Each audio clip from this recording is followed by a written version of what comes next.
How you guys doing? This is Hybridsteel. Welcome back to Gold Rush once again. But this time we're at Nighthawk. Now, yesterday I left you at like me struggling to trying to figure out how to deal with stuff on the game, and I was like, oh dear, I don't know what I'm doing, but I sort of figured it out. I've got things working, I've got all my hoses connected, and I've done a couple of days worth of digging. Say a couple of days.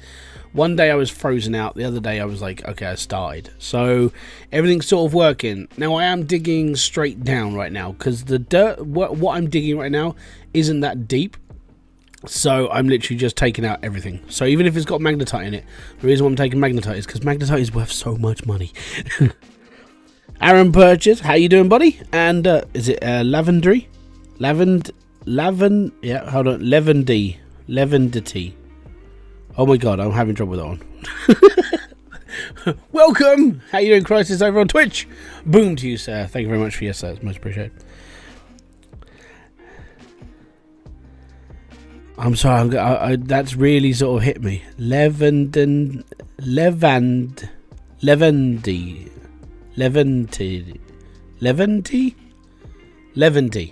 I think I'm there. Levendy. Yeah. Anyways, right. So yeah, I've been digging. I've gone through this lot. So that's basically everything I've gone through so far. I've gone through. You can say Levi. Yeah, that's good. Thank you. That's all good. Space Beast, how you doing? So yeah, basically what I did was I dug out one. I went round once. I pulled like 5 trucks fulls, and I was like, you know what, it's all good. So I just to see how much was in it. I think it was like 200 and something ounces in 5 buckets. I was like, this is amazing. And then I got pulled for rent. I'm like, oh bugger. So this is where I started digging. I've taken out these 3 squares here. That's basically down to almost bedrock now. And now I'm on these 3 squares here. So I'm doing this in 3s. So I'm taking these 3 out. And the reason why I'm taking these out now is because most of these are around sort of like, they're between 3 and 1,000 ounces of gold. And if I can take all 6 of these out now, then we'll have enough money at the end of it. I know even if rent comes through, it's going to be like $3 million, which means I can buy the land. That's what I'm more interested in. If I can get the land, then I can just start not renting certain things. I'm renting the jigs, and I think I'm renting the truck. I can't remember what else I'm renting. I think I'm renting the I don't know what. Help, I don't know. Whatever I was renting yesterday is what I'm renting now. Let's go.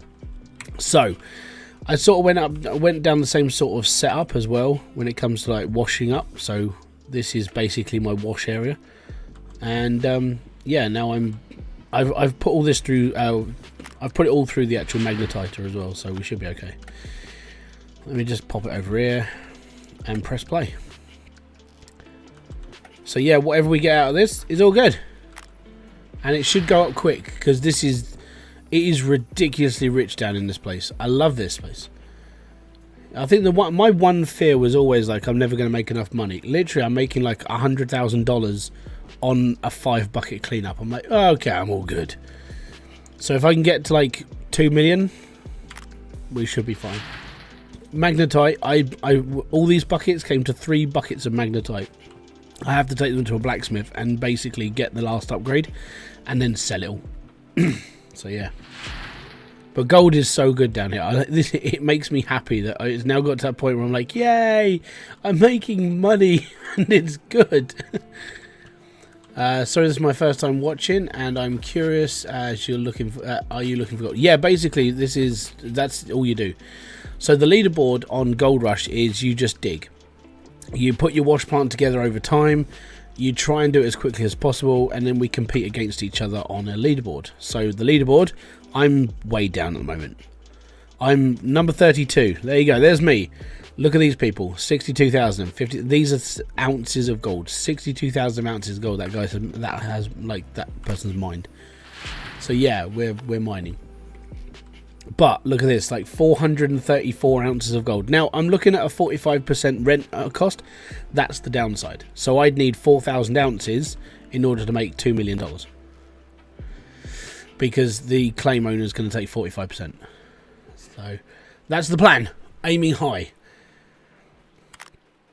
Now, after this, I should, after like, I don't know, however many buckets I go through, I should be okay. But this didn't take very long. I think this was like 15 or 20 like truckfuls. It was all right. It did really well. So yeah, a lot of it is there was a lot of magnetite, like 3 buckets of magnetite. So that was the worst part. But there you go. We're at 600 ounces of gold already. It's ridiculous down here. So if I do a few more of these, we'll have enough to do it. I'm expecting, if I'm going to be honest, I've got 6 hours, or 5 to 6 hours though. Find all the gold I need. Yeah, well, it's all in the ground. Just digging it takes a long time. I do want to try out one sort of thing in order to see if I can actually get rid of bedrock, like pay dirt. Well, not pay dirt, flipping overburden. It's just a little thing that came up in my head. Like, if we could just get rid of like, overburden without having to like ship it off, I'm wondering if it's possible. So that's part of my plan today. I want to see if it's possible because I've got like 6 squares to go through to get to like gold rich. So these squares here, these are all basically dead square. There's nothing really here. And I want to use this as a passageway to get into bedrock without having to dig down, because all the gold is on bedrock. And if I can just scrape at it and just pull it out, we're all good. So that's my plan. Just hoping it works. And in order to do it, I need to see if I can dig through like the ground without having to really like just send it anywhere. So get ready for that, because I don't know if it's going to work. If it works, then it's all good. I will use this strategy to clear overburden. But there we go. We're nearly at 1,000 ounces. That's not bad for a couple hours, because it was today that I did this. And then that will get cut in half. I will only have like 500 ounces of gold. That's the last one. And then over time, I'll just run through it all again. So yeah, we're all ready to go on the next one. It's weird not doing it's so weird not doing hog pans, because everyone's like, oh, it only adds like 5% to your income. It's like, I know, but it's the paranoia that there could have been like extra gold there. But yeah, it's really strange.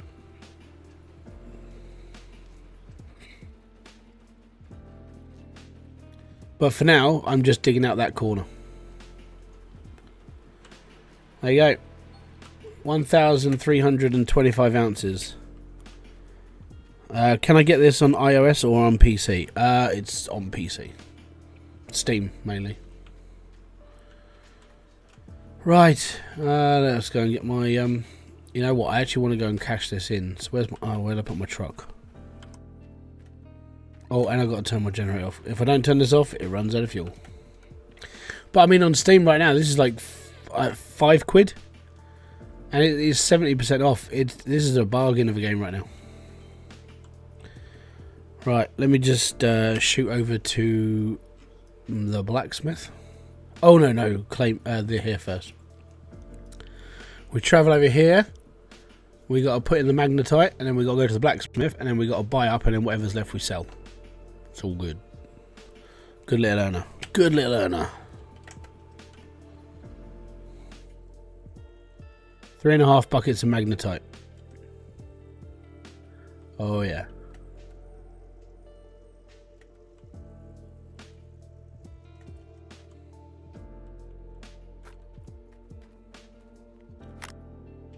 It does mean I dug through quite a lot of overburden to get to where I wanted. But this fills up so fast. It was ridiculous.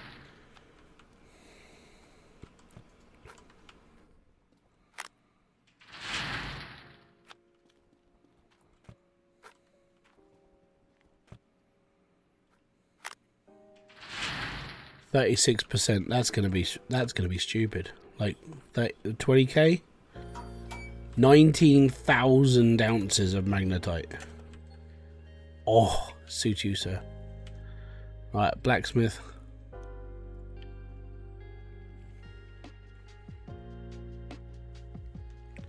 My knuckles hurt because I was using a Brillo pad. So the backs of these, it hurts a little bit, but they're all smooth now.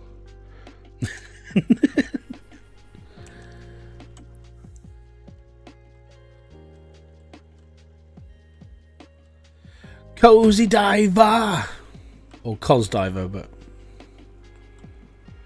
You can see his bubble burst. You know he's clean. He's in the sea marine. Hey, hey. Yeah. Right, anyways. So, upgrade. The last upgrade. Oh, I don't like it when it does this. There we go. We're fully upgraded and ready to go. Let's see. There you go. Ready? 320 ounce bar of gold. Oh, yes. I don't have enough money. My arse. I will get charged for this, though. It is ridiculous. It'll be... I'll make, like, a stupid amount of money, and then I'll get charged 45% of it, because it's the... Yeah, it's the joys of not owning the claim. But I can make 50 grand out of magnetite now, so I'm well happy.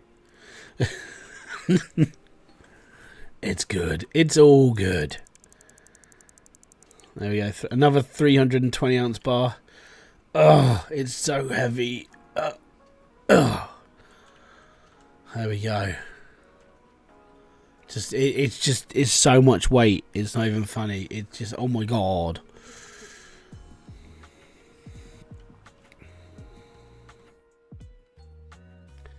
We got enough for 2 more bars. It's about 640 ounces, and then whatever's left, I can just make a small bar, and we'll be all right.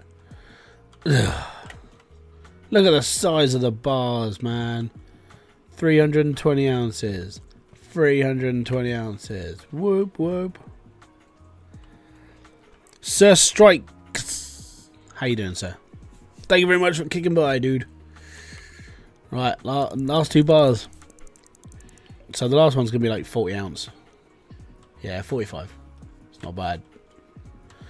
So there we go. There's 960 ounces of gold. So what did I miss last night? I drank a bit too much. And basically, I got to a point I was like, yeah. And then I failed. And then this morning I woke up and I was like, I've got to put this together. So I put the wash plant together properly this morning. You know, I put the pipes back in. I did everything I could, and then I just started digging this morning. So what I've done is I've dug out enough to fill all the buckets I own right now, and I'm all good. I am thinking of buying like 5 buckets a time, and every time I do a cleanup, do another 5 buckets, so I dig for longer. We go from there, but there we go. I don't know yet. Right, to the bank. Let's go. I should make around about $1.5 million off this. And then I'm going to get charged like 600 grand. Because it's 45%.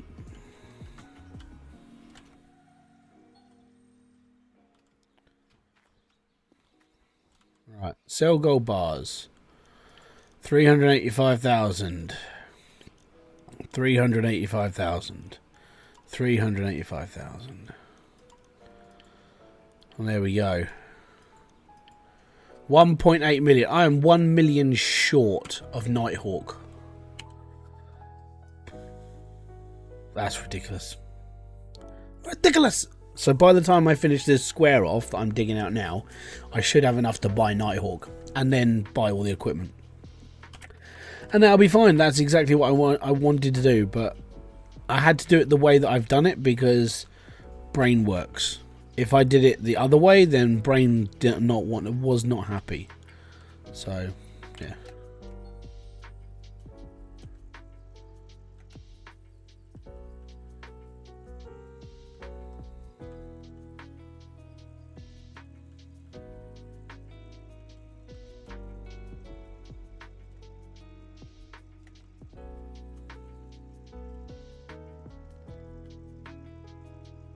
And stop.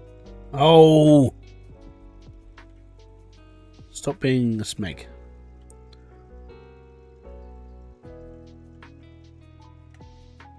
It's doing it again. I don't want it to go that way.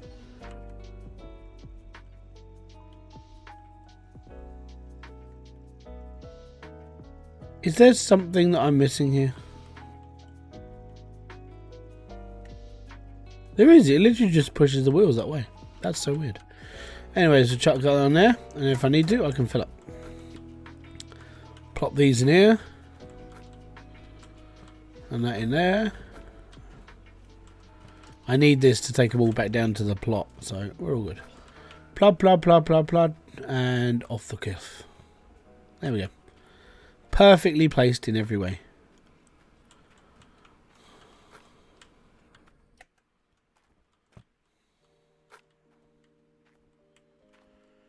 There's a fake gold rush on the O. Yeah, it's fake on this crap. Like, I've got to be honest, there's like a few... There's a few gold rush gold games out there, but none of them are as good as this one or Out of All. Really. I changed this around as well because this is easier to mess around with. Right, let me go and get my my truck. So really, the thing I'm doing today, whilst I'm in the stream, is literally clearing out these like 9 squares here. And then I've got to try and work a way of getting through this lot. So where this is... Oh, I didn't mind it. Flurb. Where this is, right, is in the back end of this like mess here. So my plan was to just follow the bedrock and just dig, basically just follow it down. It gets really steep, so I'm thinking of just like taking out the overburden. And the way that I would do it is I want to see if opening up this truck. So if I leave the truck open a little bit and then just start shoveling dirt into the back of it, it just disappears the dirt. And if that's the way I'm going to do it, then I will do it that way. Oh, but there we go. It's almost broken, but the spare part before it is broken. What? What broke?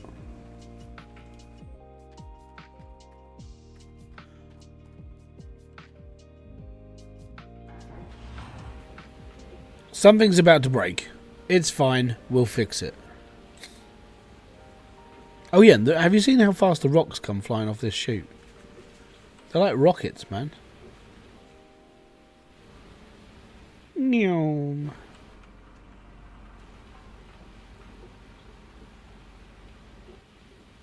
So I do have a mechanic. I'm just not sure where he is right now. Or we do know. But yeah, don't forget, hit the like, subscribe, notification button below for everything you do. If you're over on Twitch, hit the follow button. If you're on YouTube, hit the like, subscribe button. If you want to support the channel financially, that's up to you. That's purely down to you. I know it's the Christmas time and so on and so forth, and people are Merry Christmas and all. So if you do want to forward a Christmas present, thank you very much. It's most appreciated.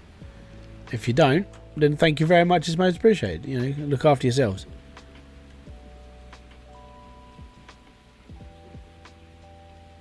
I think I'm at 40. Oh, I can't see that number. Oh, that's empty. Right, okay. And we are nearly done. Yeah, we're done. Right, okay. Engine stop. 17%. Okay, so we've got like 4.5 like truckfuls to go. I'll be back later. I'll probably have fun. Well, I would say have fun, but you're doing chores. Mate, they're more than cannons. I mean, they're just absolute beasts. Like, watching it fall out, and I'm just sitting there going, I think someone might get hurt.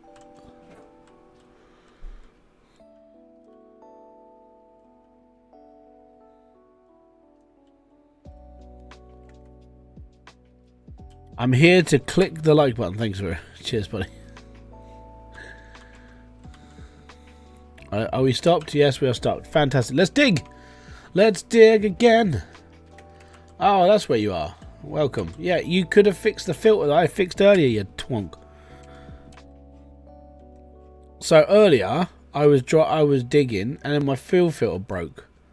I'm like, okay, are you going to fix that? And then, like, I never saw a mechanic. I had to fix it myself. It was so embarrassing. Right, so I'm just trying to dig out as much as this square as possible, because this is like the last bit of this square. And there's only like I think there's like 200 or 300 ounces left in this bit. So it's not a lot, but it's there. How goes the game? Mate, I'm sorted now. We're all good. Like, after sorting shit up today and getting it done, I'm good. If you look at my money, I've got 1.8 million. Whatever I had last night, I'm back up to it. It's all good. So Yeah, I think I'm only renting the jigs off now, and a few little bits. So my rent is like, I think my rent's 30 grand a day now. So it's not too bad, but I want to be by the end of the, like, I want to say by the end of spring, I want to own the claim, and I can't reach the fucking truck anymore because I want to own the claim by the end of spring. So that's the goal. And then once I own the claim, I own the equipment. That's the big goal. Get the equipment, and then every time I reset, it's mine. I don't have to worry about it. It just gets put into a shelf. It gets put into like shelf. So that's fine. I don't have to keep renting. So it's okay.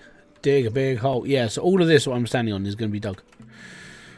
And then we start moving. And then, as in like moving dirt. I can't move anywhere else because there's no other places to go. Nighthawk's the way forward.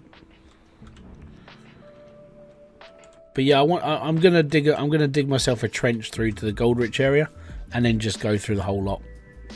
I'll use the excavator, but I need a 3-space spin, so I just dig off the wall and then dig out. Ooh, misses. We shall see. Worst comes worst, I do all that like not on my own. I hit all my 10k and put in 10. Okay, I hit all my good gold and put in 10k yesterday. Yeah, I've put in 1,000 ounces today.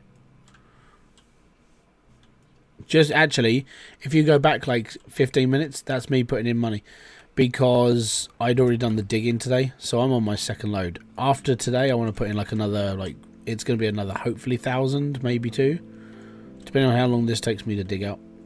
So, go from there. But all the good gold is literally from that square in there. So that's my plan. What's up, Oregon Tree Gaming? Oh, by the way, yeah. Also came to the conclusion that I do want to get hold of... yeah, I need to look into like more mining games. So apart from Farming Simulator 2022, which has a gold mining add-on, Gold Rush, and Out of Ore, can anybody else think of like other mining games? You know, like this, because I can't unless I start going into like more, well, smaller games like mining mechs or like cats and miners and things like that, which looks a bit crap. I know there's one called Alaskan Gold that wants to come out at some point, but I think it's still really early or beta. But yeah, if anybody has any like recommendations, I'm more than happy to look into it. We need more games like this. Yeah, we do. I'm hoping Claus is right, because Claus yesterday, I think he was saying that there's a rumor going around that there is going to be more gold mining games coming out, like, well, being developed. So I'm hoping so. I also know there's going to be an update for this game, so it's looking more promising. Out of Ore, I think, may have jolted the vein a little bit. And I think with Out of Ore being so popular in its first sort of like year of coming out, I think more and more people are like, hey, maybe we should start looking into like mining games because they seem to do all right. So yeah, I am definitely considering Farming Simulator 2022 for next year as a mining game, but it won't be played on this channel. I'm going to be making a video into next year and explain my headspace basically. So that should be fine. That should be fun as well. Right, so that's good. I need to move this, so we need to move our front loader, and we can move out. Well, not front loader, donut, excavator. You know, the big thing with the flipping arm, you muppet. So my mechanic's working on this. That's fine. Also, I got a really weird one today.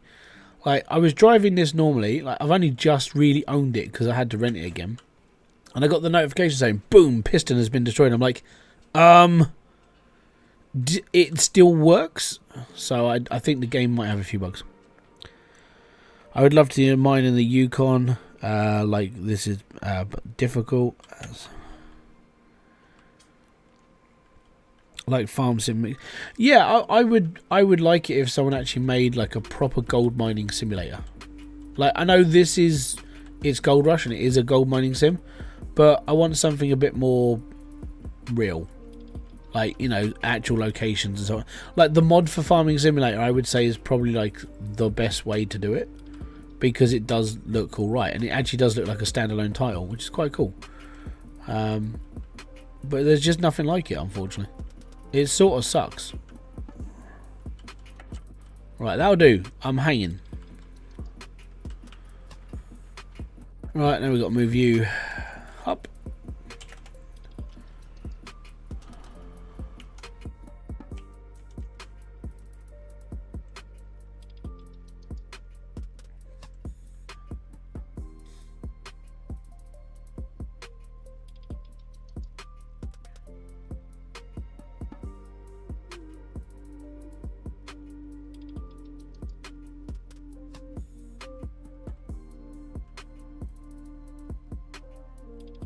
Maybe someone will figure out. If I'm going to be honest, I really would like it if it came from, I know it sounds weird, but let's say that the people who made this game, Code Horizon, if they were to actually sit there and just go, you know what, alright, let's bash out a couple of updates, a couple of bits and pieces we can do for like content for this game already. Let's start either expanding this game massively, giving like loads of plots of land, go from there, or we make Gold Rush 2. And if Gold Rush 2 was a thing, then I think more people would be happier. You know, you get to build on a brand new engine, you get to build on everything, and it might look better. The downside is having to wait for all of that to happen, and that's the major issue. Right, can I reach? Yeah, we got some reach.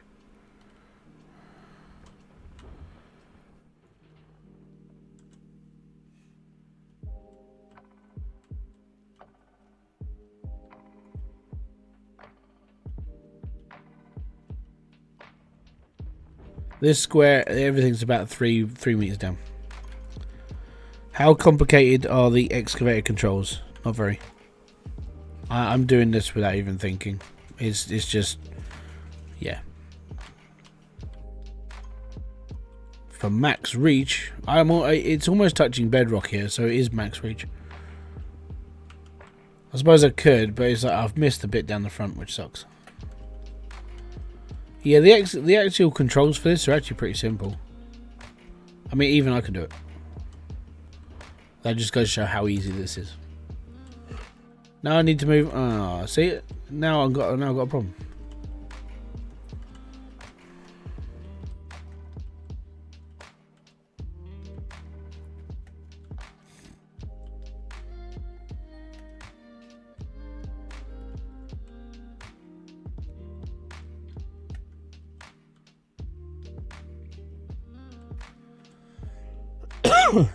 Wonder if they will expand the map. Maybe. The problem with that, old man, and here's the issue with that logic, is that a lot of these spaces, the gold never reaches the bottom. I only have to reach down 6 meters. So what I was reaching for was completely adequate, and it was fine. When it gets down to here, yeah, okay, this is ground level, but this square here, I don't need to be this close. It's literally right on my doorstep of where everything is. See? So, let me just dig out this, because now I'm back up to here. So yeah, my gold was actually, where I was digging to was actually ideal. I know, all you people with experience, it's all good, but one, I don't like being that close to the edge. Number two, I don't actually need to be that close to the edge. Not right now. Like later, yeah, I mean, later I'm going down, I'm going bedrock. So the idea, I know it sounds like I'm being stupid. Actually, it probably is sound like I'm being stupid. My idea is I'm going to basically bore through the actual dirt. And I want to try and do it a little bit quicker. So what I want to do is I want to use the dump truck as a bin. Transporter 2602 is gifting 1 tier sub. Thank you very much, most appreciated. Boom to Transporter. How you doing, sir? Thank you very much for being a nice man over there. So the idea is I want to use the if I can get back up this bloody hill. So I want to use the dump truck as a bin and just basically dig out bedrock down to bedrock through the little gap I've got. so my little gap is this square here, and I'm just going to dig through the whole lot and not worry about the actual gold content, and just see if I can just get rid of the overburden, and then be on bedrock, and then just dig through it with the excavator then. And just because I'm on that bottom level of like that 15 meters where the gold is, I can just use the excavator and just start chewing through the land. That's the plan. You know, I'm hoping it works. So yeah, apart from that, I'm all right.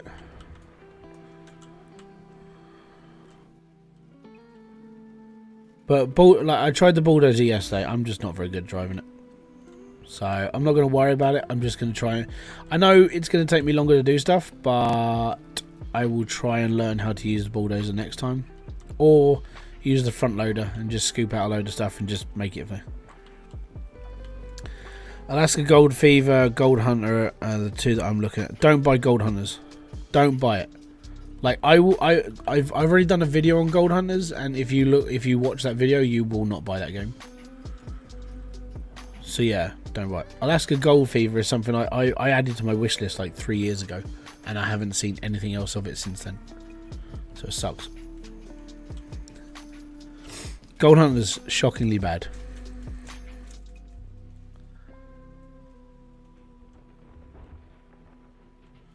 Yeah, basically, I did 2 videos. I did a live stream on it, and I did like a video, and I called the video "My Concerns with Gold Hunter."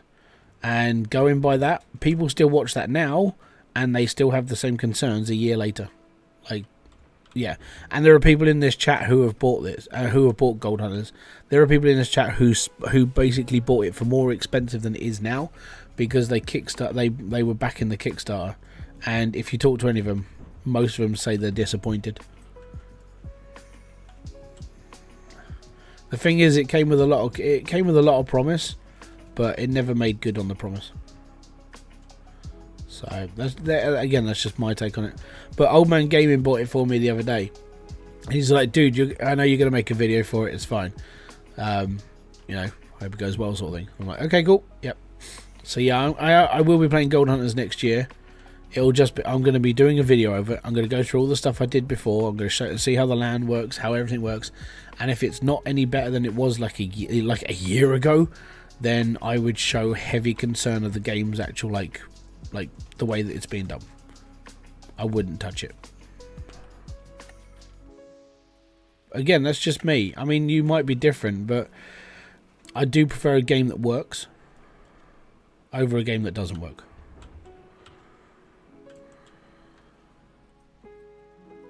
And I know it sounds bad, and it's an old game. This one works. Like, it's really strange. Gold Rush is the oldest of the lot, and it works miles better than really anything that's come out in the last sort of 10-15 years for like gold mining games. Out of Ore is the next one. Out of Ore is the one that if you're going to play a mining game, play Out of Ore. That's my take on it.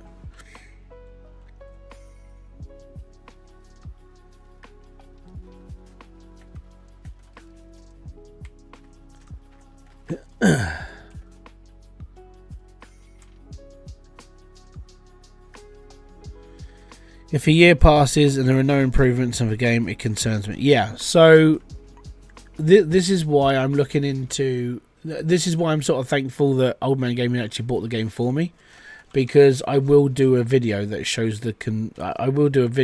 my thoughts on a year later. You know, if it doesn't do a year, if there's no major updates in a year and it still feels like a pile of crap, it's basically most people put that into scam territory.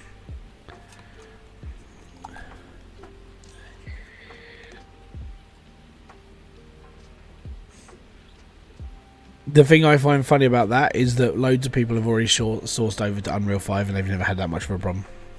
It took the game a long time to get here. It was real bad. Yeah, the game's still in development and it's 6 years in. So let me know when it actually gets better. I've seen there's 3 other games go through the same. Yeah, same. I've seen the games transfer into UE5. Some of them have had a few little like teething issues where you sit there going, okay, I sort of understand, you know, it's fair play. but none of them like theirs. None of them. It's because the coding's shite. I know enough about gaming to look at it and go, okay, there's something wrong with the coding in the game. You know, that's where you get the lag, the lack of optimization, the sort of like the assets, the heavy asset use instead of actually like a developed land, that sort of thing. And then when you start seeing like issues behind the development team, or what, you know, they can't do this because of this, it's like, now there's a problem.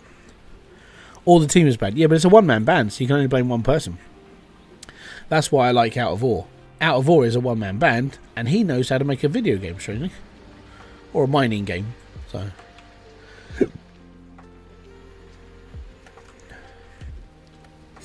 I mean, it'd take Fnatic as an example. You know, those lovely people who bought us the day before, and then it died the day after. I love that saying. Ah, it's the day before, and now it's the day after. Conveyor belt is always broken, but buy the spare part before it gets destroyed. Nah, my mechanic will fix it, or I'll just go and get another one quick. I'm fine. If it breaks, it breaks. I'm not really worried. Any game with voxel dirt needs a person to understand it well and knows how to optimize it. Hydroneer. Hydroneer works wonders now. I mean, okay, it's still a bit ropey when you get like a really large setup, but I mean that game was built by one man, and then now there's like 5 people on the team. They've done really well for a one-man band startup. This one, yeah. Gold Rush holds up. I mean, yeah, okay, it's looking a bit ropey, it's looking a bit old. You can tell it's an old game, right? You can see it, even when you just load up and you look at a tree, you can tell it's an old game. It's an old game, but it still works. It does need some TLC now. It's going to be like, oh, we just need to polish it up a bit. No, you need to just you need to redo stuff. Yeah. And it's nice that they've got a new team of developers. I love Space Engineers voxel physics. Yeah, I mean, there's some games that have done really well with it.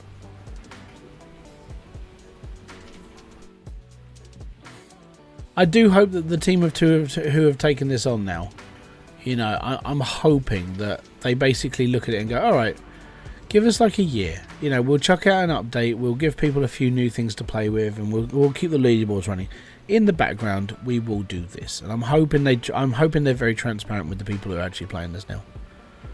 Especially, they now have a community manager, so there's actually someone in the Discord who will, you know, who's going to be doing stuff as well. I'm like, that's never happened before. It's amazing.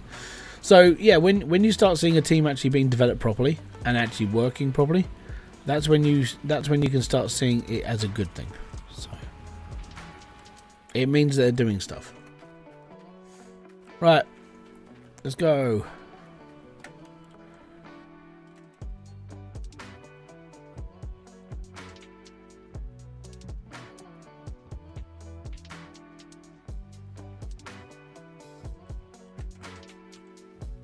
Such a weird place to park.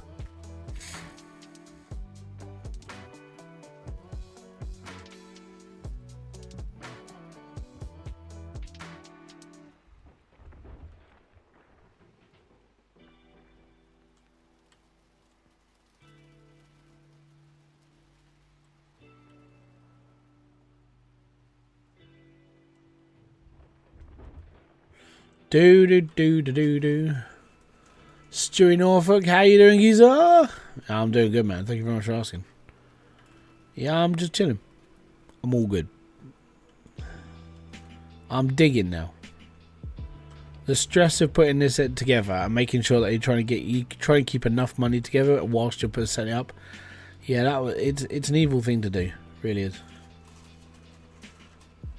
It's what threw me off yesterday, if I'm going to be honest. It was like the rush of like, I need money, my money's disappearing, and now I'm going through it. Oh no, my money's disappearing. It's like, yeah, that's how bad it is for me. But I'm all right now. I'm earning money. It's 12:30 in the afternoon. I'm probably going to be digging for another 3 in-game days, and then we'll do another cleanup, and we'll see how we go. You know, it should be like another like 12 or 13 buckets full of stuff. 3 buckets of magnetite, 10 buckets of dirt, and hydrate. I've just had a drink. I don't need another one just yet. Not yet. I will soon. But thank you very much for the reminder.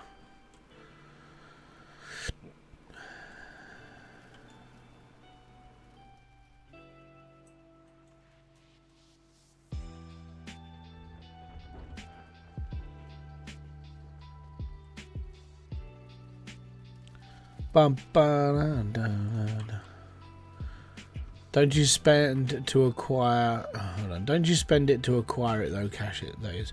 But yeah, so basically, once you've... The thing is once you've got everything, you don't really need to use the gold up anymore.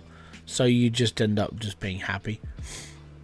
But yeah, for me, it's more... I've got certain goals in my head now of what I need to do by the end of this season. So by the end of this season, I want to own everything. So instead of renting, by the end of spring, I want to own the land. So I need to dig. I've got 7 days to dig out as much money as I can, pay the rent off on the land as well, because I'm going to get charged. I made $1.8 million at the beginning of this stream, because that's when I cashed in. And I'm guaranteed I'm going to lose like 700,000 of that. Maybe more. Because it's ill-gotten gains until I own the actual land. So ill-gotten gains is rent. So yeah, the idea is renting the land is fine. Like trying to get it paid off as quickly as possible. That's the next goal. And we should be okay.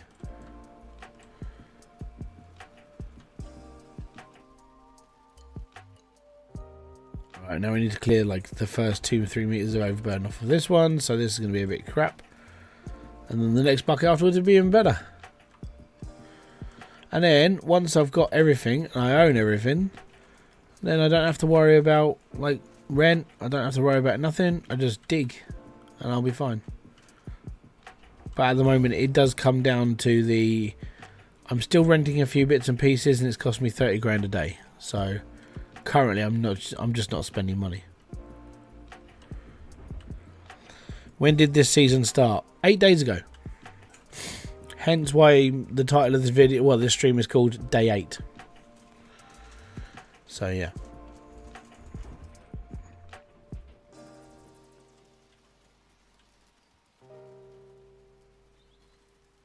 So, if you wanted to jump in now, you would have to go like Superman.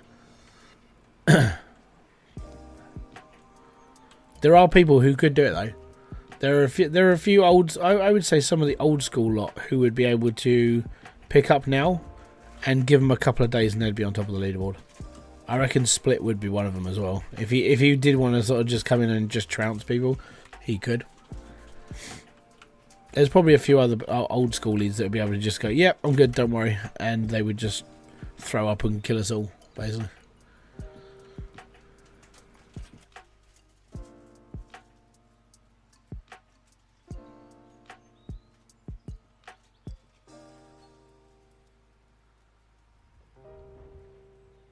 But yeah, it's all good.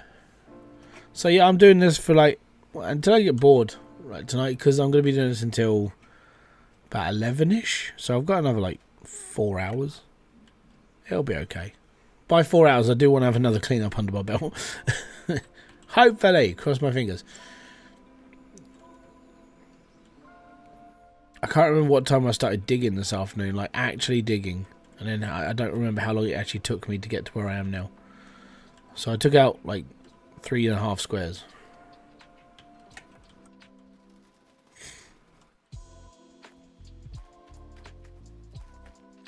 Everyone make sure to hit the thumbs up button. Hey, if people don't, they forget. It's fine. I don't really... I remind them every sort of hour, but apart from that, it's up to the people. If they're not liking it, they don't like it. If they do like it, they'll hit it eventually. Or they'll just forget. That's what sometimes happens. I see this a lot with a lot of streams. Like, you'll see a stream with like 5,000 people in it, and then it's like 200 likes. It's like, oh man, I feel sorry for that person. I really do. It's like 5,000 people, 200 likes. 4,800 people didn't like the stream. Why? What did I do wrong? Nothing. Just people forget. No finger button on Twitch. No, I know. They ask for monetary value on Twitch. They're like, stay there and be happy. How can you not like it? Great content. Well, some people don't. Like a lot of my videos on my channel don't get a lot of likes and stuff. But apparently people like it, say it's good content, but then it doesn't get like views. So yeah, I don't know. I am doing like a big thing, a swap next year, and it will affect the way I do things over here a little bit. I am going to go to just a video every other day, because I've watched my analytics for the last sort of like couple of weeks, and some videos have got like a good amount of views to start with, and then they've just died off. I'm like, oh yeah, why has that happened? And then one of them was last night. My stream, my video for Mon Bazoo went out, and then the views just sort of died off at about 6 o'clock. I'm like, 6 o'clock last night, what was happening? And then it was like, oh yeah, my premiere went live. Like my premiere for Gold Rush, my normal playthrough went live at about 5. So then obviously YouTube started pushing that video and not my Mon Bazoo video, which means that it looks like it just died because of that. And I'm like, all right, okay, I've got to try and think of ways of getting around this now. So going into next year, there's going to be a few little changes on my channel, but I've got to go through it in my head, and I've got to write down a sort of plan, and then basically go from there. I have spoken about what I was thinking of before, and then I'm hoping Neil's around tomorrow, because he said he was going to have a chat with us tomorrow. I can sort of like go from there and try and get my head into that space.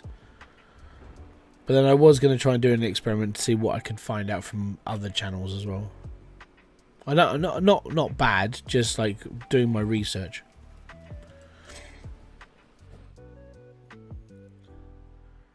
You're here to remind them. I should get a little. I sold my old Stream Deck. It was only a little 6-button one. I do want a bigger one, but then I don't really want it. I don't really use it. That's the problem with those Stream Decks. I'm like, I really need it for like all of this, these sound effects. I can do this, but then I don't really use them, which sucks.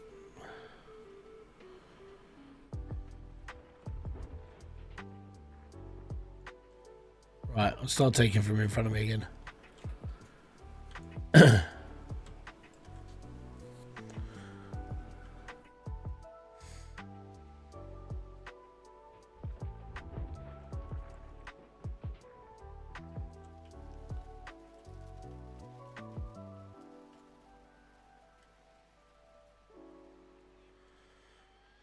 But yeah, what is it? 6 days in, and we were good enough to go. Like, we were good enough to be here. The bear attacked the claim and broke a cable. Oh, I'll go and fix the cable in a minute. Someone shoot the bear. Make it into my fur rug. Drape it over my caravan and let the blood fill the glasses of sacrifice. Kill the bear. Lots of them. Evening, Golden Eagle. How you doing, bud? Or Gold Eagles. I keep calling you Golden Eagle. I think it's just because that's what it actually is, but Gold Eagle's one.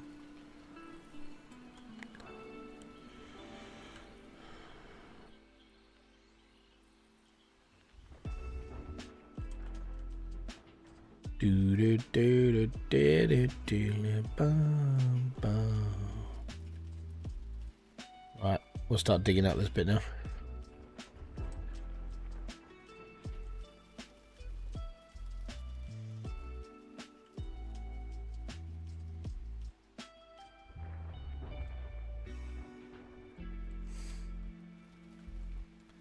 I see the same kind of behaviour if I do a series every day. Then I'm thinking it. Yeah, I'm good. Thank you very much for asking. Yeah, I'm thinking it's going to be a.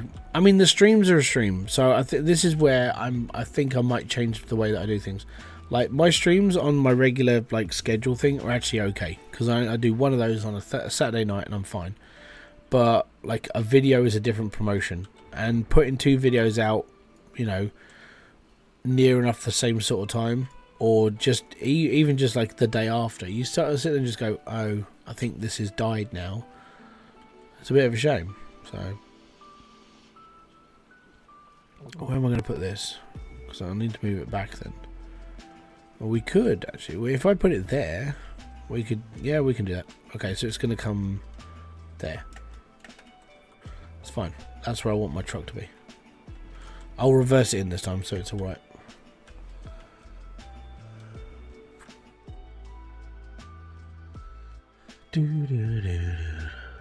Right, I gotta find out which cable the bear ate.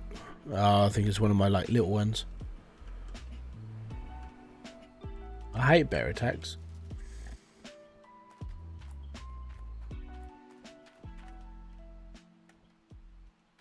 Right.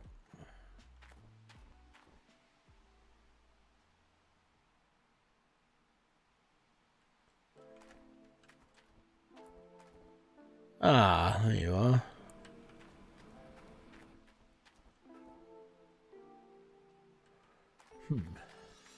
Which cable you broke?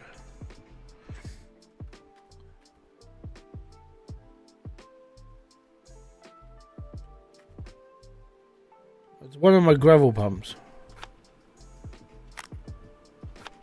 It's that one. Oh no, it's not. It's not that one.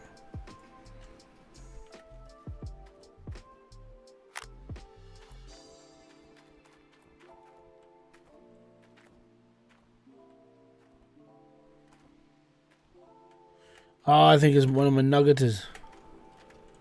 Stop! Oh, bucket, stay.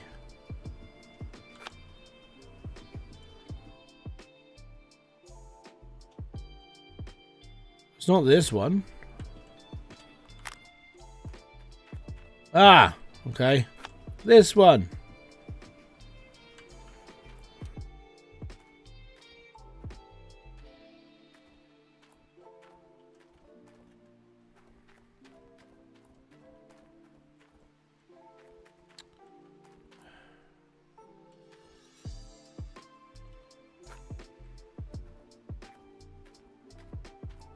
It's so slow.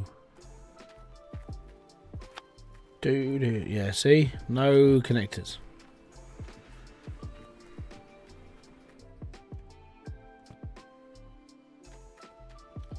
Right, I'm gonna go and buy 2 more. Yeah, I found 4. I found 3 of my hooks. I don't know where the 4th went. I genuinely have lost it. I don't know where it's gone. I'll maybe find it later, but I'm just like, I don't know where it's gone. It's disappeared. So yeah, it's all good. Right, anyways, cables. Yeah, I'm gonna buy a couple of these now because I'm sick and tired of just ordering one. So I need to get a bulk buy order. I want 2 of them or 3 of them and pay less.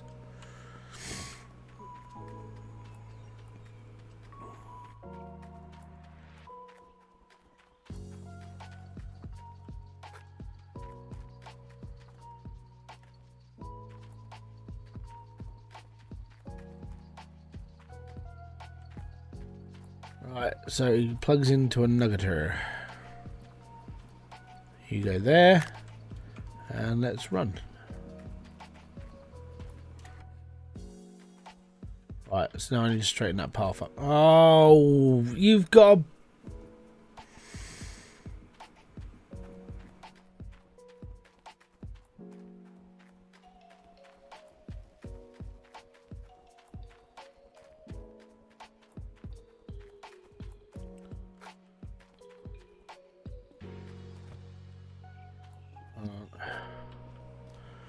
I spent about 6 hours shopping for Christmas Day. My feet hurt, mate. I did most of mine on Amazon, right? So I built a shopping list on Amazon of things that I was going to buy people, right?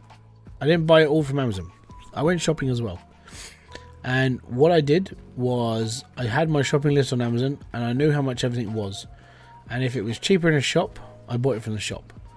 If it was cheaper on Amazon, I ordered it from Amazon. It saved me a little bit of time, and the reason why is because I knew which shops I would have had to go in if I'm buying it from Amazon. Make sense? So if I'm buying a pair of shoes for let's say it's a pair of shoes, like the person I'm buying for is like, I really want a pair of shoes. Okay, cool. I'm gonna buy you a pair of shoes. So I'd find those shoes on Amazon. If I can't, they're on Amazon. They're like £40. I'll go to a couple of shoe shops. I'll look on their online stores and go from there. If it works out cheaper not to buy it on Amazon, I will buy it from the shop. If it's cheaper to buy it on Amazon, I won't buy it from the shop, which means I only have to go into like 1 or 2 shops instead of going into like 10 different shops to look for one thing. And that's literally how I did my Christmas shopping. Half of my shopping came from Amazon. The other half, I went into town and bought it all because I knew where I was going. I know which shops I had to go in, and I know what I was buying people. It's like I got the kids because I said I was doing a shopping list for Santa Claus. right? So I went onto Smith's website. And I'm sitting there going, well, yeah, what do you guys want for Christmas? Like, because Santa's obviously, I have to send this up to Santa to see if he can get you these things, blah blah blah blah. And on Smith's, it was like this much and this much. And I looked at Amazon, and I'm like, wow, it's so cheaper from Smith's. So I'm going to go to Smith's. I'm going to pick up their presents, or I'm going to take them to Smith's and go, look, you know, this is where Santa would have got his presents from. So here, you can get it from here. So that's my little thing. It's because it's one of those things. You know, it's been a bit of it. The last 2 years, like, well, I say the last 3 years for us have been pretty bad. So we're just sort of making it up for them. We're buying them an extra present every now and then when we can, because yeah, it's not been great. So sort of trying to treat them and get them to understand why things are happening at the same time as well. It's quite hard when your kids are young. So when they get an extra present, they just think something's being nice, which is good. But then they sort of deserve it. Like, I mean, my kids drive me up the wall a lot of the time, but they've gone through some really shitty periods over the last sort of 3 years. And even if they annoy me, even if I'm angry with them, I still sit there and just go, you know what? They do deserve to be cut some slack sometimes because of just the crap we go through, or the crap we've been through. You could say, yeah, exactly. That's what I'm gonna do. Yeah, so yeah, that's the way it's gonna be. It's gonna be like, oh yeah, they've got this for, you know. Yeah, Santa said here's some money because he couldn't quite get it in time. Yeah, we get you. Don't worry.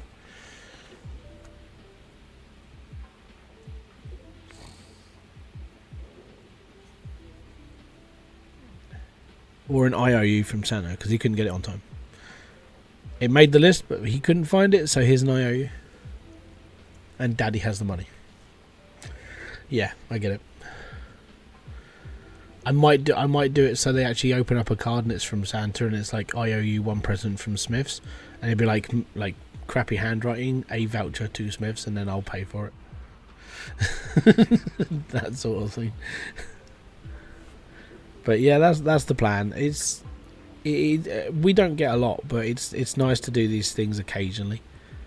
You know, I don't ever really ask for much in my life, and that's just I've gone down to basically being a minimalist. You know, computer, PlayStation, done. I don't need anything else. As long as there's clothes on me and I'm not sitting here naked, I'm all good.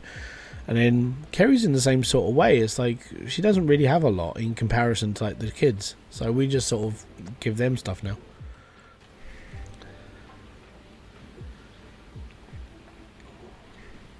I don't think I'm going to hit 100%. It's just a sneaky feeling. But there is nothing left in that thing. And we're just about to run. Look at how calm. Is it empty? It's nearly empty. Nearly empty. It's empty. There's nothing left in it. D-rocker hose is almost broken. That's alright. Either my mechanic's going to fix it or I will. It's one of the two. It's nice I'm getting these notifications, but it doesn't bother me in the slightest. I'm like, I only wash things off every now and then. If you can't keep things fixed, that's your fault. I got a mechanic for a reason. He should be fixing stuff. Fix things. So that's your entire job.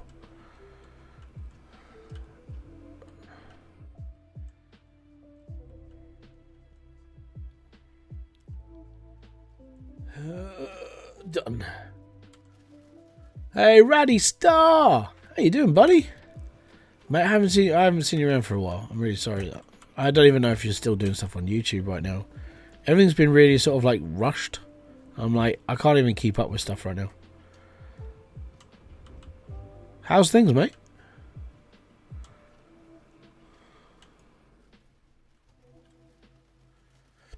Do do do do.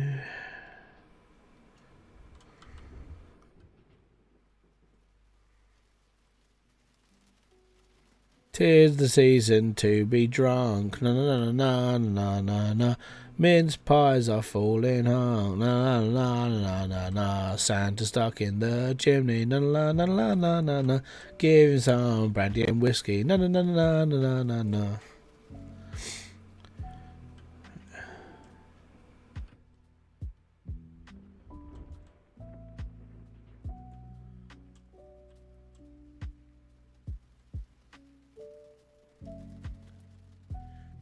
Do do do do do do. We're proper lo-fi right now. Like the music's even calmed down. Like I'm gonna go to bed soon. I'm playing Gold Rush. I'm okay. I'm stuck on my truck.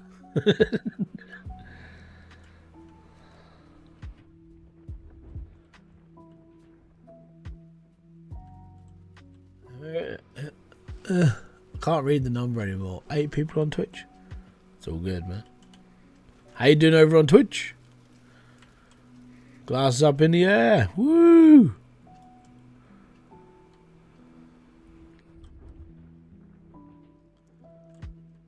Do, do, do.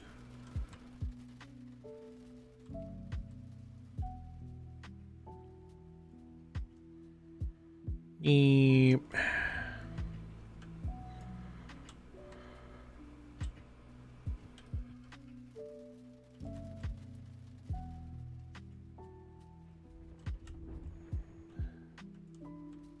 We're taking it all. Taking it all. Alright, soap. We gotta go. Get to the wash plant. Get the rocks washed. Get your ass back here. We'll meet in 5. Alright, sir. Let's go. Gaz, get your ass out. Get in the excavator. Need to drive more. Captain Price plays Gold Rush. Oh, my hydraulic hose is broken. Get out of the hole. Oh.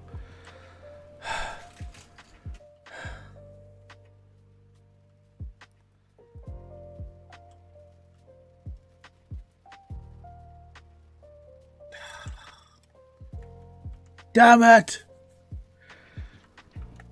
You said it would last longer.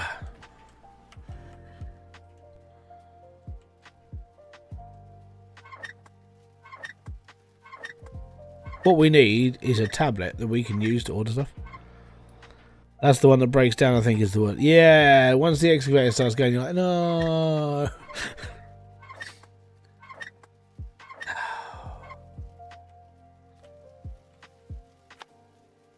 It's only one side, though. Does that mean the other one's going to break soon as well? So I might as well just order flipping 2 and just expect one to break. On the plus side, I mean, hydraulic hoses and plugs, they're not massively expensive. Limited time offer. Hydraulic hoses available for... Irony! Irony! I'm buying 2. They're 28% cheaper.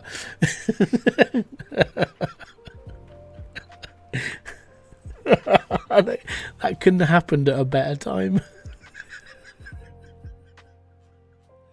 Oh, that was amazing. Right, cool. I'm taking the reinforced ones because, yeah.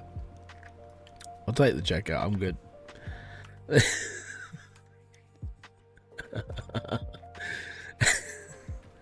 What broke? Hoses. Oh, there's an offer. Fantastic. I got a Tesco's voucher and everything. I'll chuck one of these on. I don't care. But yeah, I don't think they could have been any better. Best timing ever. Oh, it broke. Aye! It's cheaper. The Drews. Oh, thank you very much for chatting by. You're that's the first time you've spoken on Twitch. How you doing? Lurking and working. Name James. The name's James. Name James. I'm good. Good, man. I'm first. Well, you're not first, but it's your first time chatting. It's good. Is Coal Simulator any good? I don't know. I never played it. I'm also doing Leaderboard. Excellent. More the better. More the merrier. I don't know where people are and so on and so forth. So it's all right. Coal mining sim. My only problem with Coal Mining Simulator, and I saw it as like, how interesting is it going to be? Like, and I saw the like, oh, you're first on the board. Oh, okay. Awesome. But yeah, so I looked at the demo for it and I was like, and it just looked really boring. I was like, yeah, I get to mine coal. I'm in a really small vehicle, underground, mining coal. and then I'm backwards and forwards mining coal. I'm like, there's no variety, unfortunately. 65k. Yeah, I was wondering who it was. Good work, good work, good work. I will never get first, but you know, I'll be all right. I'm okay just pottling by, if I'm going to be honest. I actually just like playing it.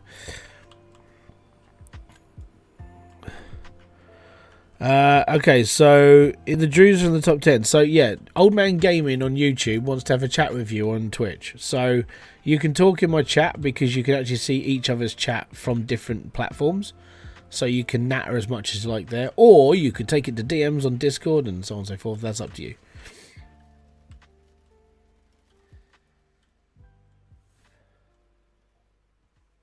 Old man gaming is probably going to sit and just go, I want to know how you do it because I need to get to that point as well. I don't know, so you can have a natter of him if you really want. What is the leaderboard about? Okay, so the leaderboard is this, where it says leaderboards. And basically, this is the leaderboard, and you're a streamer. Okay, he can check out my VODs. Old Man Game, you can read each other's chat. I don't need to keep relaying messages. So leaderboard is basically whoever's first ends up getting like a skin for the game. You know, they won, congratulations, that sort of thing. The rest of it is just mainly just like, it's bragging rights, like who can mine the most gold in the season. Season lasts for 30 days, but I'm not sure about this one because it started late. Go from there basically.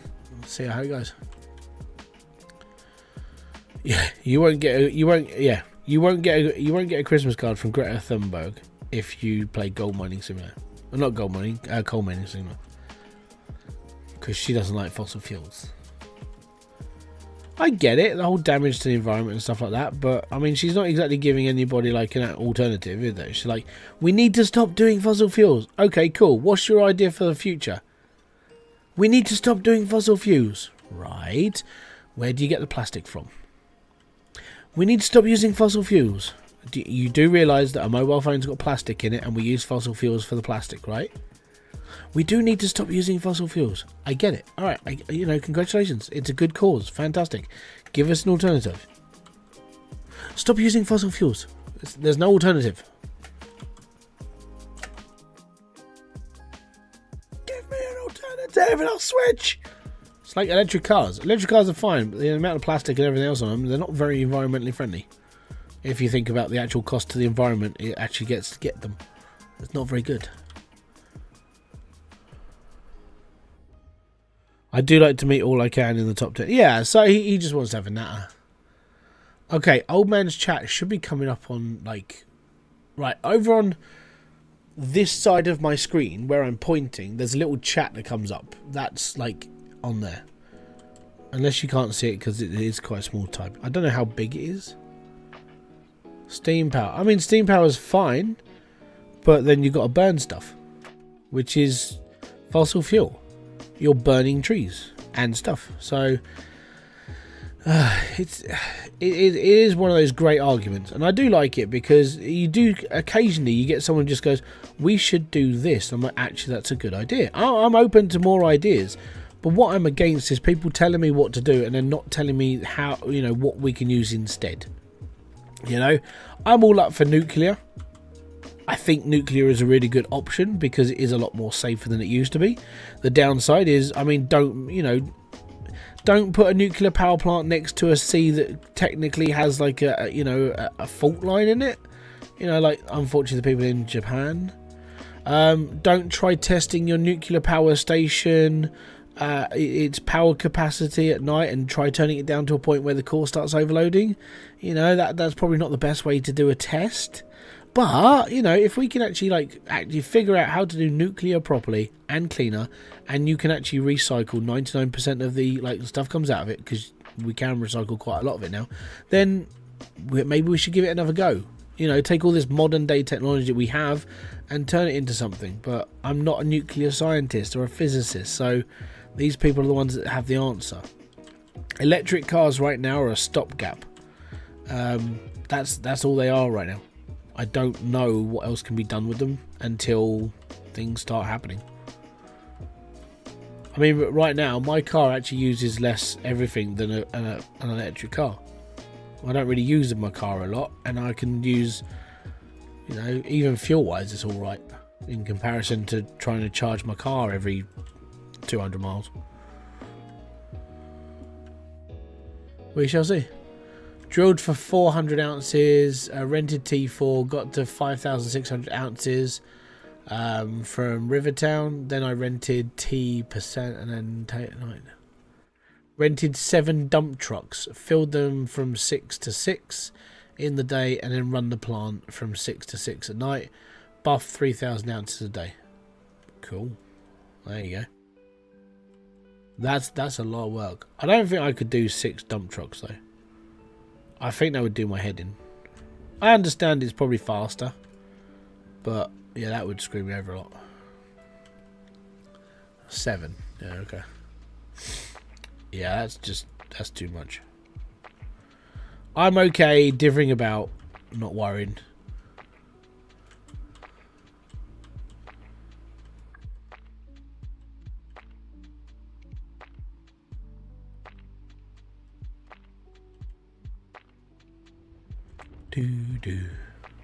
This is my first leaderboard, so yeah.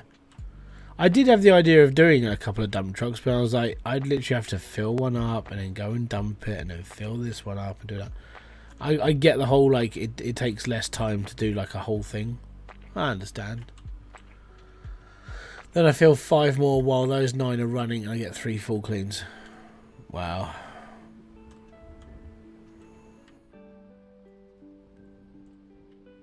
I'll just total buy it, it's okay. My first leaderboard, I'm just happy I'm on the board. Yeah. I'm like the guy you give a participation award to. Like, he's definitely not good enough to be here, but we have to be nice.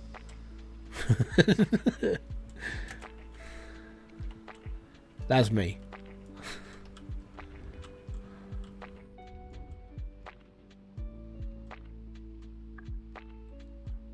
Last one was my first, took 3rd, yeah.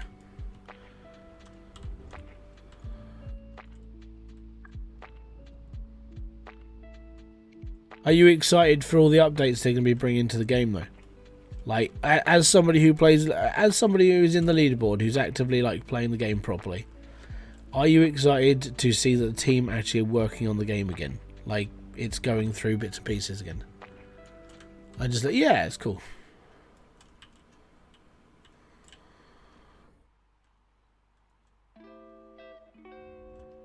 I'm excited to see where it goes.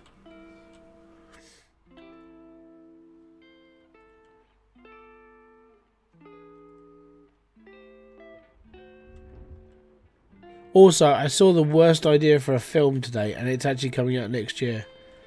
And I'm not even going to make this up. I'm going to find this thing on YouTube. I'm going to find you this this trailer. Now, the game will never be fixed. I don't know. They're doing stuff now, as in a new team's working on the game. So history, and there's DLC coming out next year. So I have to show you this. I'm not going to show you the trailer because I genuinely think it's a crock of shit and it's generally racist. But I have to show you this because this does make sense to me. So this is a brand new trailer film that's coming out next year. Read the title and then tell me that's right and that's okay and that's politically fine.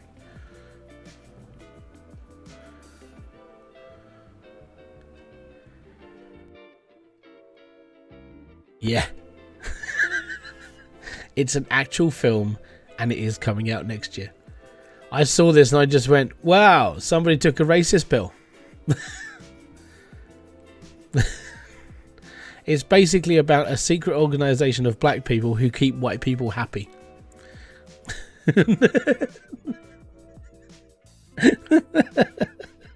And they use magic to do it.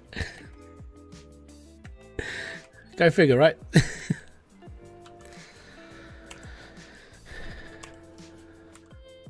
Well, I mean, so with the actual the updates for the game and stuff being that they're in their 3rd beta testing for for the actual RTX mode and stuff that they're putting in, and the game does run better now since this new group of like devs have taken over.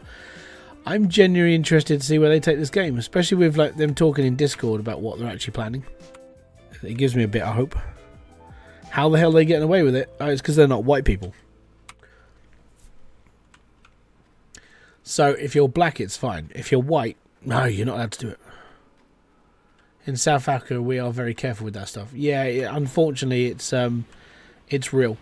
And I watched the trailer and I went RTX mode. So RTX cards run. I can't remember how it works now. My brain just went stupid. Basically, an RTX code has like the way of doing ray tracing, so it makes the game look better. So they're doing RTX graphical updates for Gold Rush, that sort of thing. But they're doing this actively as a beta. They're on they finished their second test as we went into Leaderboard. So the first test of Leaderboard, the first test of RTX mode and like the optimizations went into the game. There's still a couple of little bugs, but they're being. I think a little update went in the other day and actually stopped the bugs through, which was good. And then the second lot of beta testing, the results and stuff came through, and I think they're putting the update in either between now and the end of Leaderboard or at the end of Leaderboard. And then beta test 3 comes out after the Leaderboard is finished, and then that's all the beta testing finished for the optimization for the graphics. And I'm like, okay, that's pretty cool. And then they've said, yeah, we're planning to put in like DLCs and stuff for it going into next year. I'm like, cool. We shall see how things go. I'm not gonna hold my breath because I've seen this before, and just like the Jews said, you know, do this and it might not happen. But I genuinely feel that because they're a new team working for Code Horizon now. I don't know. I'm more inclined to believe them. I think it's just because they're a new group of people, and it is like new everything. So we'll see how things go. How they get so to go into a bit more depth of how they're getting away with it. Look at how they did The Little Mermaid and other films where they've basically like blackwashed other films, and then you realise that's how they're getting away with it.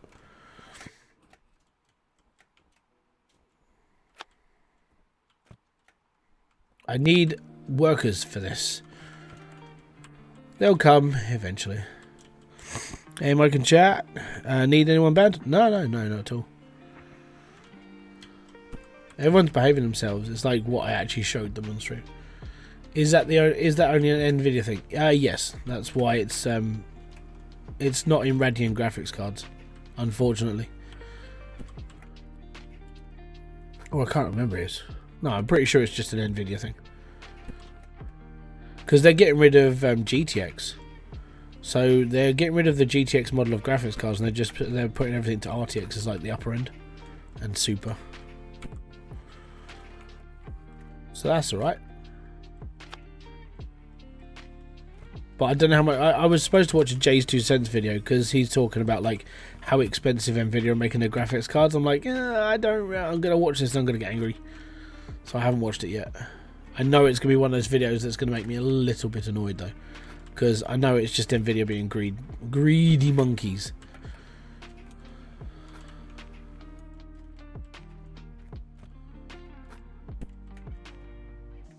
I've got to put a bucket under that.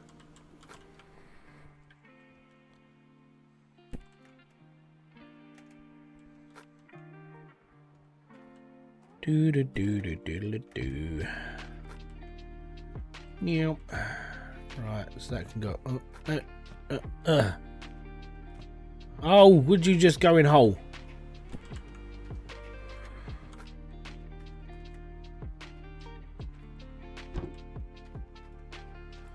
Right, we disconnect that.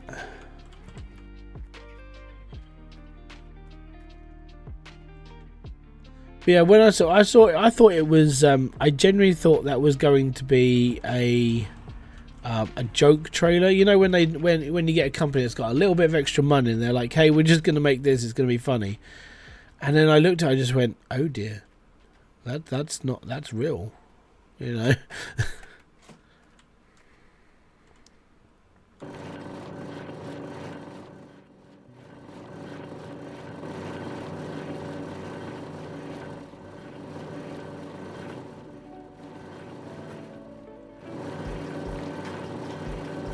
Do you know what AMD GPUs are? Generally, they're okay. You know, I mean, the only reason why I bought Nvidia over AMD was just it came down to number one, it came down to being able to get one, because I bought my graphics card just before crap hit the storm when it came to the pandemic. So that was the problem I had. So that's why I bought it, and that's why that's why I stuck with MSI. I was like, I know they're okay, I know they're good, and I should be okay with them. Genuinely a half decent creator of like hardware. I'm like, okay, I've read a couple of bad things here and there about them, but generally it just comes down to like either user error or just incompatible software sort of thing. But that's why I went with the Nvidia one I bought. But I'm sort of glad I didn't go down EVGA, because then that was their last run, the 30 series. I'm annoyed that happened. EVGA were a good brand, like real solid, but they're not making graphics cards anymore. But yeah, I don't know. Ever since like Nvidia sort of like took over, it was like, oh, okay, you know, they're doing okay, but they keep raising their prices and they keep making things really stupid expensive. Like the reason why I didn't go into a 4000 series or even a 3000 series was just cost at the time. Like it was ridiculous, and because they see that as the normal price, which was scalper price, everyone started pricing their GPUs up at what scalpers were literally charging. And I was like, this isn't good. So I'm hoping that I watch that video and it doesn't piss me off. But I know going by the video and going by Jay's reaction to the thumbnail, I'm going to assume it's going to piss me off. I don't think it's going to be a good one. As in, like, it's not like it's going to be a good video, but it's not going to be a good message. That's my fear with it. Mine is the EVGA 3060 Ti. Good card, good company, never going to be made again, because EVGA don't make graphics cards anymore. So you got yourself a rare piece of history now, because EVGA cards they'll just get thinner and thinner, and no one will ever see them again, and it sucks. I like EVGA. They were a good company. Right, I think are we done or are we, oh no, I've just got to empty the truck. Okay, yeah, we're cool. It's 1.3 degrees out here. It's getting cold outside. Oh no, crap. I forgot to put the hose back on.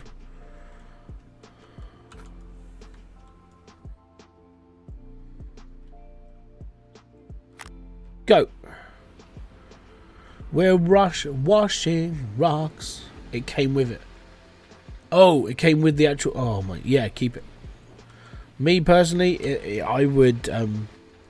I'd probably mount it, or just sell it to somebody who's stupid and they like collecting things. It's really dark out here. It's 20 past 10 at night, or 20 past 9. There we go. BRB, not a problem.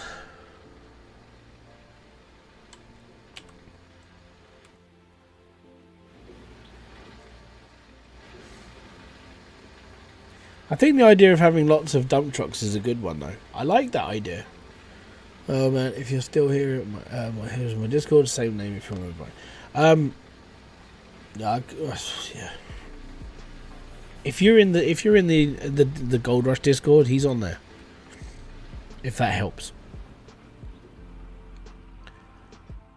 But yeah, I like the idea of having lots of trucks, but I don't think I could rent them. I think I'd have to buy them, because I'm a hoarder.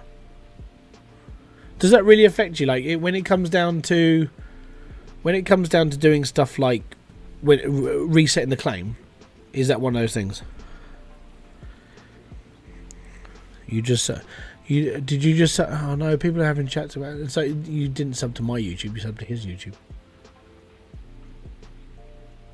My chat is now a third person like Telegram company. That's £2.50 a minute, guys, for a phone call. Yeah.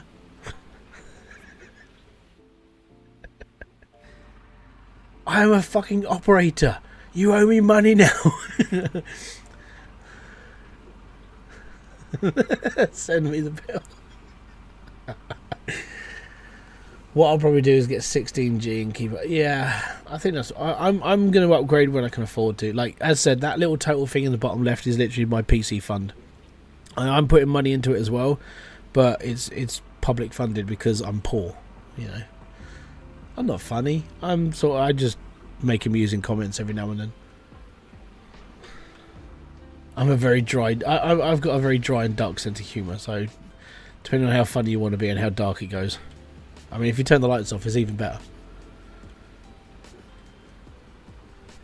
Dark humour at night is amazing because you never know what you're taking the piss out of. It's there somewhere. Cheaper than most calls, yeah. Like 3-minute phone call. You're talking from platform to platform. Like Twitch don't like people doing this because they don't like.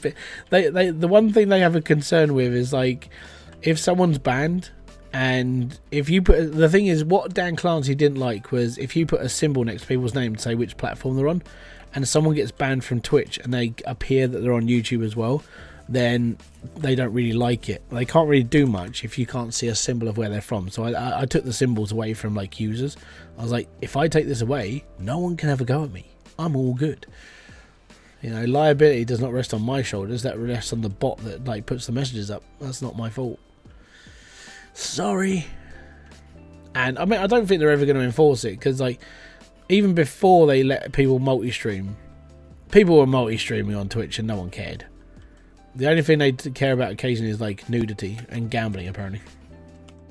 And even then they still have a gambling section on Twitch. I don't even understand that argument right now.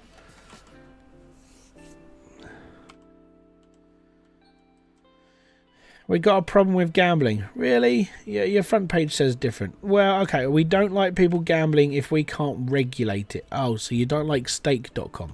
Right, okay. You could have just said that.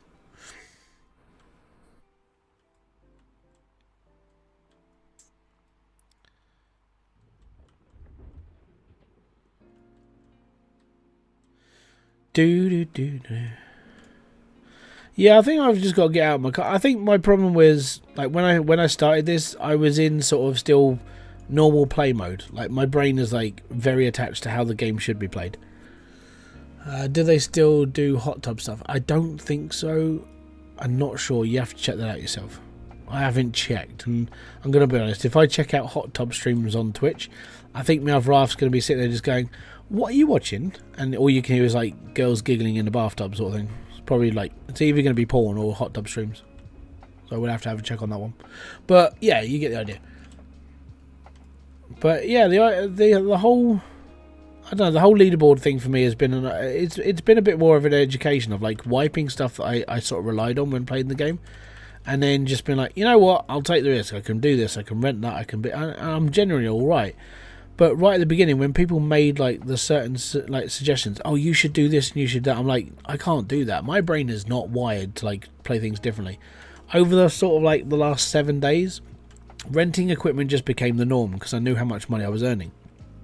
It's the uncertainty of not earning enough money to be able to pay for stuff that really does me in. It's the paranoia. So that's why right now I'm renting some of this equipment. I've bought most of this equipment and now I'm on Nighthawk spending 30 grand a day renting equipment and I'm earning like a fairly good amount of money. So I'm alright.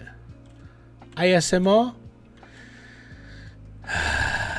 No, the hot tub streams like young half-naked women. Well, in bikinis, they're not half naked on Twitch, unless they do go full nudity, but then you shouldn't be on Twitch, you do it. And then they're advertising normally their OnlyFans pages. So that's how hot tub streamers get paid a lot more. So you normally pull in like a group of like 17-year-olds, maybe a couple of years younger, and most of their links are, hey, check me out on OnlyFans, check me out on this, and I'm like, that's how you make your money. You don't do the hot tub stream for the money. You do the hot tub stream as a filter program. So obviously you get people who simp on and like, we're just a tier 1 sub, you get paid a couple of quid, and then you'll get, well, hey, you're a tier 1 sub, you could get like a free photo off of OnlyFans. Go and check it out, and then there's more photos over there, and that's how these people make money. It's a funnel system or pyramid scheme. Everyone's a winner apart from the people buying stuff. Scudder, how you doing, bud? Thank you very much for kicking by. That's why you get half-naked models on Instagram. And you get all the good-looking women who are like, hey, I want to be your friend. Look at my cleavage. And then they go, and then you do that, and you go, oh, look, the first link, OnlyFans. Or just their social network stuff, and then the social network all points to OnlyFans, and that's how they make the money. That's how you make money as a woman. Get your baps out for the boys. That's literally that's the description. That's it. You see it on Twitter. I used to see it on Twitter a lot before Elon Musk took over. I used to see loads of adverts like that. The lightning strikes are crazy this scene. Yeah, man, I thought I was in a disco. I was just when the lightning strikes up, I'm sort of putting on Prodigy next time, or just any techno, just from the happy hardcore, that sort of stuff from the 90s. I'd be chucking that on because that's what the lightning strikes remind me of. Drunk nights out, ending up in Icon, going no, and just getting like epileptic shocks.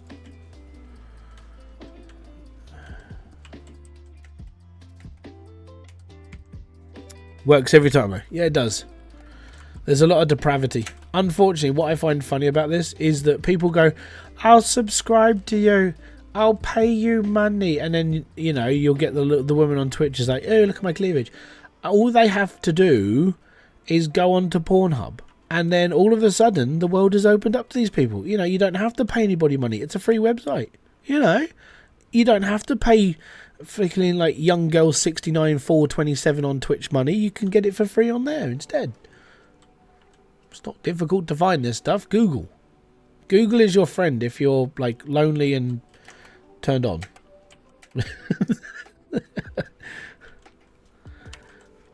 It's everybody's friend when you're young, or just go out and meet them for real. Did you know that like there's quite because of COVID and the in fairness, there's a lot of psychological like trauma happening right now. So if a man approaches a woman and they literally ask someone out for a date, right? There's a chance that that woman's gonna be like, oh my god, get out of my personal space or I'm gonna sue you. That's the sort of shit that's happening now.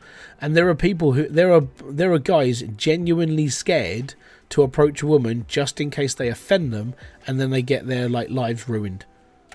You could literally be called out for harassment, and then you'll be like, you'll be screwed.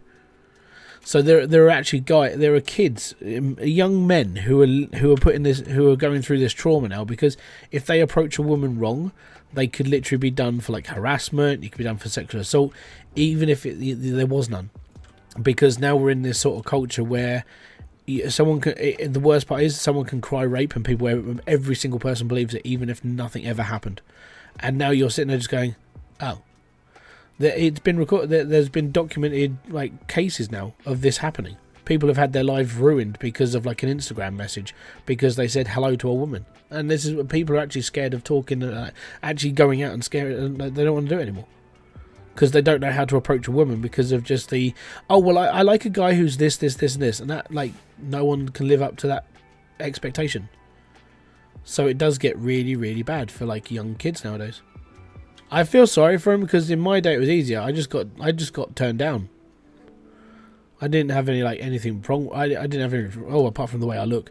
But when it comes down to it, I just got turned down. I never had a problem with like that pressure. But now there is a lot of that pressure. And this is why, unfortunately, people like Andrew Tate became really popular.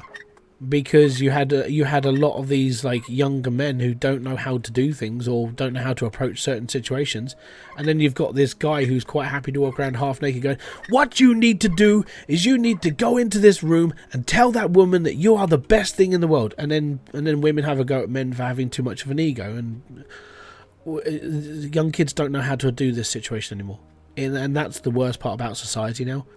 People, and there are active feminists who are like, yeah, well, I like the fact that men are scared of this. It's like, yeah, nice. That means those people aren't ever going to get into a relationship, and it's your fault, and it sucks. I don't like it. I really don't. But I'm old school.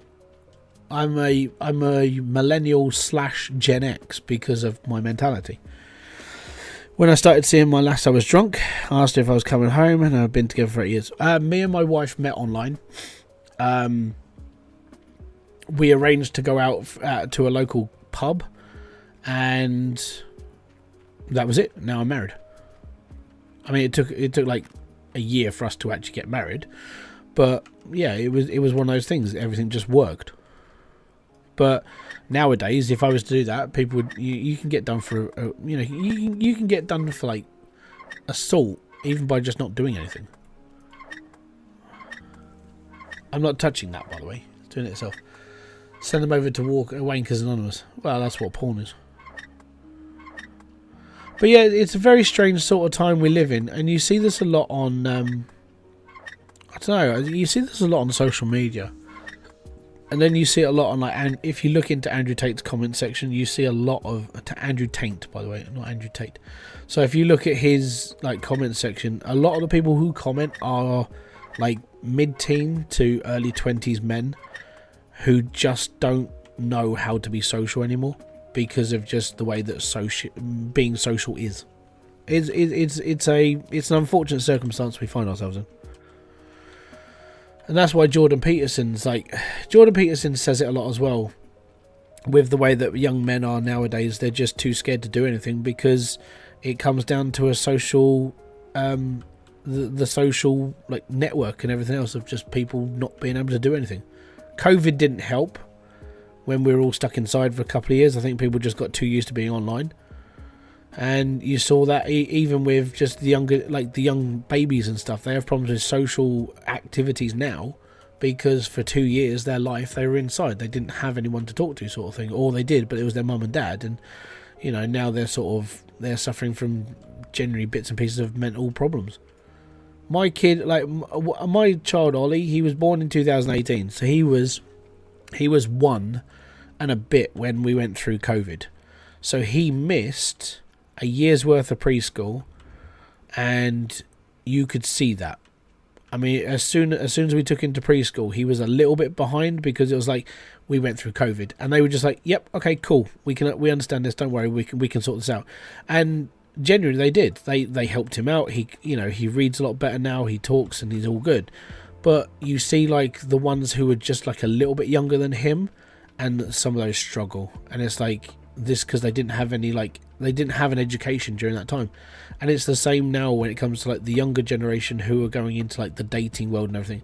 They're afraid of taking that step because of just the social abnormalities that have arisen in our modern day society. It's not like how we used to be. You used to go and go, "Cool, she's a good looking girl," and you walk up there because you've got the confidence of 10 lions under your shirt. Your mates are like, "Yeah, he's gonna go for it, he's gonna go for it." Nowadays it's like, "Oh, he might go for it," and then nowadays it's like he'll try maybe, and then he chickens out because he's looked at her and she's looked at him, and then she's just gone, "No, I'm not interested." And there's no other like talking, even if it was just, "Hi, my name is it's really nice, thank you very much for approaching, blah blah blah blah, I've got a boyfriend." Even if it's the boyfriend excuse, I wouldn't care. Having a conversation is better than just being turned down straight away and just being thrown to the garbage, or just being or like having a woman scream at you because you came into her personal space. The ones I don't like are the ones with the massive attitudes. They're like, "Oh my god, you can't come here, this is my space. No, you go away." That's the sort of woman I just wouldn't approach at all, because that sort of woman doesn't deserve your time. But that's that sort of response is like, "God damn it, go away." That actually annoys me more.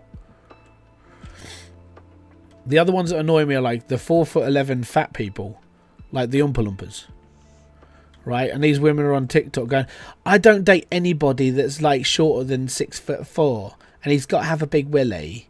It's like, well, you're not going to get that because you're an Oompa Loompa and you're trying to go out with Andre the Giant. It's not going to work, is it? He's got to have size 13 feet and a good job. He's got to earn like over $500,000 a year. It's like, there's not many of those people. I think, unfortunately, some women do have really high standards, and that puts men off. Because it's like, well, I can't even compete with that. I'm just going to go and live in a box. As long as I can get internet and I can watch it, I can fap at 10 o'clock, I'm all good. Have you ever watched that episode of Rick and Morty when they've got the man's world and the woman's world? And the woman's world, they're all like higher beings. They're like, "We live in a world of tranquility," and and then fight happens because the women get bitchy. But then if you look at the men's world, it's literally just fucking chaos and anarchy, and we're just fighting all the time. That's pretty much the world. If you want a good modern like escape of like everything we're going through right now, watch that episode of Rick and Morty.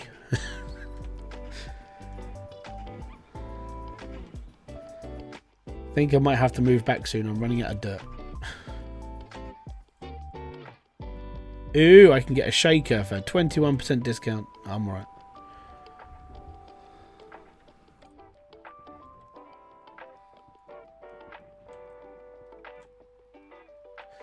Ba, ba, ba, ba, ba. I think I am living life on the edge right now.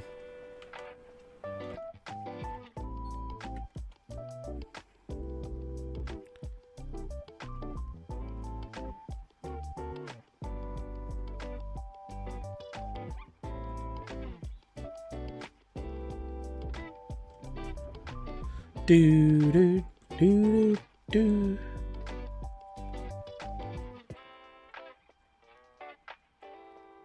Right.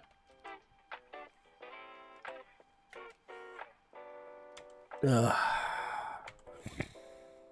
How close am I? Oh yeah, I was well close. I'm on the edge, man. I'm on the edge.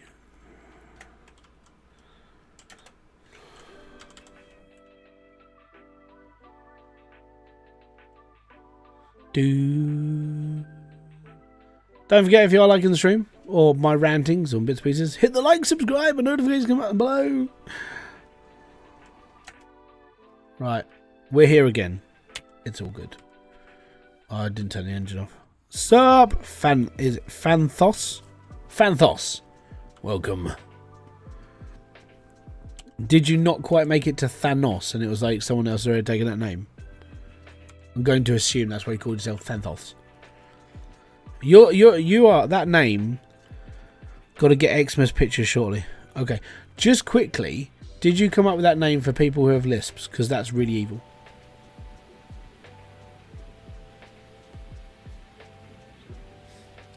Who can afford to buy a girl beer these days in the pub?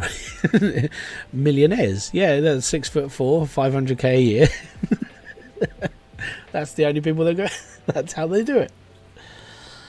Oh my god. Just a name I like. That's fair. Have you tried to like get someone like Mike Tyson to be able to pronounce your name?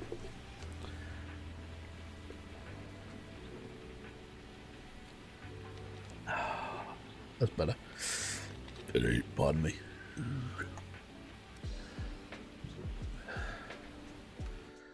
Right, I've got to scoot forward in my stream because it's a bit behind. Oh, I've got itchy back.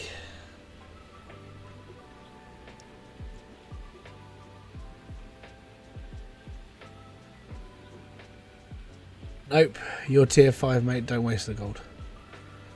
I'm not tier 5.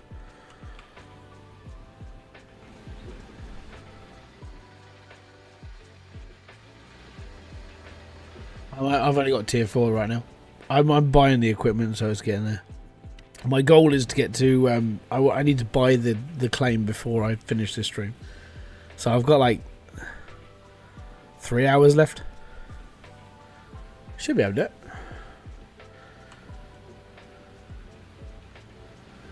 Right, let me just puddle the truck back in again. Raise from your grave.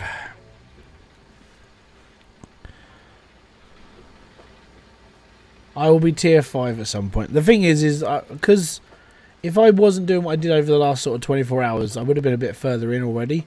But because I was making videos this morning and last night, I'm a bit behind. And I will be behind now. There's just no way I can catch up. But it's the joys of like when a game updates you've followed for a while and it's like, make videos. Brain was like, yeah, okay, we'll make videos. And then it took me a couple hours. So I'm way behind, basically. But because this is all set up now, I mean, I'll be digging tomorrow morning. I'll wake up in the morning, get my kids some breakfast, I'll sit down and I'll have mine. And then I'll just carry on digging. And then I'll do that throughout the day. And then I should have like tier 5. And then by tomorrow night, maybe, tomorrow night, I should have tier 5 set up. Maybe. He-Wolf, how you doing, buddy?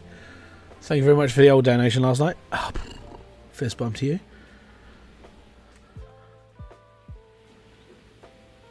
But yeah, at the moment, I'm sort of leisurely taking this in my sort of stride. I'm not worried about coming first, second, third. I'm not even worried about coming in the top 10. But at the moment, I'm just sort of digging through. I don't really care. I'm enjoying myself more than having that little bit of competition. There is like, okay, it's cool. I'm fine. I'm actually I'm doing something all right, and it doesn't feel like I'm stressed. Like, the problem with recording a series for this game is it takes so bloody long. So I've done it a couple of times, and now I'm like, I don't really want to do this anymore. Like, well, I don't want to record a season anymore. So I might just do the live streams, and just be like, okay, new season's out. Let's live stream again. But I'm trying to write up a plan of things that I can do for next year, and I've got an idea, and it's coming to fruition. Basically, I'm going to write down a couple of things, try and get it structured, then I'm going to start working on it.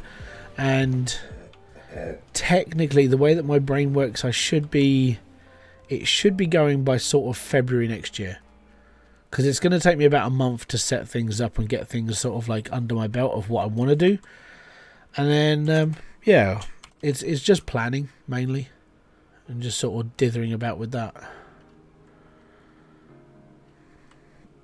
I see the rocks are moving on. Yeah, it's a different shaker, mate.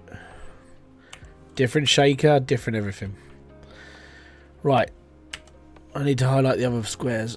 So we've done these ones. There's 531 ounces of gold in that one. Okay, we'll go back half a square on this one then. So we'll have that square. That square's got 1,000 ounces in it. That's amazing. And that one's got 1,000. Okay, cool. So that's fine. So I'm going to go back half a square. I'm going to cut all this out. So there's 500 ounces in that middle square apparently. I don't think there is, but we'll see.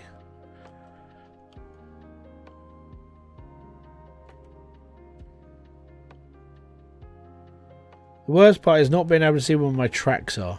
That's really disconcerting.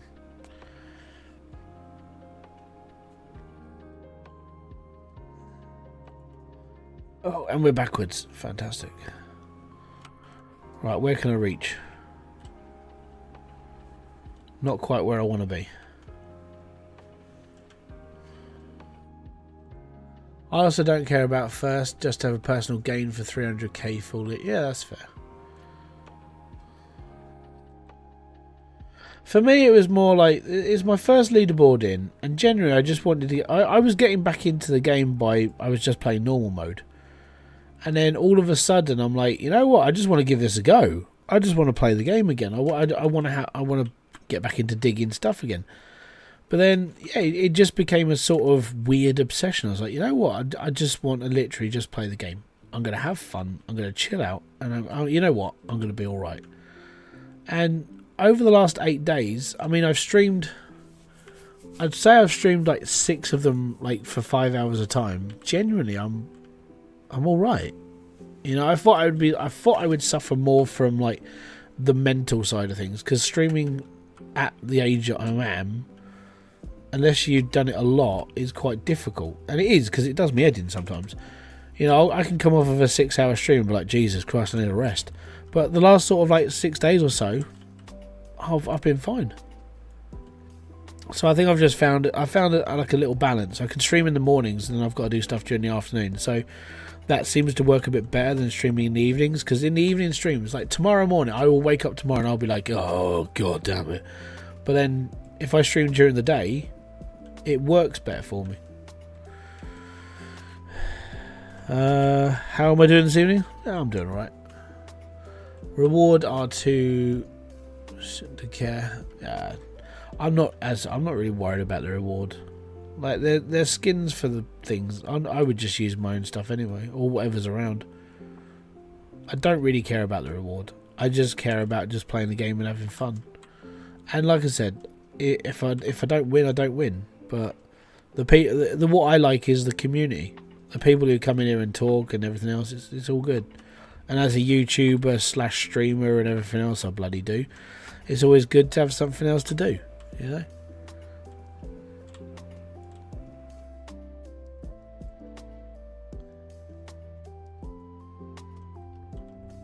Joy is life.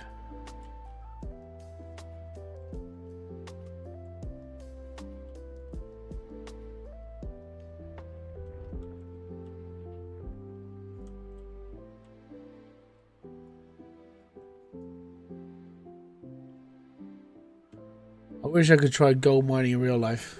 Yeah, I can't. If I was in America, yeah, I would. Like, being in the UK, no. It's not. There's.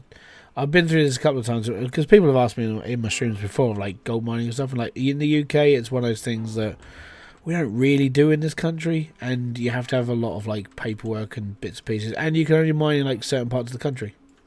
So it's like, I can't just go down to like my local place to, because our country's got it's got gold, but only in certain places because of obviously where the world's split up. Like our mountain range, which is on left side of the country, if you look towards Ireland, Wales, Devon, that sort of side, that was attached to America, where you got gold rich lands. So yeah, there's probably good gold mining in Ireland just because of where it is and where it would have come from.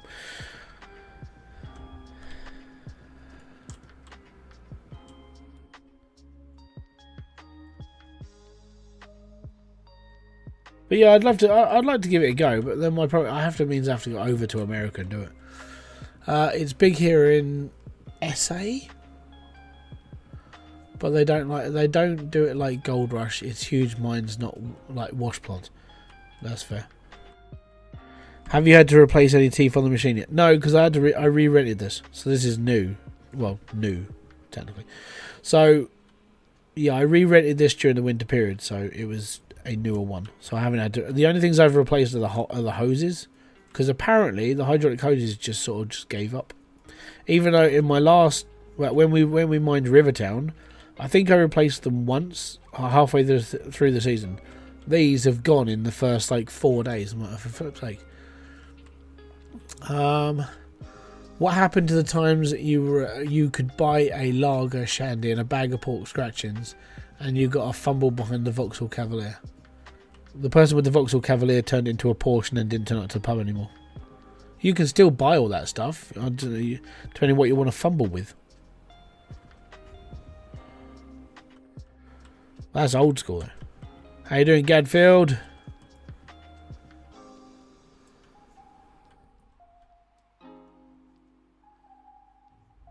How's my favourite oil miner? Because you're the only person I know that does oil mining. or drilling, sorry. It's not mining, it's drilling.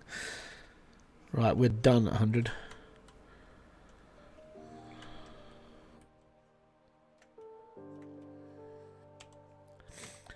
I confirmed last night that 776 ounces is the best square I have on my current Nighthawk seed.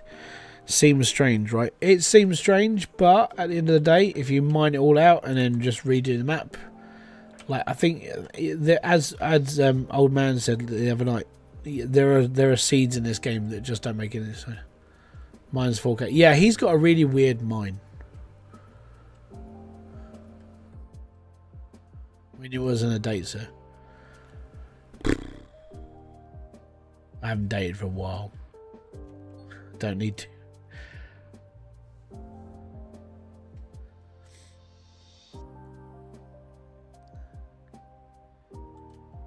I never went with that sort of person though. If I'm going to be honest, I never went with the woman that would like, oh yeah, just go for a lager or a shandy, I'll be fine. Yeah, yeah. The claim that you have is the best you've ever seen. My claim is really good. I like it, so I'm glad I'm here. But there are claims that just ruin us. Like they're just like, I might as well just gather up a load of money from somewhere else and literally just come back to this and redo it another time. Did you see the video that I put up in the Discord the day of the oil well blowing off? I saw it. Was that like, oh dear, we've just wasted loads of money? Because yeah, I did see it.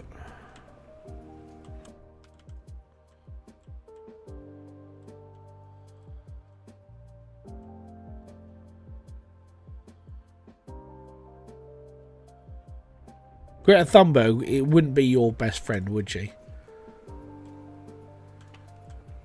Because you're an actual or you dig for oil.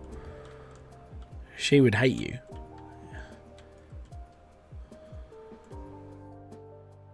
She's my best friend. She just doesn't like my job.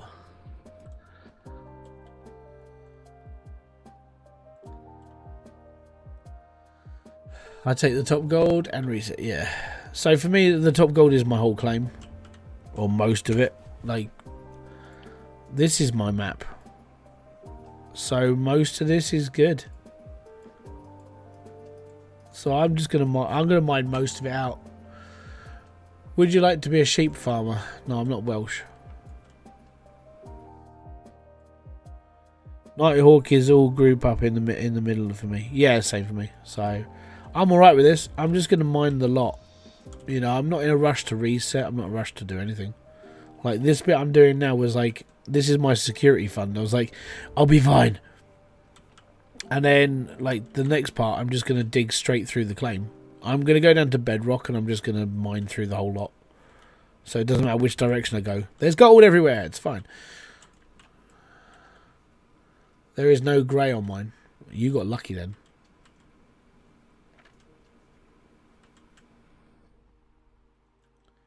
All of my gold's in the middle. Like, well, 99% of it. I'm not sure what's in the top section. But, so there's like 2 hotspots up there. I think there might just be 1 puddle of gold. But there's no point in for me, there's no point in resetting the claim if I've just got like a field of gold. I'm like, I'm just going to dig the lot out. You know, it's all good. Is everybody's map different? Yeah, so there's like, I think there's like 40 different varieties of Nighthawk maps, so it all comes down to which one you save for. But that's where save scrubbing comes to mind. Like, people do this where they basically, they'll pay for the map to be drilled after they save the game. If it turns out that map is crap, they'll reload their save, buy Nighthawk, and then re-drill it. If it's a good one, they'll stay with it. If it's a bad one, they'll load their save, they'll re-drill it, and then they'll go. And that's literally the cycle they do. And it's called save scrubbing. It's basically so you never ever use a bad map. You'd always end up in a good one. So it is a bit cheaty. You know, the Gold Rush community don't like it very much. So there have been people who do it. There have been people who tried to win and still lost, even though they were doing it. This might be an unpopular opinion, but I think someone like Greta Thunberg saying like all oil miners, because yeah, well, if they don't like oil, then they don't like plastic, and then they don't like this. But plastic is something we all use. Yeah, I've done it 10 times, and I pay for drills. Don't drill with drill. Yeah, that's fine. Save scrubbing, I don't like the idea of save scrubbing now. I think it is just a cheaty tactic. And the thing is if you live stream it and you get like caught doing it, people just they'll hunt you down. So I just don't touch it. I'm just, as said, for me, I'm just digging. I'm enjoying this, even though I'm not doing anything like overly fantastic. I'm just enjoying digging, and it doesn't feel like I'm competing or anything. Well, I'm not really, because I'm not that high up on the board. You just wasted that bucket. Yeah, probably. Well, no. When this like loads in, it'll probably be 100%. So it does this. This game has a really weird cut-off point, right? So when you run your wash plant at 99%, your sluice will get changed over, right? 99 to 100, so it's not quite 100%. If you leave your mats at 90 to auto rotate, so you've got somebody who's going to change your mats for you. They change them at 99, almost like 0.5%, and they don't look dirty enough. If you wait that extra second and it goes up to 100, then the mats look proper dirty and they've got 100% gold. It's the same with the dump truck. If you fill it up to 100% and you run it, you'll only get 99% of dirt in the hopper. If you put an extra scoop of dirt in it, you'll get 100% worth of dirt in the hopper, because it fills up to 99.5%. It's really weird. I started noticing it. I was playing normal. I was like, why is this not going up to 100%? Like, ever. So let me just put another scoop in. It was like 100%. But yeah, it's a really weird thing this game has programmed into it. It doesn't quite get to 100% before everything moves. So basically, automation comes at a cost. Yeah, it's like by 0.5% of a percent. You know, it's 0.5%. But it's just annoying. I started when you look at the mats, and I'll show when all this has been done, and we get to 100%, you can see the mats that are 100% and the mats that are only 99.5 because of the graphical change. It's little things like that that bug me because it should have been done properly by now. You get that present next. You get that present next clean. You don't lose any. I don't lose any.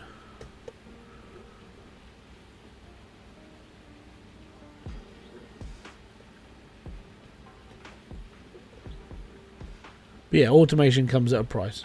Just a little bit. Percent, sorry. It's been that way for a long time as well. Yeah, same, but it's always bugged me. And now I know why it happened. Like, when I played this, you know, a couple of years ago, I never really used to work it out. But since when I was going through all the Hydroneer stuff and everything else, it made me more critical of what's happening in games. Never figured out why they didn't run. I don't know. Workers are robbing gold. No, it's the game, generally. It's almost like they set the trigger like just a tad too early, so it doesn't trigger at the right time. It triggers just before, and then it just goes click, and then everything starts working. But it's like if you triggered that at 100%, everything would work normally anyway. So it just you need the development team to go click, and then it should just start working. It's probably just a little bit of code for like automated stuff. And now my fucking wash plant stopped because the rock stopped. The rocket jet is almost broken. Oh, that's okay, it'll break. I'm not worried. If it breaks, it breaks.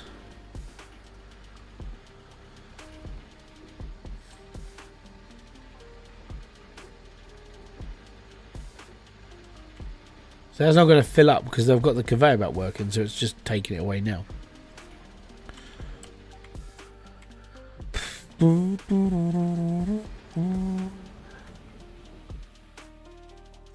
And I tested this 5 times. When I buy the claims, I get bad claims. When I lease it, and I get great claims.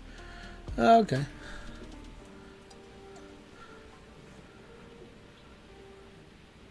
So you're saying the idea is just to keep the lease on like Nighthawk and then not buy it?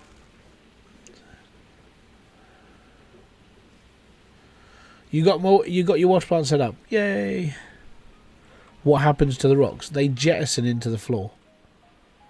Like, they come down really fast as well. Just pyom, and then they just get buried. Yeah, they do. They just get beaten into the scenery.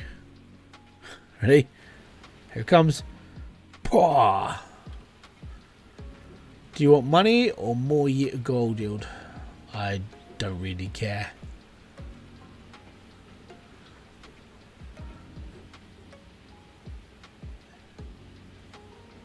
I'm going to assume I'm just going to lease this land. But my problem with leasing it is the rent on the gold. See, here we go. Like 100%. That's done. That's done. Right. So that should be. So we've ran this for a tiny, tiny bit longer. Every single one of those mats is now dead. Like, that's full. All of that is full. But I had to run it an extra 2%. In here because this one gets automatically turned over. This got an extra 2% whilst that one was still filling up. So it's one of those times you sit there and just go, ah, yes, it's the weird timing in the game. And as I said, I never really noticed. Years ago, I never noticed this, but when I started like tearing like Hydroneer apart and messing around with that game, I started noticing smaller things in other games. And this was one of them. I was like, there's a way of fixing this.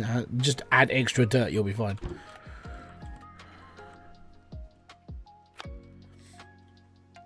Way back in the day, we had they had tailings, but it caused the frame rate. Yeah, I can understand that.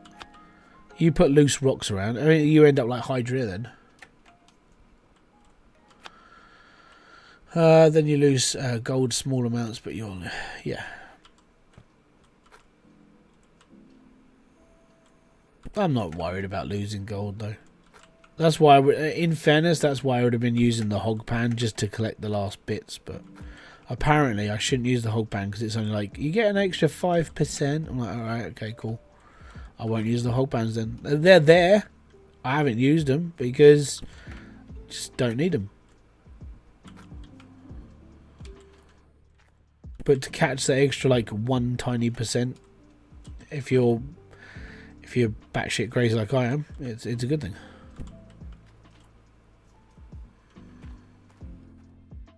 Did I just knock my grate off and now I can't find it? Cool. John, how you doing, buddy? Leaderboard is all about gold. Yeah, I know. For me, it's just all about playing the game. Like, it's nice that I'm playing it, but I guarantee if I was playing this on normal, like, and I'd be sitting here talking to people, I'd probably be bored crapless. Like, can I really be bothered to play this on normal? Or if I just play it on leaderboard, it makes me want to play it more because I may not be the best, but the numbers go up and it looks cool. I think that's what it is, though. It's more of the numbers are going up, I get like dopamine rush sort of thing, and it's good. So it makes me happier. But playing normal, it is the drag. I mean, doing 8 hours worth of digging on your own sucks bollocks. Like, proper. It's like, bollocks. Play $1 mode. No. I don't see the point in playing $1 mode. There's no grind in it at all. There's no life. There's no life, man.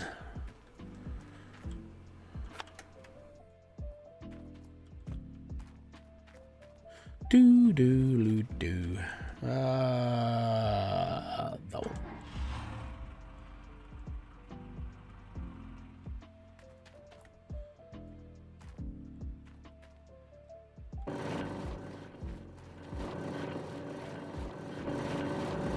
Thank God I'm almost out of Pine Valley. Why'd you go to Pine Valley?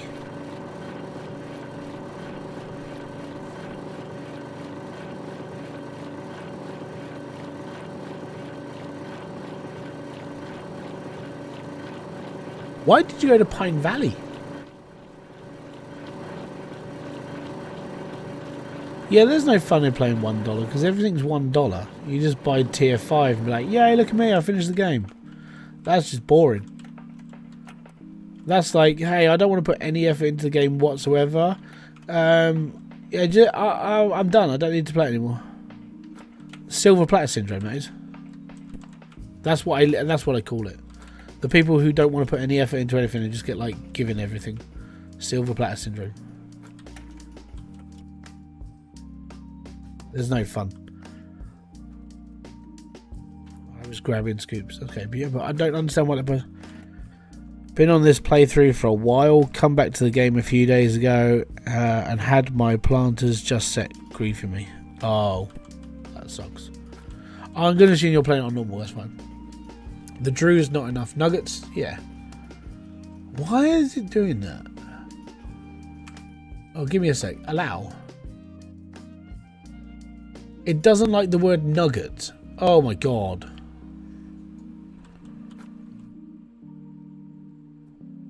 I think it probably thinks you talk about testicles. Joys of bloody Twitch bots and automation. It's just... that's smegged up. Boom. Boom. Boom. Oh, let's go.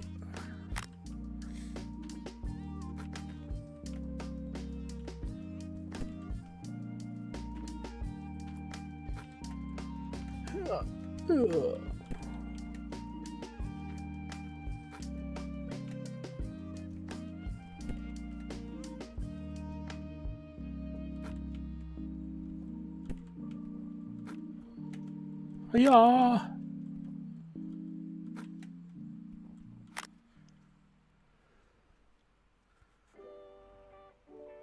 Yeah, it's the bot picking up words that it doesn't like, but it's like I don't understand why Twitch. I don't know if it's my bot or Twitch's bot that picked that up. Someone I didn't see that name. 503 Hernandez. $1 mode sucks. Yeah, there you go. Egg baps, bacon baps, or egg and bacon bap for you. I'm just a bacon and sausage man. I'm not. I don't really like egg.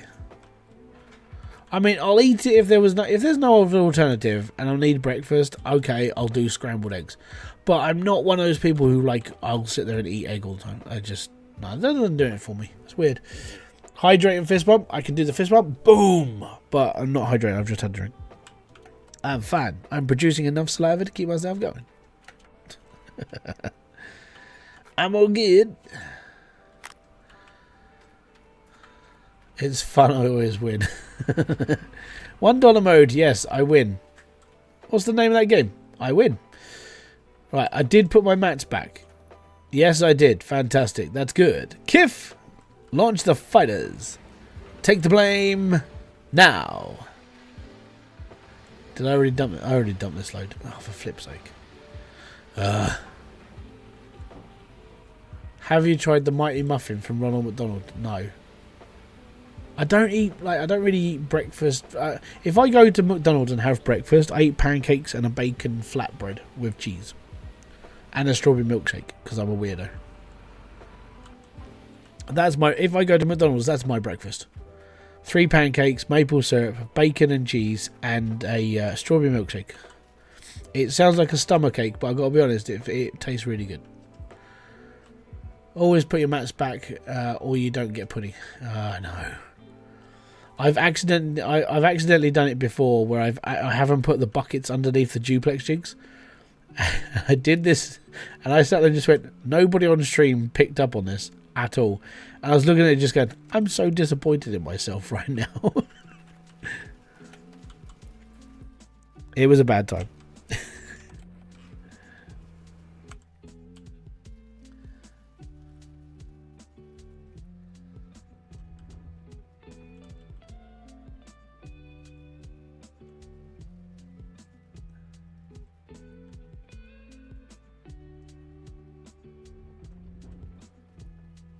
I really should move this forwards a bit.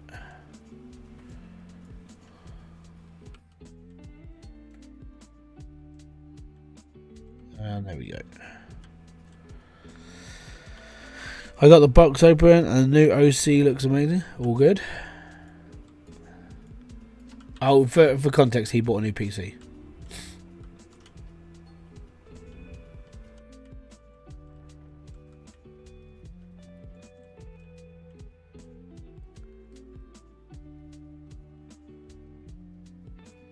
Oh no, I don't say. I save when I can.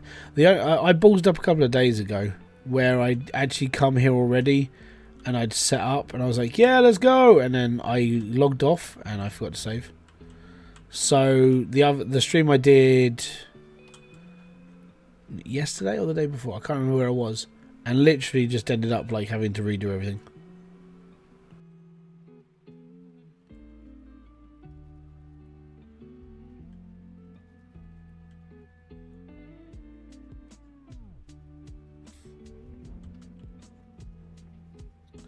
I play this game, I only last 2 hours, I lost all. Oh man. How did you lose on this?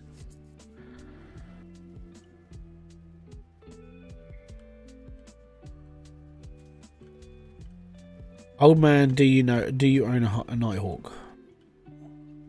I don't know. I'm an old man. F5 buddy is your best friend, just push it. Why, what does it do?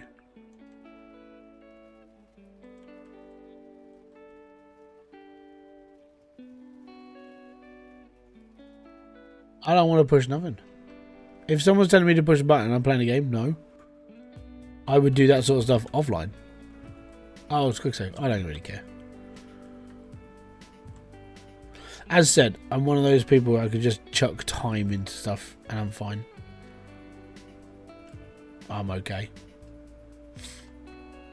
I think so far what I've learned, as I said, I don't really, even if it comes down to saving, I'll just do it the old school way. Escape, push button, it's alright. I know.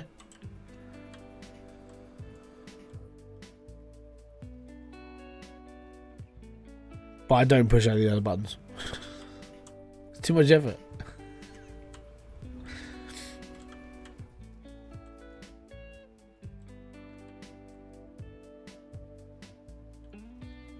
Oh, wow.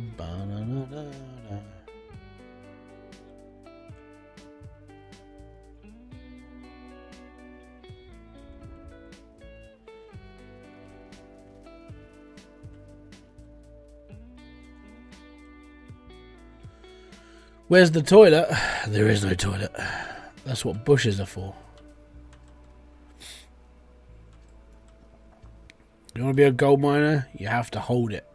For 12 hours a day, you just sit there and not go to the toilet. Like me. I've sat here for 2 hours and 15 minutes now, and I haven't been to the toilet. Yeah.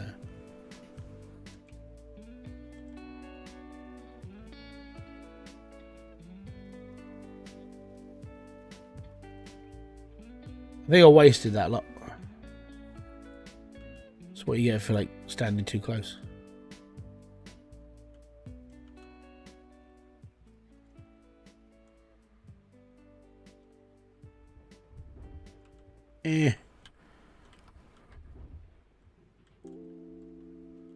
Where do you wipe your ass, Norjiks?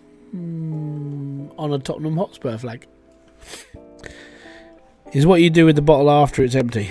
You tend just to like throw it at people, or you just do what they do at Amazon places. Like I've watched a couple of investigations, like Amazon warehouses, and the drivers pee in bottles and then they throw them outside so they don't get. Apparently, they get charged for if they find any wee bottles inside their vans, which is really bad. So they throw all the bottles out before they get to an Amazon depot. And that was in America. That wasn't a UK one. I was just like, that's really bad.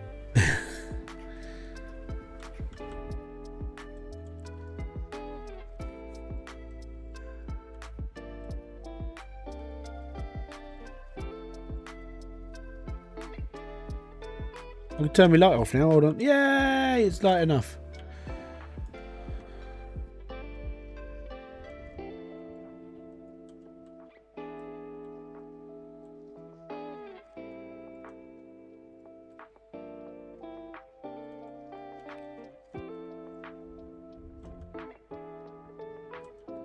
Do do do do.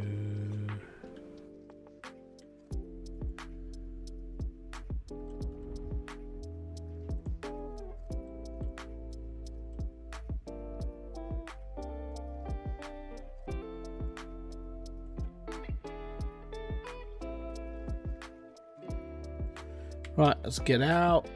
Move this. Let's go again.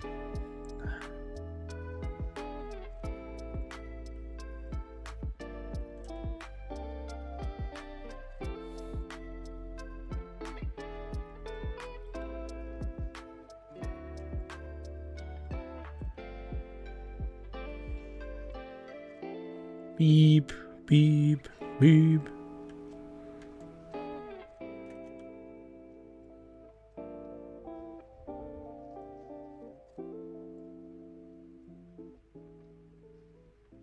And there we go. Another truck breaks the dust. Dump, dump, dump.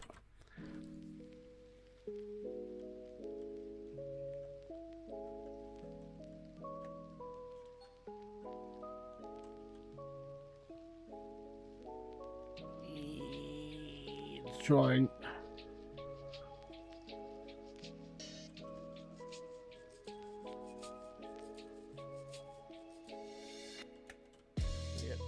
We're here at Madison Square Gardens.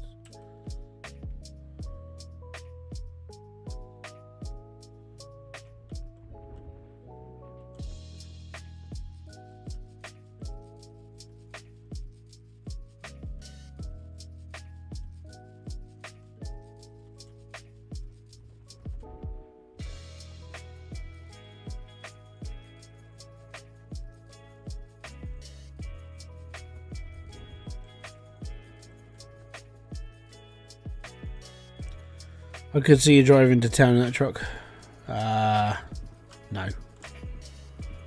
That's not going to happen. It's a really windy road as well. If you change time scale, you can't. If you change time scale, does it change the whole you get? You can't change the time scale. Oh, the gold scale. If you change time scale, does it change the gold you get? Huh?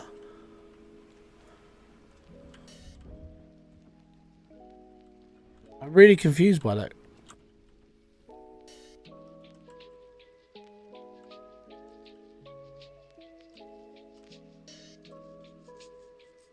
Man, drive to KFC. No, I've seen people try to like drive to KFC in like Humvees. It's really hard in the UK. We haven't got the facilities to accommodate. So turning up in one of these, that's nightmare fuel.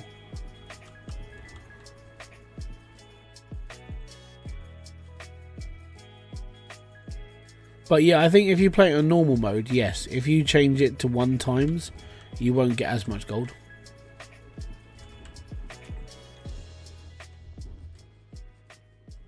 Because on a normal playthrough, when I was on 1 times, and I think my average cleanup on 40 buckets was like 100 and something ounces of gold. I'm like, guarantee I could probably get more if it might just be one of those things that you get more if you just turn the time up. I think it's because time's moving faster, they give you more reward.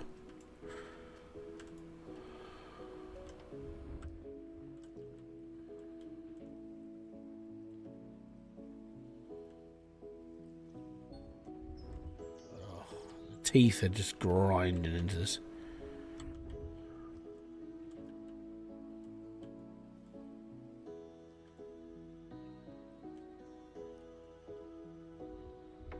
Got to head out? Not a problem, buddy. Have a good one, Charlie. Enjoy yourself, man. Going to lurk in game. Can't let you. Oh, man, I'm miles away right now. I don't even know how many buckets I've got left to do before I do a cleanup, so I think I've got like 5, maybe. But yeah, I'm going to be spending a bit of time digging through dirt. So that's good. I think what I'm going to do tomorrow, that's going to be me tomorrow. I'm just going to be like, I'm just going to dig through this lot. It's going to take me some time, but then I'm on to like gold rich pay for like the rest of the time. That's my plan, at least. I don't know if it's going to come to fruition. I don't know, but it might do. And if it does, then all I've got to do is dig. Then, well, I'm digging now, but you know what I mean. Right, so that's 100%. I'm going to drop this in as well. Now it's a proper 100%. I think that's going to be okay, because then I've still got to do... Actually, you know what? If we wedge our way back a little bit, so we can still get this much and this bit, and then I park my truck there. Actually, if I park it there, we're okay. Yeah.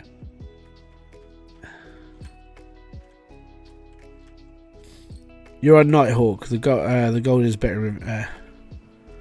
Oh, I know. I've already done 1 cleanup. I did have 1.8 million from 1 cleanup, so I did alright. But so I did 1,000 something ounces in one go.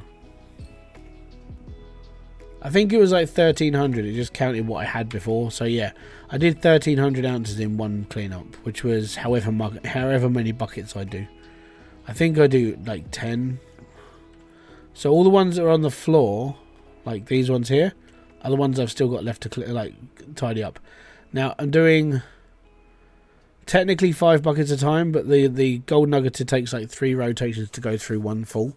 So I've got 3 buckets at a time, and I've got 3 more major cleanups to do.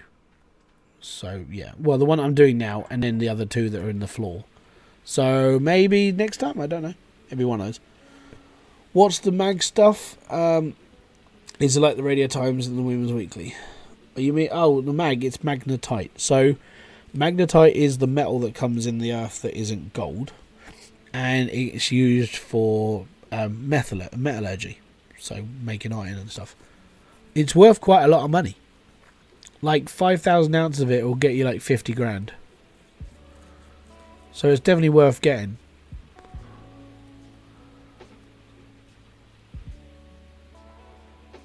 Like I've finished off the blacksmith, so any magnetite I get now, I take it to the trailer, whack it in, and I'm just selling the lot. So it's money. It might help you with a couple of days worth of rent, that sort of thing. We've got loads to do. Upgrades in blacksmith with mag, so I've got. No, that's right. Yeah, I finished the blacksmith today, so I'm done with him. I will just sell all of it.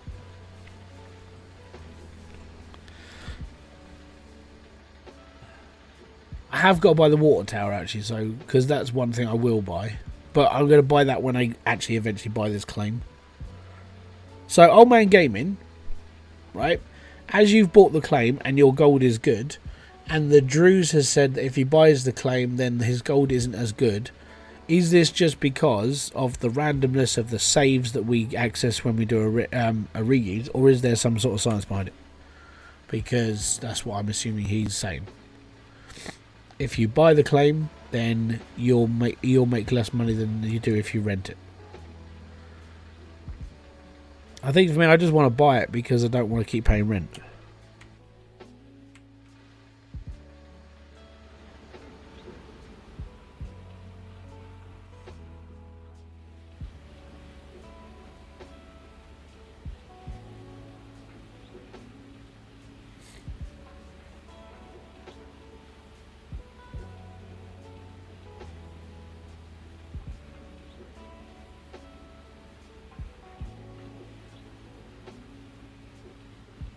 It's the RNG gods, yeah.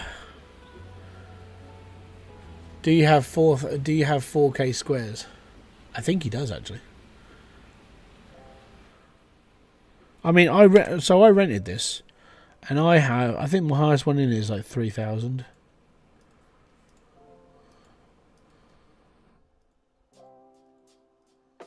$2,500, 2,800.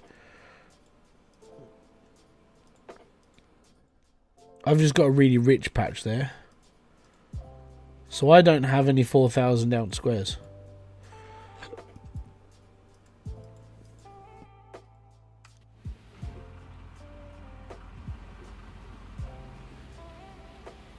And I'm renting.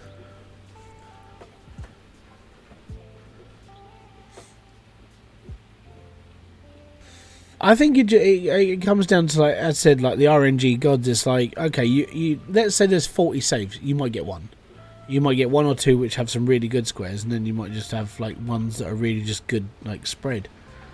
So yeah, I think that's what it comes down to, because that's what they were saying in the patch notes, like for the last leaderboard. It was this map will have lots of gold, but then so on. But we've always known that if you actually load the save and then reset the save, it's going to mess around with it. I reset my claim a few times because the seeds were so bad, still ended up with terrible. I think my highest is 3,000. Yeah, I yelled. Yeah, it's cool. I'll have a look in a minute. I'm just waiting for this to like finish. It's nearly finished, and I'll have a look. Should be nearly finished, like really nearly finished. Bucket. It's finished. Are we empty? Yes. Good. Fantastic. Right. So where I am in the leaderboard is, I should be about 30th. Yeah. 4,789 ounces. Basically, I haven't done a cleanup since I started. So my last cleanup was 2.5 hours ago. Like, that's when I last calculated the gold. So I'm still digging.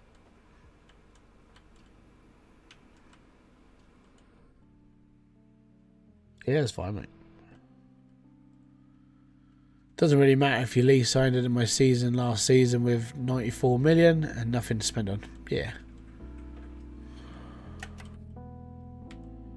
I think that's the problem with all games, though. Like this sort of thing, you get to a point where you make so much money, you're just like, what am I spending my money on then? Like that was my problem with like Hybridsteel over time. I just got to a point. I was like, I make so much money, there's no point in me playing. So I was always reset my save. Because there's never ever a contingency plan. It's always like, it'll be okay, we're done.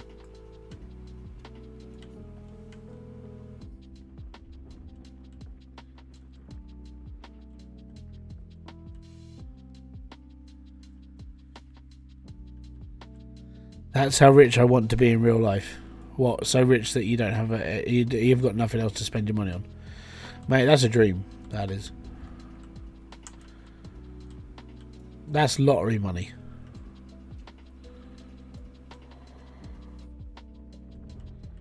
Don't start having a go at me. Whoa. Damn you, excavator.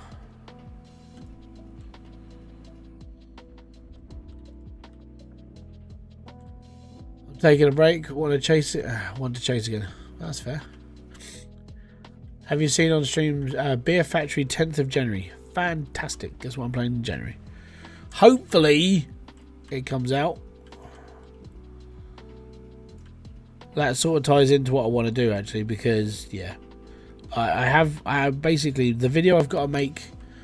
I'll probably make it on because I've got like a few things to do on the 23rd. I might be streaming on the 23rd. I don't know yet. I've got lots of like cleaning and sorting out and organising stuff to do, but I need to record a video to explain what's going to happen on this channel moving forward, because a lot's happened over the last sort of like 2 months to make me consider certain things. So yeah, nothing major. Well, nothing major for you guys. Like programming will still carry on, but I have just got other things to do and other things to like add in and bits and pieces. So I'm still going to be here. Don't worry. I'm not disappearing.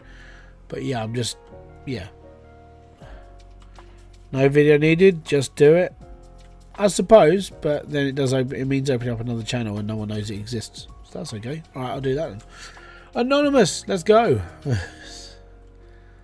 It's great. I played the demo. Yeah, I played Beer Factory demo. I played it. Oh, I don't know when did I play that game? It was a long time ago.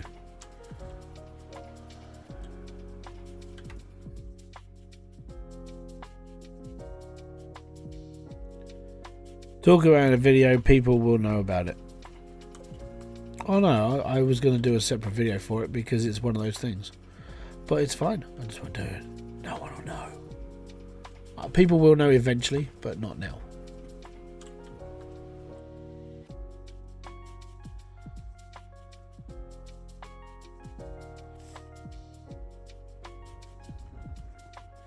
Oh, I don't care if it doesn't work. That's the thing. The video is there for information. I don't care if it like spreads through the internet. It's one of those things that for people who subscribe to the channel only. It's not for like going viral or talking to them. It's literally a video for people who actually care. And if they care, they would watch it. If they don't care, then they won't watch it. It's that simple. It's one of those videos. I don't give a damn about the results. It even be it's going to be unmonetized anyway, so it doesn't bother me. It's literally one of those videos where it's like, okay, cool, don't worry about it.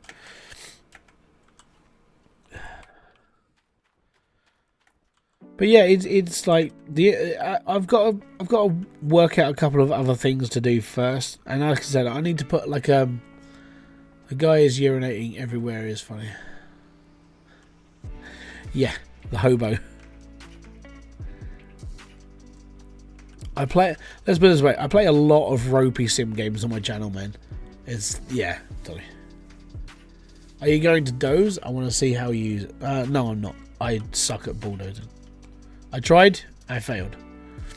There's a couple of sections that are a little bit flatter, but I'm not dozing. I just suck at it, basically. And it doesn't, like, if you look at a bulldozer, it doesn't seem to work in, like, realistic physics. Like, one thing that does really need a lot of work in this game is the bulldozer. Like, it was the same with Hybridsteel. The grinder didn't work properly. It needs to be reworked. Didn't work properly. It needed reworking. Then it just got removed. Took me 6 hours to doze. It sucks. Yeah, so that's why I just went into dig mode. So what I've done here is I've probably done about 6 hours worth of digging in this one hole. Whereas if I was dozing, it would have taken me 6 hours to doze. And then I would have just been like digging anyway. And that would have taken me longer. So I'm sort of glad I went down this route, because for me it's just all about just going like at my speed and being able to do it like how I want it to be. So I'm alright with this.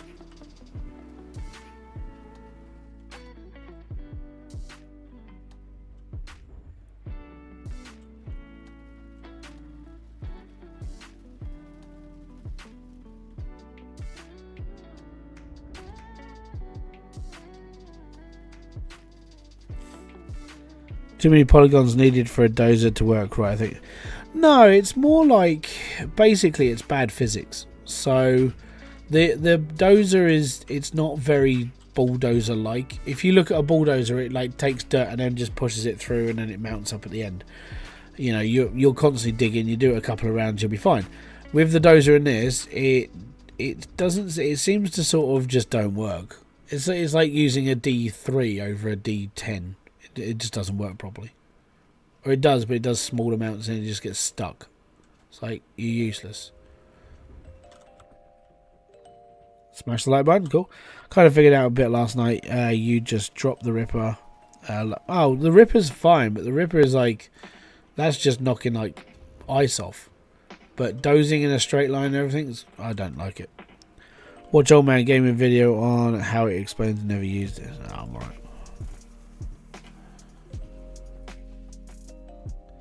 I'm not going to worry about it.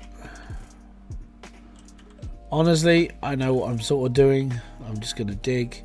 I've got to get down like 13 feet. That's good. Well, 13 meters. That's going to be the harder part. But I think I'm just going to follow the... I'm just going to bedrock line it. Top digging or dozing gives the same claims. Just more clean before you have to reset. Yeah.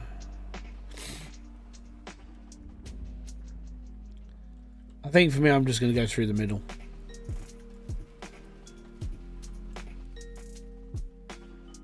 But I'll do that. I'll probably end up doing that off stream because you won't want to sit here and watch what I'll do. I'll spend hours doing something and you guys won't see it. It's fine.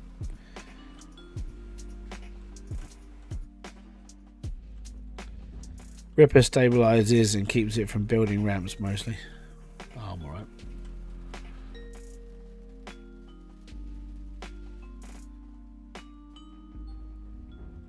For me, it's another piece of machinery that I don't really want to bother using.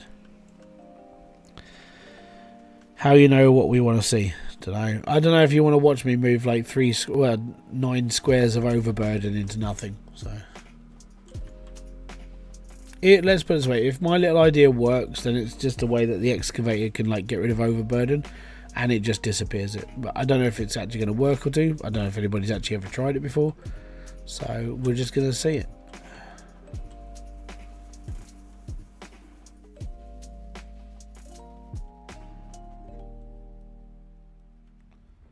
Or you go down the stupid route and just use the front loader. Just like, done. Hybrid feet pictures. No, it's alright. You don't want to see my feet. If the square has overburden, sure, but the goose egg has no overburden. It's just deep. Yeah.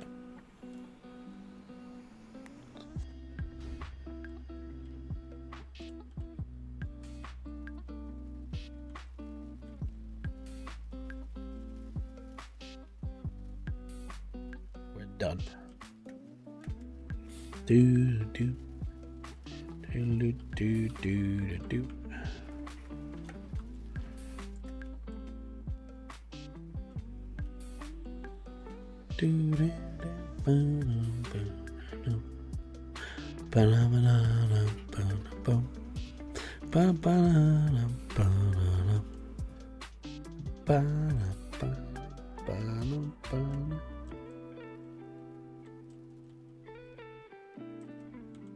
And there we go.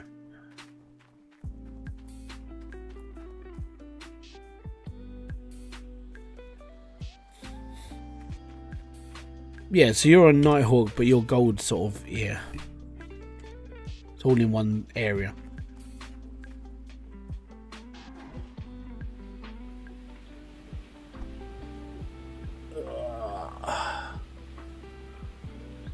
Just bumping along to the tunes. Yeah. It's one of those things. Unfortunately, I can't, like, you know, if it was up to me and I didn't get copyrighted for it, we wouldn't be listening to lo-fi music. Like, what are you listening to? Hatebreed, Slipknot, Static X, System of a Down. Let's go! There'll be a lot of me shouting and screaming about it as well.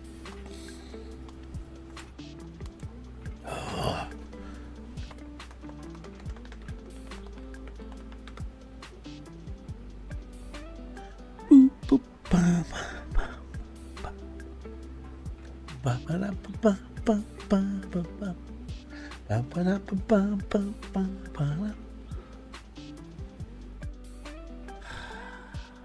do do do do do do do do do do do.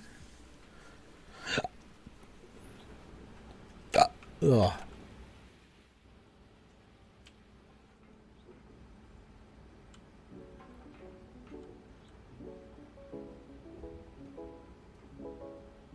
Do do do do.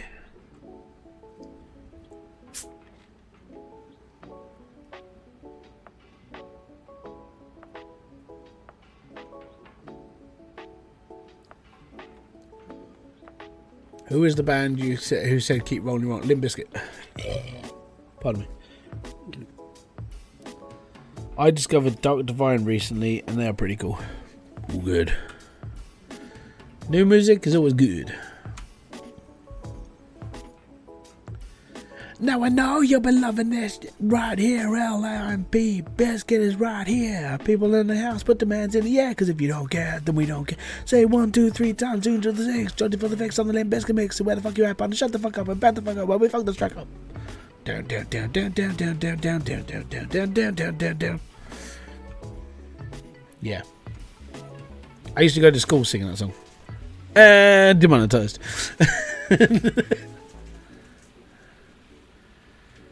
It was a soggy rich tea. Yeah, it was.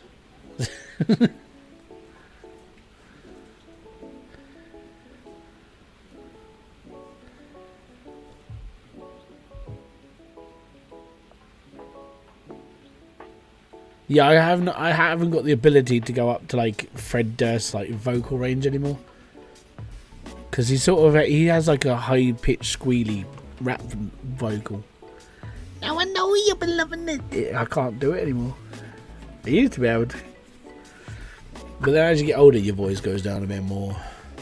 You go low, low, low. Or it's because I'm fat and my vocal range is like worse. On the plus side, I can growl now, so it's a good thing.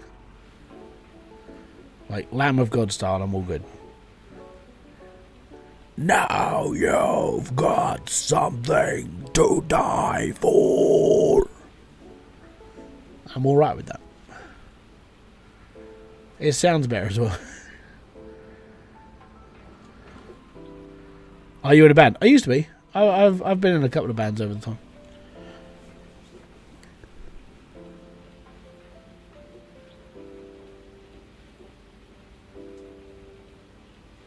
Years ago, before I had kids, I was in a band called Rage of Silence. We'd played one gig at a veterans charity range, which was pretty cool. And we did a full set. So we actually had like 8 or 9 songs. And then that all fell through because of just life. And I had kids coming. I was like, okay, I can't really do this much anymore. And it was like, you know what? Sort of, I'll give it up for a bit. And I tried a little bit later on, and I went into another band, and it was good for a bit. But then it was the worst part about being in a metal band is always trying to find a drummer. And we went through both of my bands. It was always we were always looking for a drummer. We were always looking for a drummer. And in my second band, we were always looking for a drummer. And then it got to a point where we recorded up a couple of tracks because the guy who was like the owner, he was the guy who put the band together. He paid for studio time. He got a couple of tracks recorded. And he was like, even if this goes absolutely nowhere, at least I had them recorded. I'm like, that's pretty cool. So I recorded up a couple of songs for him, and then I couldn't carry on because I had my second kid. And then about a year ago, he was like, do you want to sort of come and audition out because we're looking for a new vocalist? I'm like, I can't. Like, it's not to do with the kids now. It's like the medication I'm on for my migraines has started knocking like black holes into my memory.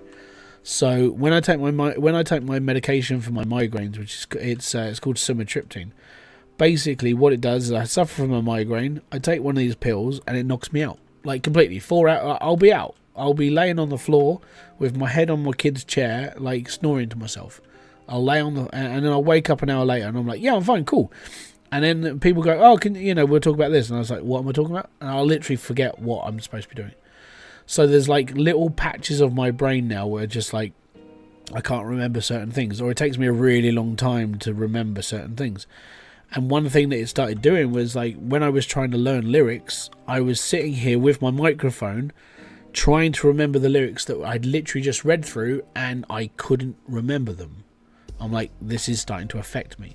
So unfortunately, because it's not really a good thing to be getting up on stage, holding a microphone and holding the lyric sheet and not paying attention to the crowd. I was like, I really just can't do this anymore. So I'm pissed off that I can't do it.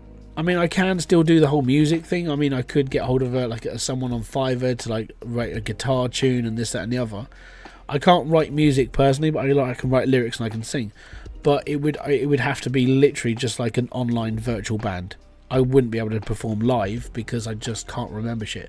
The weird thing is I can remember stuff from 20 years ago, even 30 years ago, but I can't remember certain lyrics I wrote like 3-4 weeks ago. It's really odd. This is actually in the same pre-chart. Dadlaw. Yeah, I was in. The bands I remember were all right. My first band we were called Rage of Silence, which it took us a little bit of time to name our band. And then the guy that actually put us together was, in fairness, he was a bit crap at guitar. So he could only play like basic stuff. And I was like, dude, you're like, you were the reason why we all got together in the first place. It's like, well, I can't really do much complicated. I'm a little bit deaf. I'm like, oh, cool. So yeah, it's gonna suck. So unfortunately, we fired him because it was like, we can't do this with somebody who can't hear what he's playing. And we went through his recording stuff. It was the same thing. You would hear the reasons why he couldn't play the guitar properly. He couldn't hear what he was playing. So me and my mate Dan, we took on the band. We got hold of a bass player who was a flipping good bassist. He unfortunately was in that period of his life where he had kids and he was like, I don't really want to do touring. I was like, that's cool. We're probably just like the odd like pub gigs, like that sort of thing. He was like, okay, cool. But I'm really limited for time because of like kids. I'm like, right, cool. So we got stuck there as well. And then drummers, we went through like 5 or 6 drummers before we even did a gig. So it took us a year and a half to get our first gig.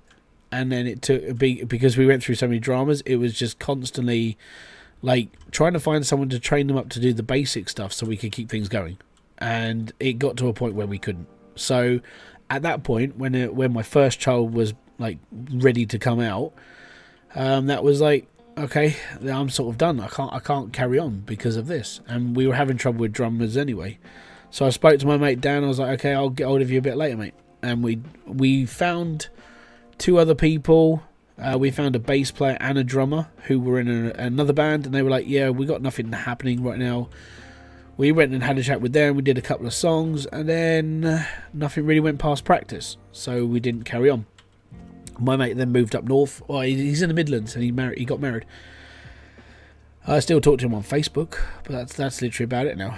The other band, they were part of it was like a 4 or 5 piece in one of my local towns. They're called All the Above, which in fairness, they were really good. I like them. But they had a few like commitment issues, and they're getting older as well, so they, instead of doing like 10 or 11 gigs a year, or if they were down to like 2 or 3 because of like previous commitments and this, that and the other. And the first time I spoke to James, who's the guitarist, he was like, dude, we're literally just, he was bass. Yeah, he was bass. And he said, look, I'm looking at doing a side project because I can't really mess with this right now. Would you be interested? I'm like, yeah, cool. I'm all right for that. And we wrote up, I think we had 5 or 6 songs recorded. Well, 5 or 6 songs written and everything else. And again, we had trouble. We couldn't get hold of a drummer. Drummers are nightmare. They're the people that you rely on the most for the backbeat and the soul of the actual band. To keep the time and to keep everything going, to keep the pace going. It's cool. And every other couple of weeks, it was like, we need a new drummer. I need a new drummer. We need this. And I was constantly posting adverts. We need a new drummer. We need this. This is our music. This is it and the other. And we had interest, but it was every couple of sessions, like 3 or 4 sessions later. It was like, oh well, I can't really commit because I'm doing this. It was literally the only person that we couldn't keep in the band ever. And then that all fell through because we're having our second kid. So again, as I said, I got down to recording a few bits and pieces for him, and it kicks around on his hard drive. He uses it as a reference every now and then for what he does. And then he asked me to, did you post the advert in a local paper or job site? No, we were literally posting on like band websites, like people who were interested in becoming musicians. Unfortunately, it just didn't happen. So we were always looking for people who could like travel, who anybody in our area. That was the worst part. And then a couple of months later, after, I mean, well, actually, it wasn't a couple of months later. It was this year, or end of last year, beginning of this year. And he said, "Look, vocalist is like dropped out of all the above now. You know, we're looking for someone to take over." I was like, "Cool, send me the lyrics over." And it was at that point I just couldn't remember anything. Like every time I went to try and record something, every time I tried to learn it, I would have it. I would walk down to the school with the music playing in my ear every day for weeks and weeks and weeks on end. And when it came to recording it, I couldn't remember it. So I know there's some sort of like brain damage going on with the medication I've been on. It's not so much damage, it's just like it's misfiring now. So that's why I have trouble remembering things sometimes. That's why occasionally I stutter, because my brain is just flapping around, basically. But I enjoyed my time in bands. It was fun. I enjoyed the creation process. I enjoyed listening to the music we put together. And I enjoyed writing lyrics. It was just one of those things. I just enjoyed the time. I just started making music again after losing 18 years worth of hard drive. Oh my god. Oh, I feel sorry for you so much. That's He-Wolf when his entire hard drive collection dies. He-Wolf's a bit of a he's a bit of a hard drive hoarder. Yeah, that sucks balls. That's bad, man. Bad. But yeah, it was fun. I mean, the recordings that are there's some on YouTube and bits and pieces. The recordings are crap because they recorded on like a GoPro. I think they were recording on a GoPro 4. So yeah, the recording is not the best sound. I mean, you can hear the bass amazingly, but you can't hear anything else because like Luke's bass was just so strong. He was a slap basser as well for a metal band. That's just something we'd never seen before. Like it was sort of Mudvayne-y. It was pretty cool. But yeah, that's all you can hear is literally bass and drums. It's like you can't hear nothing else. That's cool. And then when we did our gig at the Veterans Run, it was recorded on the same GoPro. You couldn't hear nothing. It was like, I know the lyrics sort of, but yeah, it's hard to hear. I only have about 120 to 140 terabytes of storage. Yeah, so you just don't delete it. It's fine. I've still got some of the lyrics kicking around. I removed it all off my hard drive there a couple of weeks ago because I was like, I can't do this, so I can't keep it because it it infringes on sort of. It'll always be that thing in the back of my head. It'll be like, well, you could go and do it. It's like, no, you can't. I have to keep telling myself I actually physically can't do it anymore. It's not because of age. It's just because of how screwed up my head is now because of medication. It's a sad time when you have to give up things you love. Like baseball was a big thing for me. I enjoyed playing baseball. I enjoyed like hitting out and running bases. I mean, I was knackered and I was fat, but I really enjoyed doing it. And I had to give that up this year because of Kerry's health. It wasn't because of mine. And she can't deal with the kids. When I was playing, she had to look after the kids. And being that she can't get around as much and she can't look after them as much, so I had to stop what I did because to make it life on it easier for her as well. And my kid, so when I go out, it's everything else. That's why I started, like, next year I'm taking up golf. I've already got my club sorted and everything else. Thank you very much for becoming a subscriber. Boom, tier 1. Thank you very much. Most appreciated. But yeah, so I'm playing golf next year. I'm going to go up to the driving range as a freshman, and I'm going to go up and learn how to hit a ball properly, and then I'm going to go and join a golf club, which is quite cheap for around here. And then from there, I'm just going to carry on. I need to do something just so I can actually physically still get out and do stuff. So that's what everything's for now. But yeah, that's a little bit of my life before and after kids. Before I had kids, I was a little bit of a loose cannon when it came to drinking, though. So I remember some of the stuff. I don't remember a lot of it. I remember DJing, thankfully.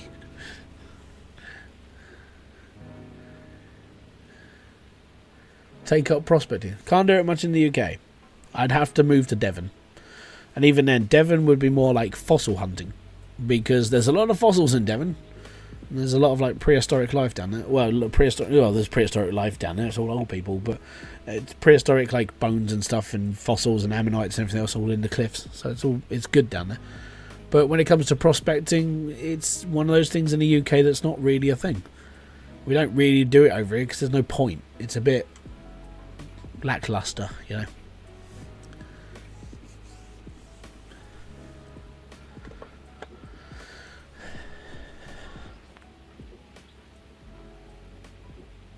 But I'm looking forward to getting into golf. It should give me a bit more of a sort of release in joys, I suppose.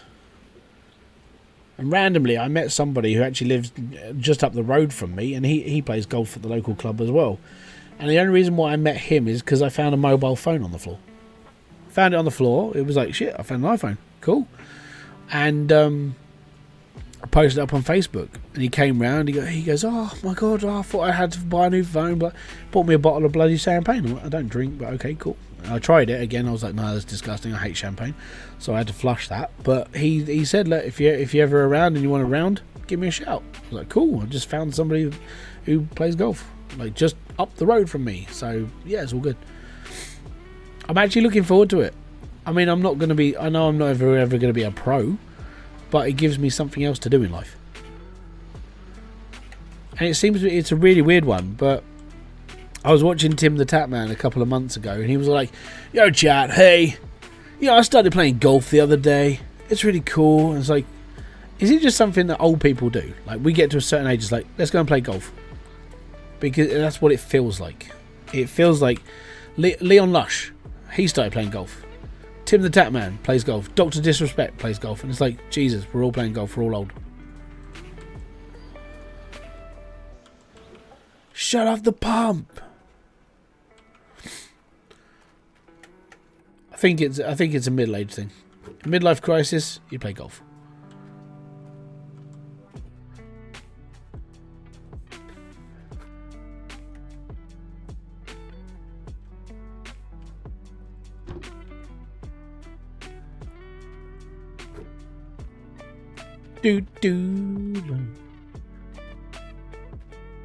Golf and billiards. Yeah, I think it is. I think it is it's a grown-up thing. You finally realise you're going to be an adult. How? I bought golf clubs. And bowling. Mate, I was playing bowling when I was a teen. I did 10-pin bowling when I was young. So, cause there was only... Okay, here's the thing. Here it is. Right. 100, 100, 100, 100, 100. 100%. 99%. That one there is a 99% mat. This one are 100% mats. Can you see the difference between a 100% and a 99.5% one?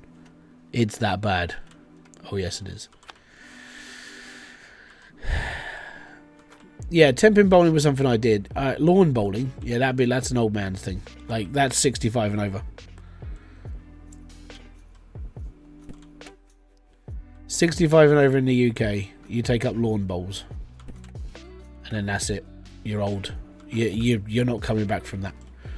Or you do something like the Northern Boys. I know I don't know if American people would have actually heard of them. If you want to hear like some really weird rap hip hop, look up the Northern Boys, right? And you'll be sitting there going, huh? The two singers or rappers are in their 60s, and they've got a mate, I think he's got dementia or Alzheimer's, and all he does is dance on the videos, and it's so cool. Like, they're really good as well, but they are very, very sort of 18 plus rapping. They're not talking about like, oh yeah, I was in this relationship once. They're talking about like, sellotaping their cock behind their legs and wearing dresses and shit like this. They are proper sort of like, they go for it for just like funny as fuck. It's brilliant. So go and check them out. Could be worse. You could be in a local bridge club. No, I'm never going to play bridge. I'll play mahjong, like with other people, because I get like a grip of that game. That's the one with tiles, not the one that you play on the PC where you're matching like, oh, I've got to do this, like actual mahjong.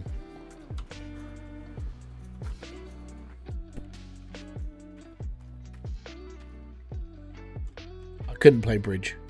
My granddad tried to get me to play bridge once, and I just sat there. I don't understand a single thing that's going on right now. And now he doesn't understand a single thing that's going on right now. Big water pump. Gold nugget. Gold nugget. Let's go.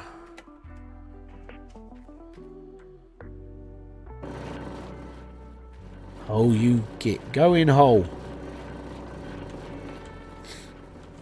No, in hole. There we go. Well done. I want to see someone's reaction in chat that they actually went off and tried to find the Northern Boys quick, because that would be awesome.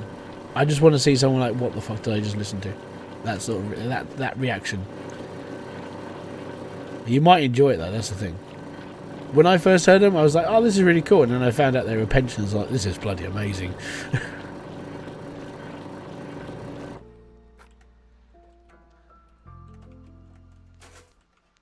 Yeah.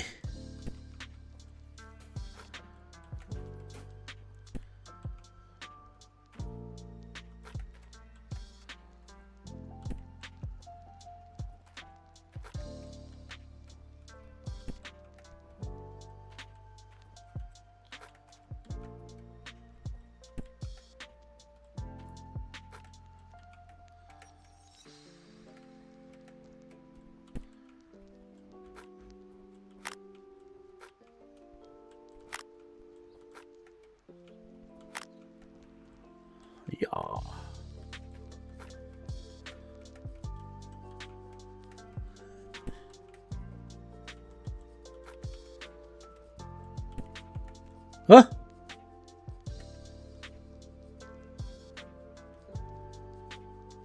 Huh. It's got 0.5% left in it. Ah, smeg it. I'll wash it proper next time. That one's done. That one's written. It filled the bucket up, and some of these have still got like a little bit on them. I don't care. We'll just deal with it next time. Worst is going to happen? Nothing. Nothing is going to happen. Don't worry. It's fine.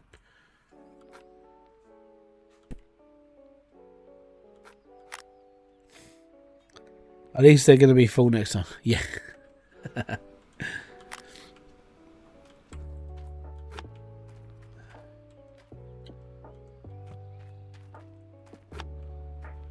Well, they've got 3 more cleanups, so I think we're in like magnetite territory now. I think this is my last load, so actually I should just call it there, because I'm going to need 3 buckets for magnetite. I have a few good videos that cover the dozer really well. Yeah, I don't know, I just find it a pain in the ass more than anything, if I'm going to be honest. Okay, so 1, 2, 3, 4, 5, 6, 7, 8, 9, 10, 11. 11 buckets, and it's 5:30.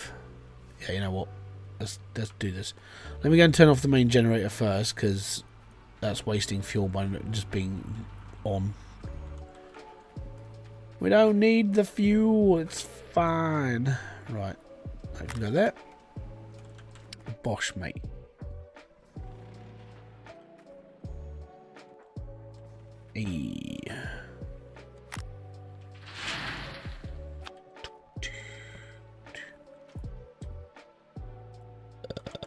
Pardon me.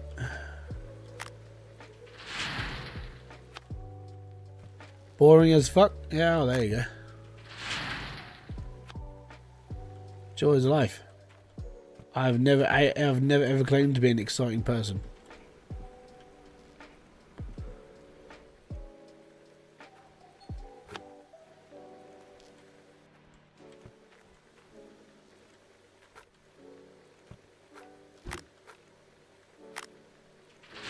Oh, not you, dozing dummy. Oh, okay. Yeah, okay. Yeah.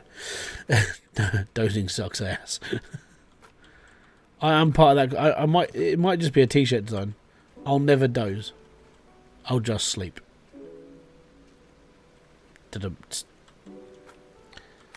I know it's a weird play on words. Oh my god. 2,000 ounces of magnetite. I'm well impressed.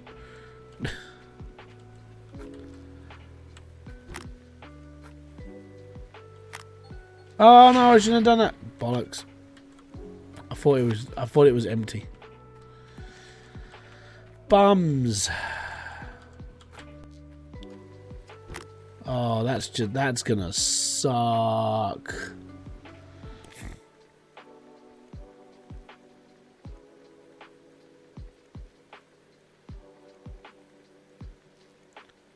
I just threw a bucket of gold away, mate. I'm not that good.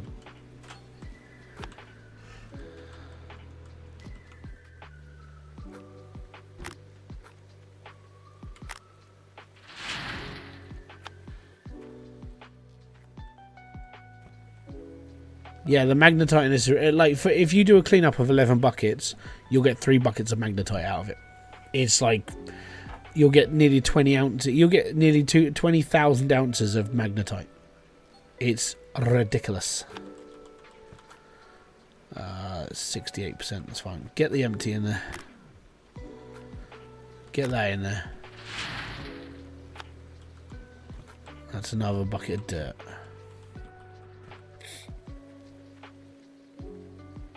Look how fast the magnetite is going up. It's yeah, stupid.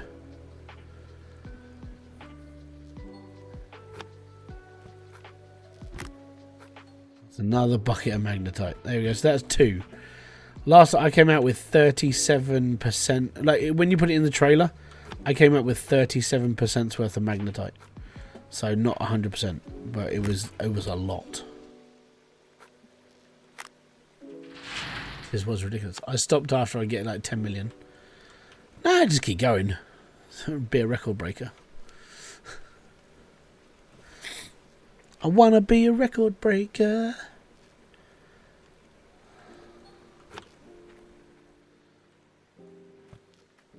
You can never have too much money. You never know when you're gonna need it.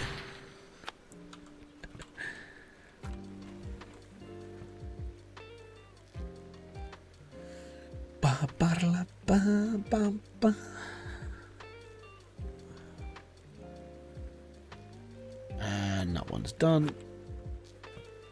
Stick that under there. Is that empty? That is empty. So we just got this one more bucket to go.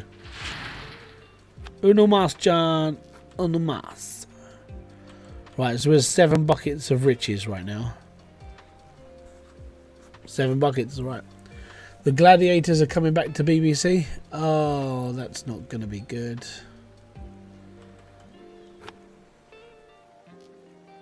Is this full?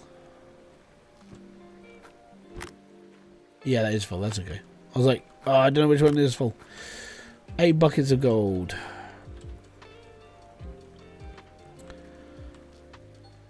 Magnetite's full.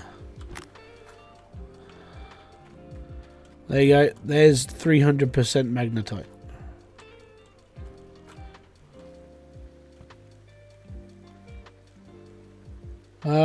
Takes time, and this is leaderboard. Money is leaderboard. Yeah. Right, so that's another 100%. So 9 buckets of gold. So when does this calculate? If I put this through the wash table, is that when it clicks into leaderboard, or do I have to go and smelt it to be on leaderboard? I can't. I don't know.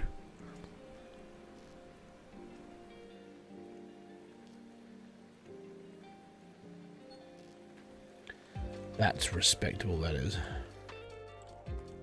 Right, so that's my magnetite. 4 buckets. When you put it through the table. Right, gotcha.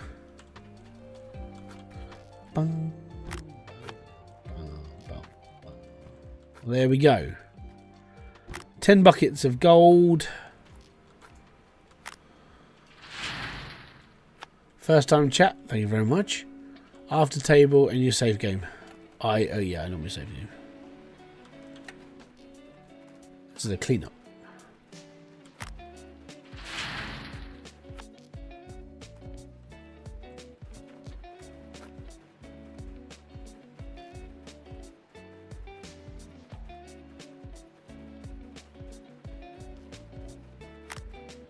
Go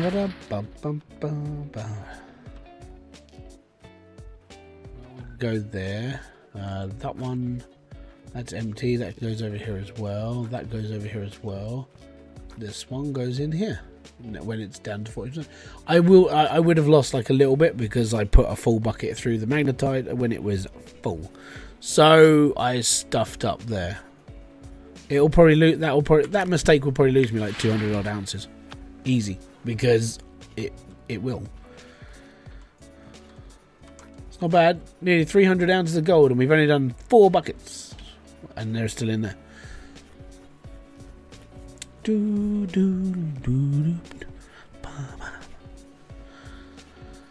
Mega cleanup. Technically, after this, I should be able to afford Nighthawk. Or should I do another 10 buckets? Because I'm going to get taxed like $600,000 for doing this. That's what they got me for last time. Like the last cleanup, I got 1,300 ounces, and I got taxed 600 and something thousand dollars. Yeah, it was painful. I'm like, all I want to do is buy Nighthawk. Can you just not take that much money away from me? Because it's 45% of your takings.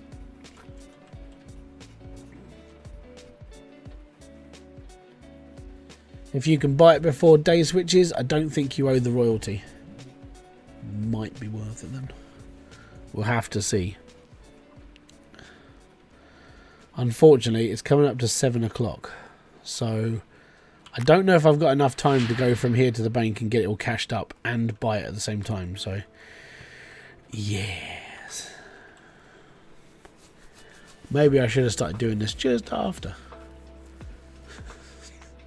Worst comes to worst, they're about to take Lake Ustillo. Oh, Wolfman's just ruined it.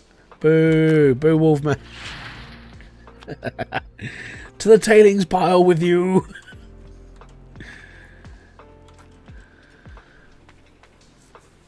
Yeah, I'll be alright. It's fine. I mean, they're going to charge me money. It's fine. It's okay. It's looking good though. This is almost going to be like my second best cleanup, because my first best was my first one. So this is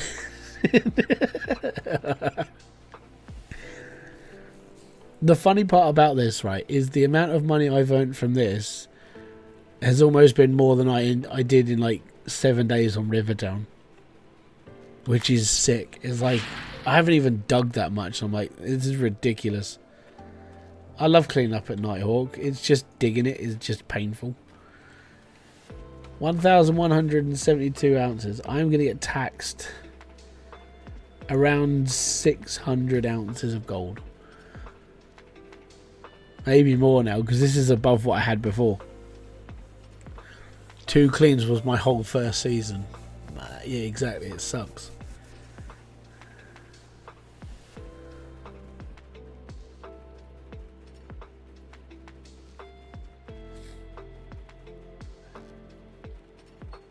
$1,442. That's not bad. I think that puts me up to 6,000 ounces overall on board. I think 6,000. I'm moving up. We went up 7 places. Yeah. Right. Okay. I need my truck. We need to go. You know what? Where's my box? Where's my box? The box. The box. I genuinely thought I was going to run out of fuel before I did this again, so that's why I attached the trailer to it. Right. I need to make some money back because I'm going to get taxed an absolute fortune. Thanks for subscribing. Is it Drusilla? Thank you very much. Most appreciated. Oh no, I'll just drop it in. It's fine. Uno más. Oh, you twonk. That one. Well done. And that one. That one. Yep. Well done. Yeah, I thought I'd be filling up my my front loader before I came to this. Not front loader, excavator thingy. The one with the arm. Magnetite. Let's go. Yeah, I think the amount of money you can earn from Nighthawk, you sit there and just go, that took me hours and hours and hours on Rivertown to do, and I've just done it in like 2 cleanups. My first cleanup my first like season at Rivertown was 3,300 and something. I can't remember what it was. I know you get the little thing next to your gold table, but it was like, yeah, that was cool. That was a good season. Now I was like, yeah, I've already done nearly 3,000 ounces now in like 4 days. It's cool. All that time, all that effort, and you're like, oh Jesus. I struggled.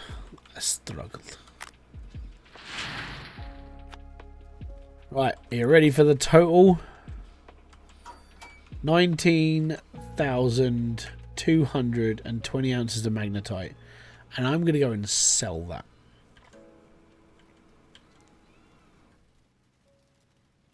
Why am I driving?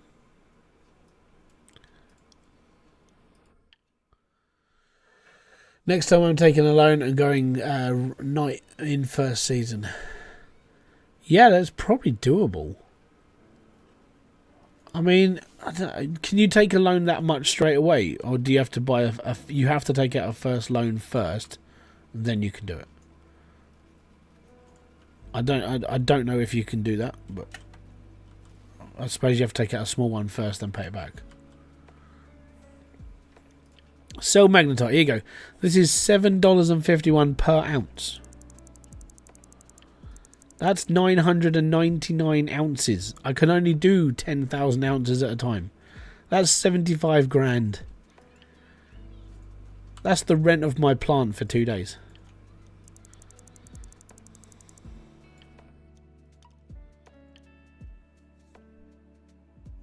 That's ridiculous. I haven't got any more. Smelt.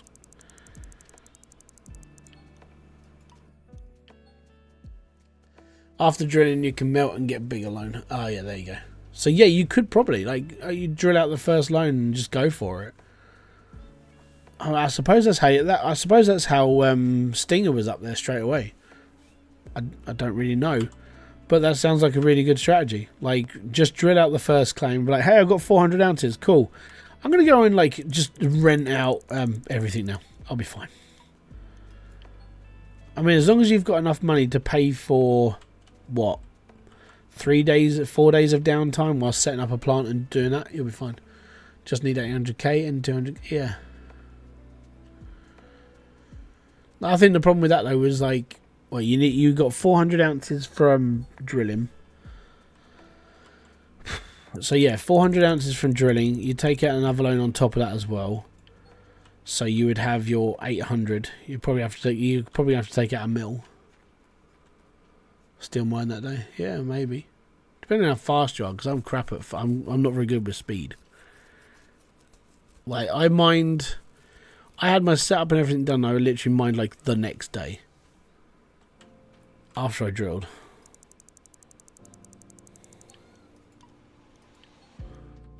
Because drilling was more the painful part. It's like, okay, I'm drilling this. But now, obviously, I'm not drilling it. You can just buy the drills up and go for it then.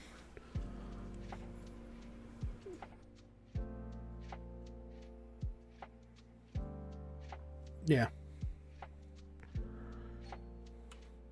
Even if you're just renting tier 3 as well, you could get onto Nighthawk within the first 3 days. Well, 4 days, because it takes 3 days to drill out that much. In-game days. That might just be the way to go. I think maybe next season that's what I might try. Yeah, but I'm paranoid. That's my problem. It didn't though. So when I did my Rivertown, seriously, the only thing that broke down on me for Rivertown was a bucket on the conveyor belt, the hose on the wash or the shaker, and one of the things on the duplex jig. They were the only things that broke.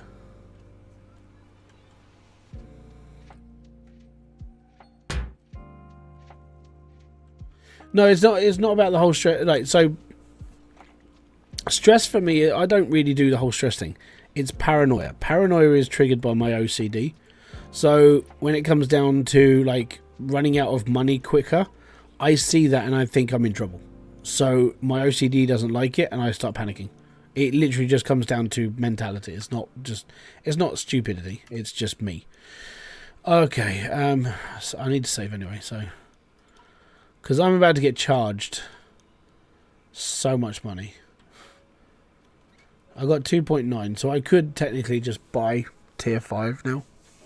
I'll probably end up buying tier 5 at the end of the winter. I'm just going to stack up and do it. Well, I could rent it now. But that means I have to take it all apart. What do I own? I don't know what I own. I can't remember what parts I actually own and what I'm renting.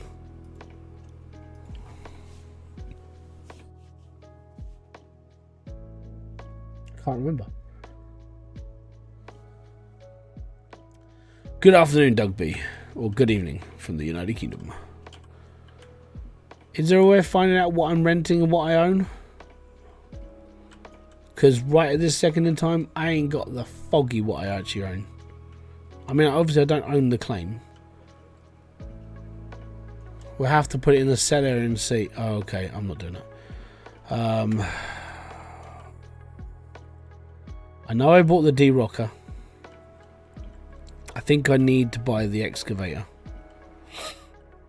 There's something in me that's like, yeah, I think I rented the excavator. I think I rented the truck. Only put yeah. That's annoying. They need to change that. That needs to be a thing. In whatever update they're working on, we need we need an indicator to tell us what we've got as a rent and what we got as a get rid of.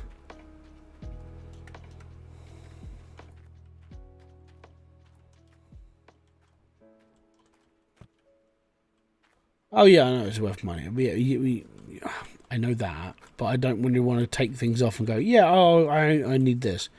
I think, off the top of my head, because I bought quite a bit of stuff, I rented quite a bit of stuff as well, but I'm pretty sure, because of how cheap it was, I bought the trommel, I own all the sluice box stuff, I don't own the duplex jigs, so I definitely don't own those. I don't think I own the conveyor belt. I don't really want to take it apart and go, oh, well, I own that, I might as well just put it back. That's going to annoy me. 2.9 million.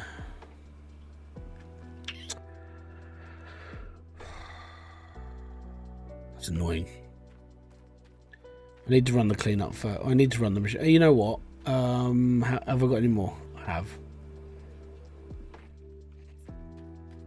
I need to run this all through at least.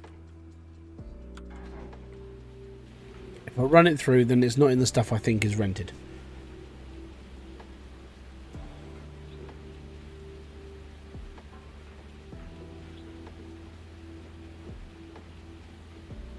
So I own the sluices, so that's okay. It's a shame there's no option to buy whilst you've got while you're renting. It's not cheating to say, yeah, well, yeah, but I'm doing it live stream. You know, I would buy the claim. I'm not going to have that much money in 3 minutes time. That's the difference. Yeah, I know. I should buy the claim first, but I've just got to wait until I've got money. I'm going to get taxed. What, it was 1.4, 1.5 million. So 1.4 million. I should get taxed around 640 grand. So I should be down to like 2.3 mil after this, or 2.2. I'm estimating 2.2, give or take. You know, give or take tens of thousands of dollars. So I need to do one more cleanup, one more 12 bucket, basically.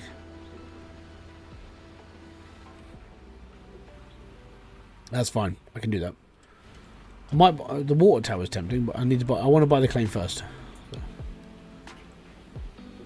So yeah, I've got to do one more cleanup, and then I'll be able to buy the claim and the equipment I need. And I need the water. I need the water pump. Well, the water tower to run Glacier Creek. So that's fine. Well, let's just keep going. 3 hours and 25 minutes in. I got about an hour and a half to 2 left. See, I see the whole thing with like loading up a save and doing this is like, yeah. Can you just keep renting the claim? I can, but they take quite a lot of money off you. So the problem I have right now is that if I rent the claim, it's costing me 45%. So if I get, let's say I get 100 ounces, they're going to take 45 ounces off me, which is painful, you know. If I own the claim, I own this, it's all good, I should be okay. That just goes out the window, which is fine. So yeah, I need to do one more cleanup. Well, so when I do one more cleanup, it's like 3 cleanups. At this point, Matt, doesn't money only ounces cleaned? Yeah, I know. 45. I'd prefer to keep my money.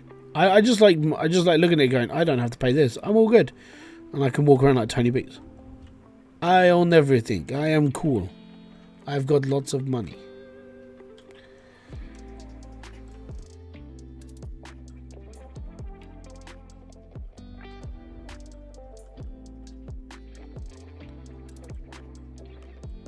I know money won't matter. As long as I buy all the good stuff, I'm fine. Like one more cleanup and I've got it all. I know this much. Glacier Creek's like 1 million anyway. I might end up getting a Frankenstein as well. I might just create a line of Frankensteins to the plot and just keep hammering it. That's just how I think that's just how I'm going to be.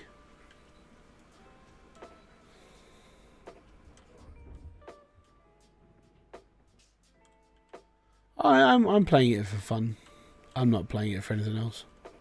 I'm learning how things go, so that's just the whole thing for me. It's like, if I learn to do this now, then it sticks with me. So if I do this again, I'm sitting just going, it's all good.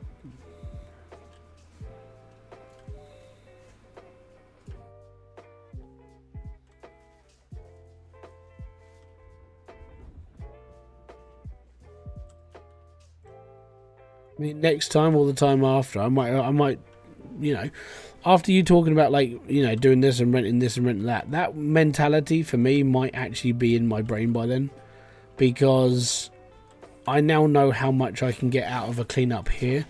The goal is just to get here as quickly as possible, and seeing that, like actually seeing this is like, I become more of a believer of it all. So as this was my first one, it was the paranoia of like, I can't do this because yeah, it just wouldn't work for me. Things we'll never say in real life. Yeah. Money doesn't matter.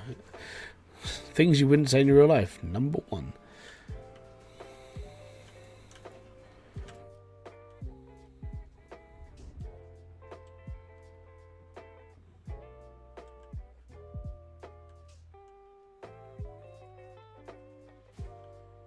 I think I would buy the claim to get rid of the 45%. Yeah, I probably will. Because at that point, I'm gonna be just like, I'm gonna be earning money anyway, and it's easy money as well. Do you play with a controller or keyboard? With a keyboard and mouse. Yeah. I've played this on console and I've played it with controller. Genuinely, I sit there and just go, nah, that's right. It's better on mouse and keyboard. I like some of the controls with the controller though, but it's not. With playing this with a mouse and keyboard is the way to go. Playing it with a controller it doesn't feel right, because I've got it on the PS5. I mean, it's good, but the controls feel a little bit, I don't know, it almost feels like it feels a bit too stiff, and it's like, it doesn't feel like you've got like the actual control over things.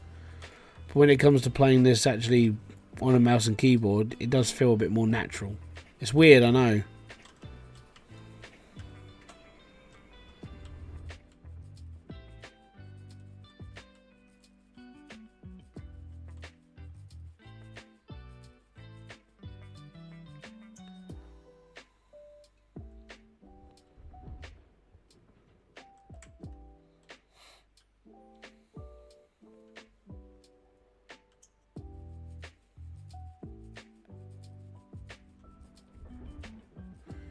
Bum, bum, bum, bum. Right, that's full now. And now I need to move my thing back.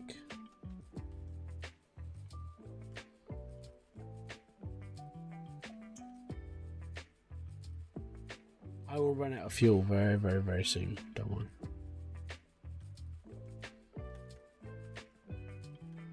That's where I want. That's where I need my truck. It really sucks on console. I mean, they tried. It's just, it could have been better. But I think, unfortunately, what happened with the console version was that they racked it out to console. It was a couple of updates behind where it was on PC. And then the studio went into redo. So when that got released into console, most of the old guard of like Code Horizon don't work at the game anymore. They've moved on. That's just the joys of life in game development. You move on and you carry on. The guys that have picked it up are the ones that are going to be dealing with it now. But when it moved over to console, that was pretty much it. Everyone just left, and now it's all just sort of like left in the dark. And I feel sorry for people on console, because I mean, I'm one of those people. I have it on console. It just doesn't feel like a better game. It feels ropey. It feels like it works occasionally, but then some of it you're sitting there just going, well, this isn't right. This isn't working properly. My dad threw a massive hissy fit. Well, I say hissy fit. He moaned at me and swore at me a little bit. And the reason why is because on PC, if you drill, you get gold nuggets out of it. On the console version, you don't. And I was like, why is that? He goes, well, I don't know. Blah. I looked into it. I was like, it's mainly just because it's an older port. So they took that. They didn't put it into console. And he goes, well, I've watched old man gaming videos. I've watched your videos, and you're all saying you can do this, but we can't do this. I'm like, all right, well, I can't do nothing for that. And then he goes, well, I've got Nighthawk, and I've got this, and I can't make enough money. I was like, that's because of the randomness of like the save. Well, I think it's bullshit. I'm like, I completely agree. And this is my dad talking to me about it. Yeah, it was quite funny.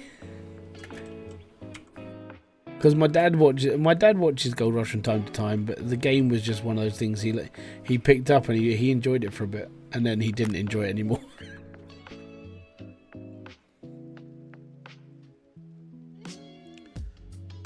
Oh, it was quite funny.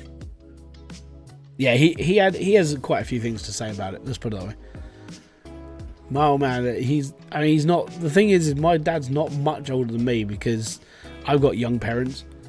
I say young, like I'm 40, my dad's 58, my mum's 57. So there's not that much of a difference between me and my dad's age. But it's quite, the mentality thing is the same. It's like, yeah, it's bullshit. Yeah, it's fucking bullshit. Yeah, it's bullshit. The fuel tank is empty. It's fine, it's got enough in it. We'll go and fill this up and we'll be okay. Don't worry. Only one reason of leaderboard. Yeah, leaderboard for me is, like I said, is my first leaderboard in, and genuinely I'm learning. I've learned quite a lot of like what I can change in the way I do things, in the way that I would prepare things, in that sort of thing. Unfortunately, it just took time. Like as I said, I played this game for a long time. I've never done a leaderboard. I guarantee if I'd have done a leaderboard much earlier on, I would have learned how to play this game better and faster. But the downside is I've never been able to because of my commitments in life. Like when my kids are growing up, being a full-time carer, having to do all this as well. And I'm like, I never had enough time to do this. So now that my kids are in full-time education, that's why I was streaming during the days. Like for the last week, I've literally streamed nearly every single day because my kids are at school. So that's good. My kids are at home next week because it's half term and it's Christmas, so I'll be streaming in the evenings. Like I'll do a couple of hours every night, and then and then on the 22nd I've got to take my wife and the kids down to her mum's, because we're splitting up for Christmas, so she can go and do family stuff, and I'm going to my family's house for Christmas. So This will be the first time I haven't had the kids around me for like 7 years. So I'll have a couple of days rest, and then when I come back, it's basically dealing with the aftermath. I'll be basically there, and I'm all good. I'm also on the the day I come back. Well, when I come back from like dropping them off down at their mum's house, I'm cleaning the flat, so it gets done before Christmas, and I'm okay. And it needs to be done. So yeah, I'm going to be doing all the hoovering, all the cleaning, get all that done. Then I've got to sort myself out. Then I've got to prep for the drive, because I've got to drive up to my mum's house. So yeah, it's just dealing with all that stuff, really, basically.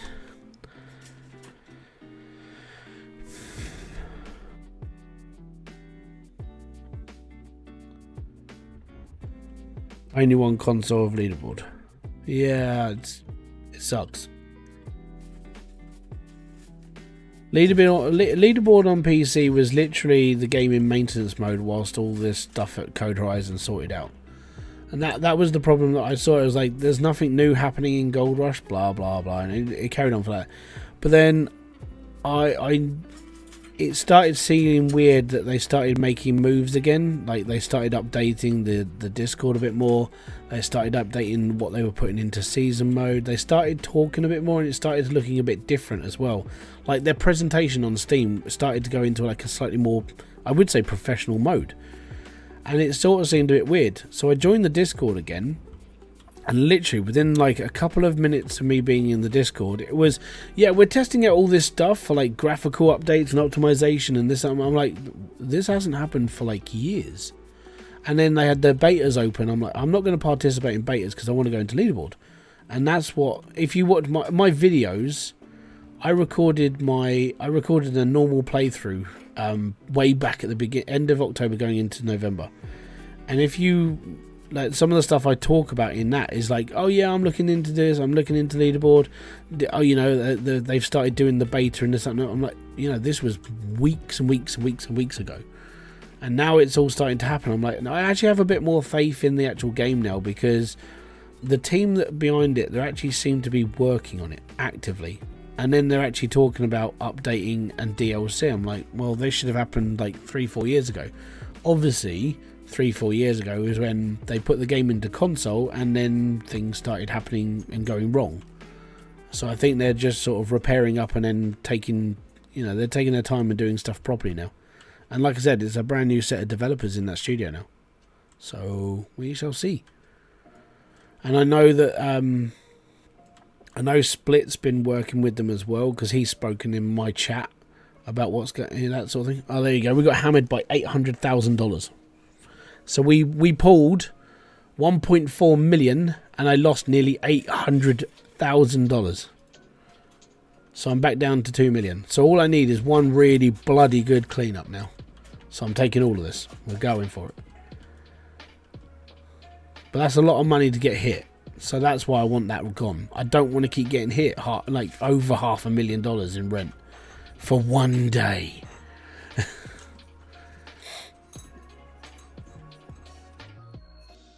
Thankfully, I'm not really fixing much or spending much money. But yeah, having 2 million there, that's good. That means I can buy the lot soon, and we're good. So that should happen next time, and we'll be okay.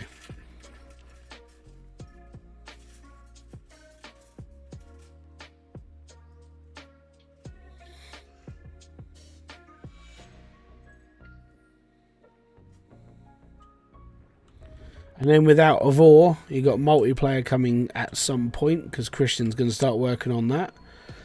And then he's upgrading different bits of equipment into that as well. I've put forward my, like, what I would like to see in the game. I put that through Split, because Split's on the same sort of level as me when it comes to, like, the whole gold mining thing. Like, gold mining is something that everybody is addicted to when you get into like mining games. I hope they update it soon. It won't be until next year, guaranteed. I'm not even expecting it until, like, let's say March, after the next Leaderboard or something like that. Gold Rush multiplayer. No. Gold Rush multiplayer is a bad thing. To the tailings pile with you. No one. Like, Gold Rush multiplayer is not needed. You don't need multiplayer in Gold Rush. Gold Rush in a game that can sustain it, yes. Like, Out of ore can sustain it due to size of game. Gold Rush, you want to sit in a rock truck for 8 hours with your friend, you may as well go and bloody drive a rock truck and do it for a job. Because going backwards and forwards because your friend's like, well, I'm in the excavator. You're not going to sit in that. You're not going to want to sit in that for 8 hours. Nah, that's just not good. So no, don't do it. Multiplayer in Gold Rush doesn't need. The game's not big enough. Like if you want to go multiplayer, are you going to play Minecraft? Or go and wait for Out of Ore. Out of Ore will be insanely big. Well, it is still. It's insanely big now.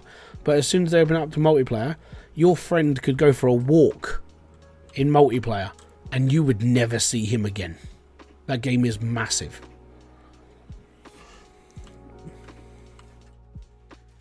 Yeah, there's no point in mentioning multiplayer in this chat. I will send you to the tailings pile.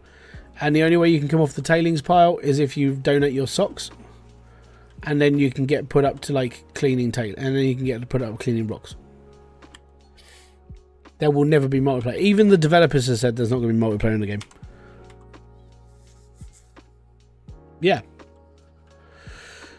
Like Imps just said over there. There will never be a multiplayer. They gave the community a choice, console or multiplayer. They chose console.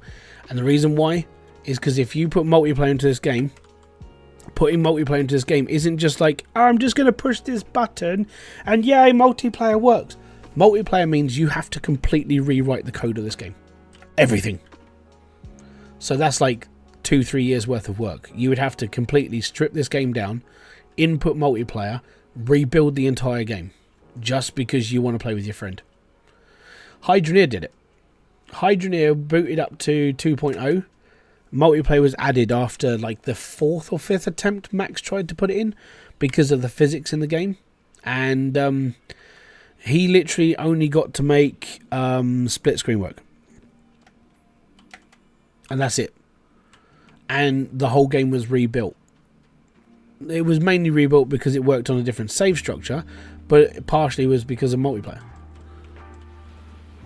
So it has multiplayer, and there's probably not a lot of people that really play it with multiplayer. But Gold Rush would be boring as hell with multiplayer. Yeah, everyone picked console. And that because then what you would do is with console is you open it up to more fans, that you give the game more access. But you don't have to rewrite the game. In order to put it onto console, you just have to mess around with the controls, and you just have to take an earlier patch and put it out as almost like you're just putting it out as a thingy. What's the word for it? Can't remember what the word is. This is what I mean. That's what Split said. Yeah. It is a port. So you take a port of the game and you push it for console. So you make it work on a console and it's all working. And that's normally easier than making something multiplayer. It's a port, yeah. Cloning. That's the problem. But the problem with multiplayer in a whole is it literally you have to completely strip the game down and start it again just because of multiplayer. Because what you have to take into consideration is that 2 players have to load up the exact same map. They have to load up the exact same dirt physics. They have to load up everything exactly the same on both their games. Because when you're jumping with your friend, you have to see the same thing as they are. So if you're digging in the excavator and I'm sitting in the rock truck, then I've got to sit here and watch you do that, and it has to look exactly the same. It can't look different. It can't be different. And so if I got like if I got $900 worth of gold, you need to see $900 worth of gold as well. So it has to do 2 lots. Like, it has to basically do everything double. It's not good. Adding multiplayer when a game first comes out is much easier. Out of Ore, the reason why Out of Ore is doing it is because Christian's actively building that game now, so he can just chuck it in when he wants to, or when he needs to.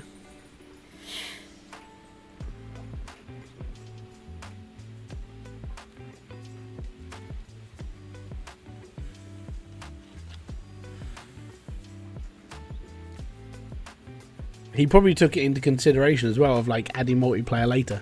So he's probably already been coding it in just on the back end.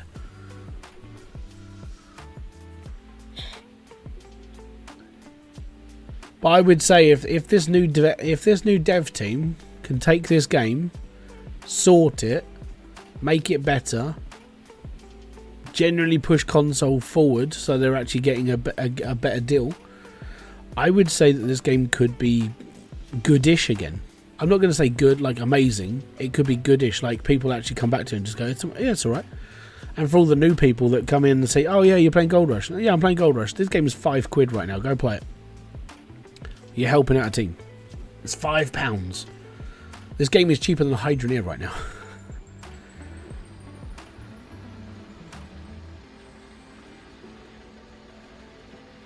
Because it's on like 70% off, I think it is.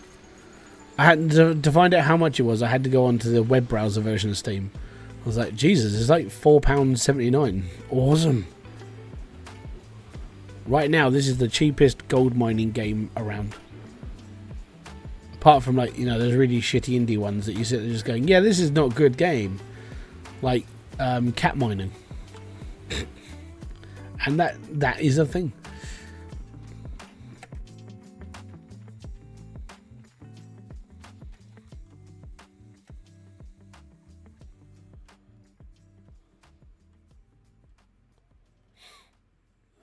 Mech mine. I wanted to see what a mech miners was. I saw Dre play it. I was like, that looks pretty cool.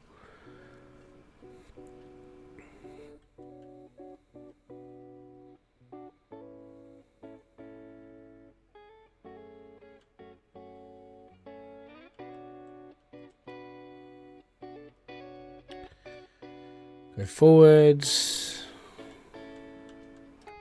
That should do it. Hopefully.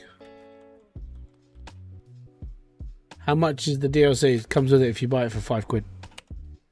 It's full. You get the full package. You pay £5. You'll get the whole game. It includes DLC. Includes everything. Even then, even if it was buy it separately, the DLC is like well cheap because it's 70% off. So I even if this is an old game, seriously, it's like okay, cool. But one Hybridsteel question. I'm about to be able to get tier 3. Do I need all corestone pipes? Yes. I mean, basically, you need corestone to run tier 3. Yes. To run it at full whack, you need corestone. So yeah.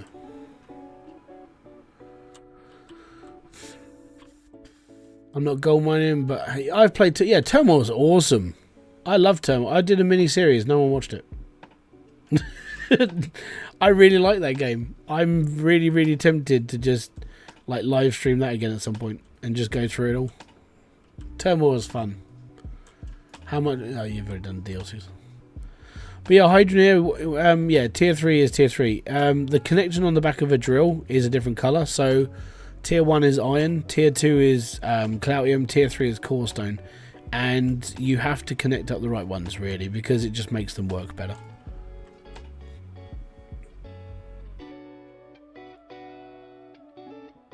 Comes down to pressure more than anything.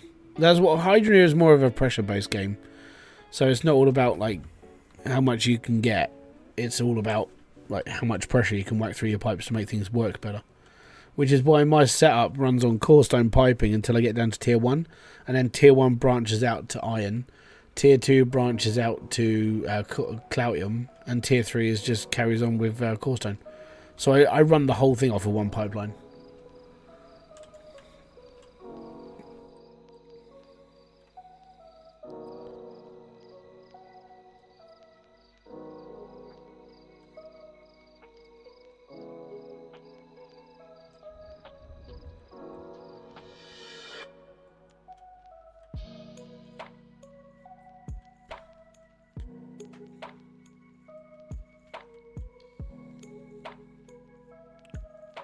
Do do do do do do do.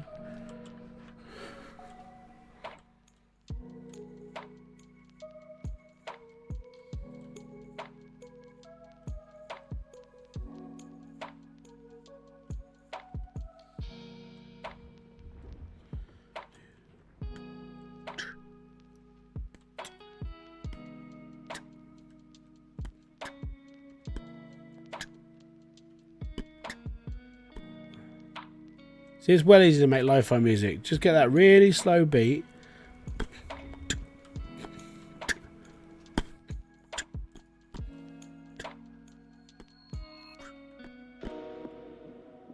Put some funny little instruments in there. There you go. Lo-fi music.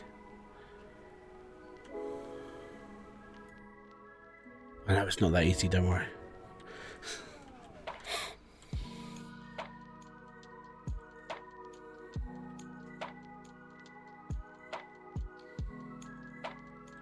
I think if I can't really park my truck here.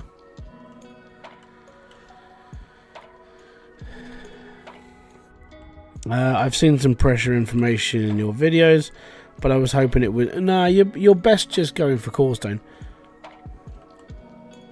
What is then hi-fi music? That comes out of a stereo. Lo-fi is the genre, so it's like I actually don't know what it stands for, but it's more just chill music. It's known as just lo-fi. Hi-fi was an old radio. Like, I used to listen to music on a hi-fi.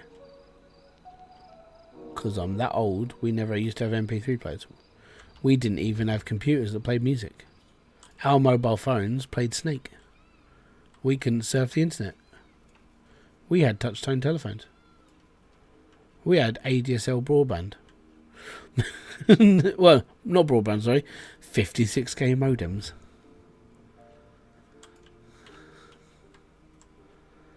Back in my day, we had the first generation of vinyl.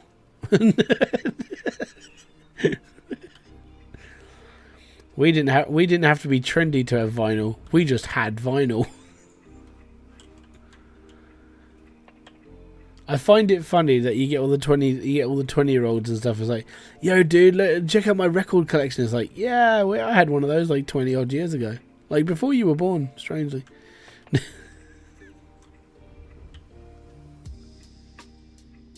I remember my uncle. My uncle used to be a DJ. You didn't start with it. No, I didn't. So I remember my uncle was a DJ.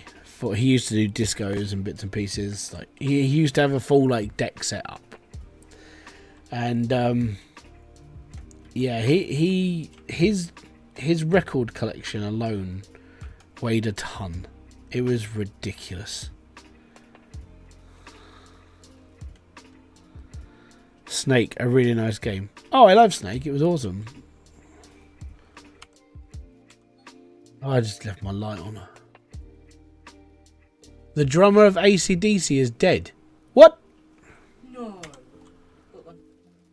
Oh, man.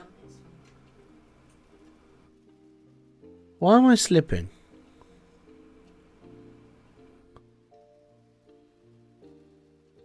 Can we level this out, please? I'm falling and I can't get up.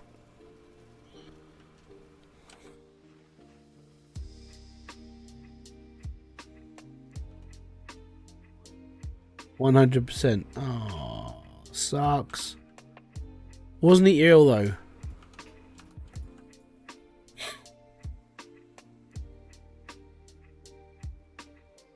I think he wasn't very well.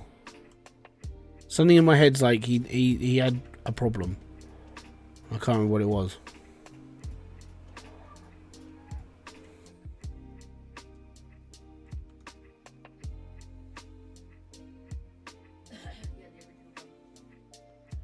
Yeah.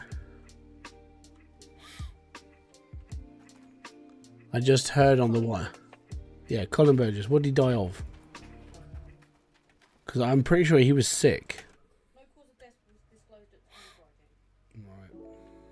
But I thought he had cancer at one point.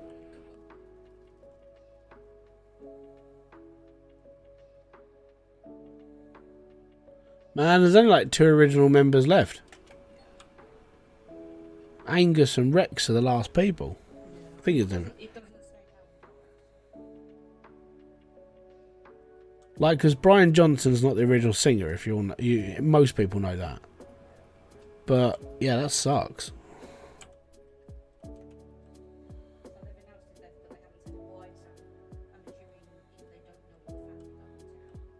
Yeah. I can understand that.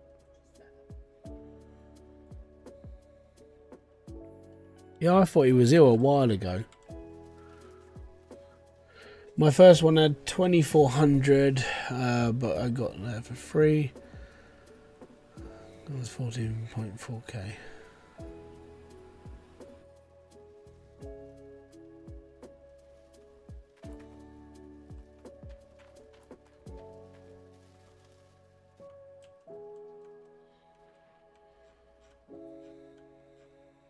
Yeah, I was part of the mobile generation where we used to customize on Nokia 3310s.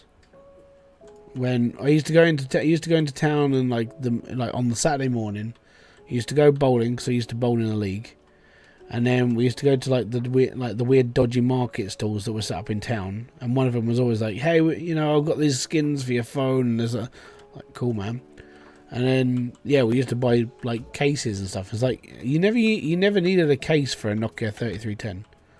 And the only reason why you needed it was to protect the floor. That thing was a beast. Even today, that phone still lives on. But it's just not as good as it used to be. Because modern phones suck. Modern phones suck. It's like, if I drop it out of the car, I might, it's gonna break. Did you go to Tandy? What's Tandy? If I have to ask, that means no.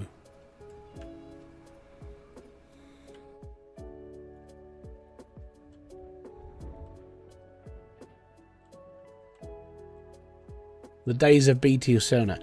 No, so we used to have... I had a old Vodafone.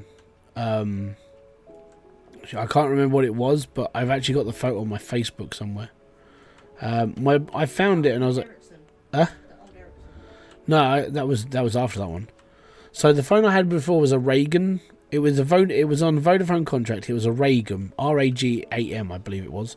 And basically, the back end of the phone. So let's say this is the whole phone. The back end of the phone was the battery, the whole thing. My friend used to have an old BT Cellnet block. So his mobile phone was literally a rectangle with a tiny aerial. And then I upgraded to the... I think it was the Sagem. It was a Sagem. It was on an orange contact. 920. Was it the 920? Yeah, 920. Was that the blue one? Yeah. So I had. No. No. No. Or was it the big one with the no. Hold on. Retro mobile phones. If I just type in 90s mobile phones, we should be able to find it. 90s mobile phones. Right, let's go on images. We can try and go through this. So, here you go. This is going to make you feel really, really, really old. Well, anybody in the 90s old. So, this little thing here was a vintage 1990s old retro mobile phone. This is the sort of thing I used to have. So, these were some of the best phones ever created. These are the Nokia range. That is very close to my very first mobile phone. This one here. I can't remember what else I had. That was the Flip. There you go. That is the best phone ever created. What one? The Nokia 3310. The best phone ever created. That thing will... There it is. That is the one. That orange one there, the orange one right in the middle, was my second mobile phone ever. This one. This was my second ever mobile phone. I can't find my first one because it's just not here. But yeah, that was my first ever. That was my first ever proper phone because that was the first one I bought properly. My first phone was a second-hand job from my mate. It was like second-hand. Okay, cool. It's only like 15 quid. So I bought my first phone for 15 quid, and that was fine. And then after the little orange Sagem, this one here, I bought this. No, it was this one. I can't remember. It doesn't have a name next to it. What does it look like? Hold on. It's blue. Exactly. I don't know what. It's a Philips. Oh, the Philips Savvy. the Philips Savvy. So that was my second phone. My first phone was a Vodafone from Reagan, I think it was. And that was like 15 quid. Then I bought that phone. And then I bought the Nokia 3310. And then after the 3310, people started going like, hey, you know, new LCD screens and this stuff. And then I had like the C range, which was Sony Ericsson, I think it was. But yeah, the mobile phones back then were built just to basically... They were built to survive because no one really... You know, no one really had phones before, so no one really knew what they were going to do. So it was just mainly, oh, you can play your Snake on it, you can do like monophonic ringtones, and then we turned it into polyphonic ringtones, and then every single person started putting music, like MP3s on their phones. So at that point, that's when like bus journeys became more fun. So by the time I was sort of more independent, I was going out to like skating and stuff with my friends. We would take the bus out to Maidstone. We would basically chill out in town and so on and so forth. We were that stupid group. And that was the time when mobile phones started to become like more MP3 players. Oh yes. And then you started to hear like people's variety of music instead of ringtones. It used to go. You used to have like actual music as ringtones. Nowadays, everyone's got the same bloody ringtone. Again, we've gone back in time to like a simpler time of music. So yeah, it was fun when it lasted. I enjoyed all that time. Nowadays, everyone's just got the same plastic piece of crap, and it's so dangerous to use them because if you drop it once, that's like 65 quid for a new screen. Whereas before, it was just do it yourself, it'll be fine. So yeah, I'm not a big fan of I don't really use my phone. My phone I use to connect to Spotify when I go and pick up the kids, because I walk down listening to music.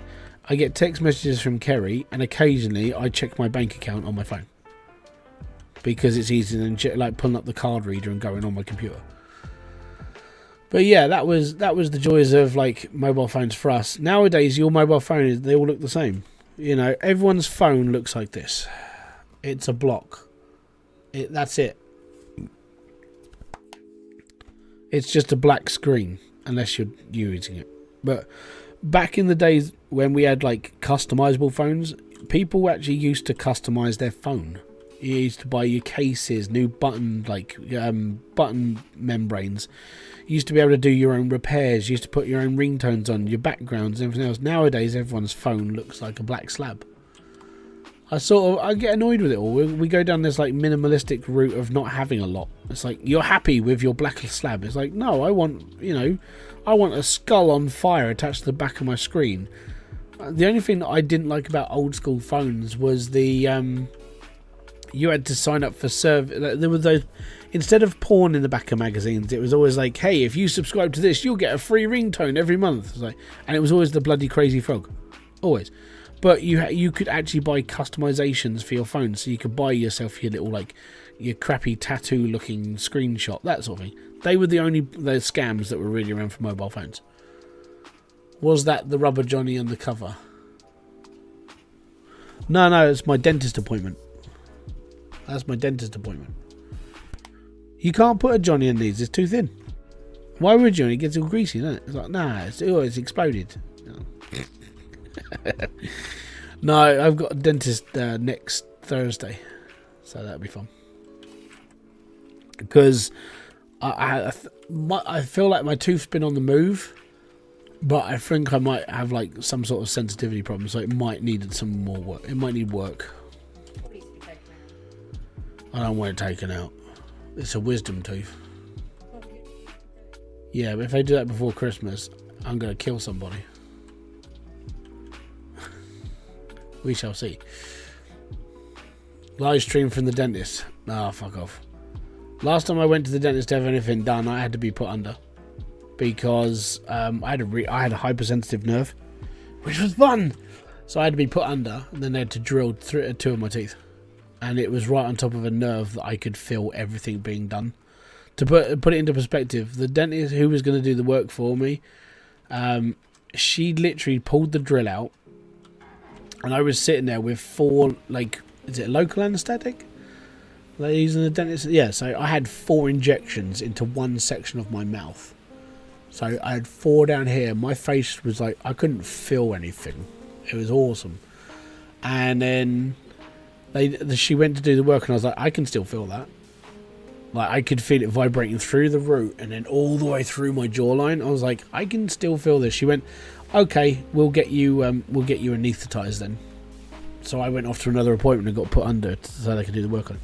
Since then, I haven't been able to feel like that tooth's been fine and there's been no problems. So it's been done properly. But like last week, I had toothache, but it was more running into my jaw.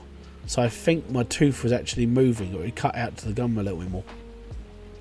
So that was fun. I had a dentist who gave me a can of Coke after. He wants you to come back. But unfortunately, I'm in the same like mentality as my dad. So I went and had to have my filling redone because it came out. I was like, oh, bollocks. So I went and I got it redone. And the guy's like, well, you need a deep clean as well. No, I was like, no, I don't. He goes, well, we can do it now. I was like, no, I don't want it done. Why not? It's like, because I wasn't here for a deep clean, and I hate them when they clean the teeth, because it's like, it feels like they're just drilling bits of your tooth off, and like, I don't like that. You know, worst comes to worst, what's going to happen? I'm going to get plaque build up. I'll do it myself. I'll get one of those that you can get a home kit that does it now. So I might get one of those and just do it myself. Because you just spray water into your mouth. Doesn't involve drilling, it just does. It feels better, I think. But yeah, so I've got dentist next. It's on the 21st. So whenever the 21st is, like, so on Thursday, I've got to go to the dentist. Tipex your teeth. Oh yeah, and then you get grit on it. No, I'm right. Yeah, I'll be fine. Worst comes to worst, they're going to say, well, we're going to have to pull that tooth out. I'm like, great. Can you do it after Christmas? Yeah, sure. But I don't think, generally, I mean, it hasn't hurt since then. Like, last week, it hurt for 2 days. I took some paracetamol, and the pain went away. And since then, I haven't had a problem. So I think it was literally the tooth was moving. Because my my teeth constantly move. Because I've got enough teeth in my head and none of them's been taken out. Hence why I've got wonky teeth. Like down here, I've got 2 that are just out of line. So it wouldn't be surprising to me if one of them's if one sort of moved a little bit and then it's pushed them all up, and that's why it hurt. So what I'm going to do, I'm not going to say nothing to the dentist. I'm going to walk in, they're going to do a checkup, and if they say, well, we found this problem, I was like, okay, cool. And if they don't see a problem, because they guarantee they're going to x-ray my face again, if they don't see a problem, I'll live with that. That's cool.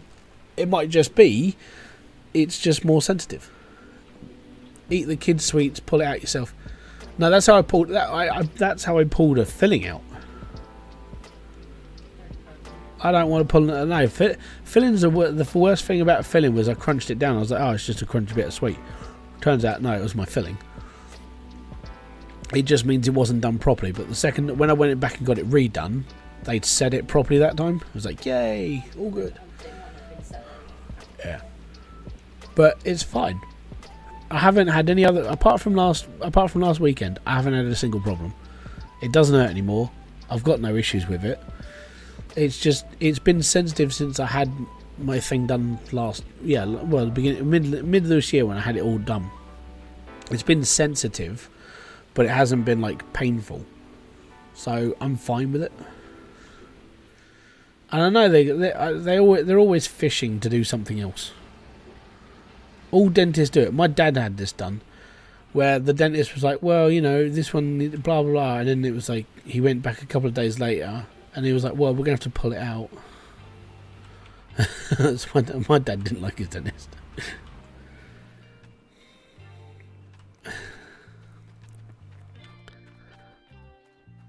But that's the joys. I got to be honest. I still count myself quite lucky. I didn't really have any fillings done in my head until I was 35, so I survived quite well. And then things have started to. I think things have just started to degrade now. And that's just normal. So kids, brush your teeth. The problem is it can come down to like genes, where you might just have a bad set of teeth. So it's not your fault. Even if you were like to survive on like celery for your entire life, never touch fizzy drink, sugar, anything, you just eat celery, you could have one of those really unfortunate rolls of the dice where your teeth are just crap. Well, I'm using it as an example. Like my nan, I think she's only got 2 of her real teeth left. She's on like full on dentures now. And she lived a really healthy life. But most of her teeth needed taking out and replacing. Because it was just unfortunate. Me, I got to 35 and didn't have a single problem. And then things started happening. Weirdly, it all started happening when I started going back to a dentist. I was like, oh, well, we need to do this. Why? Well, we found a little hole. Oh, right. Okay, so you found a little hole. I'm getting bored. Right, and then you go through it all again. Oh, we found this. All right, okay, cool. Why didn't I have these problems years ago? Well, now we can see them. It's like, yeah, because I'm coming back to you. Dentistry's a conspiracy, man. They just wanted to keep coming back, making money out of that's what the Tooth Fairy does. Making money out of yeah. They work for the Tooth Fairy. She's a mobster.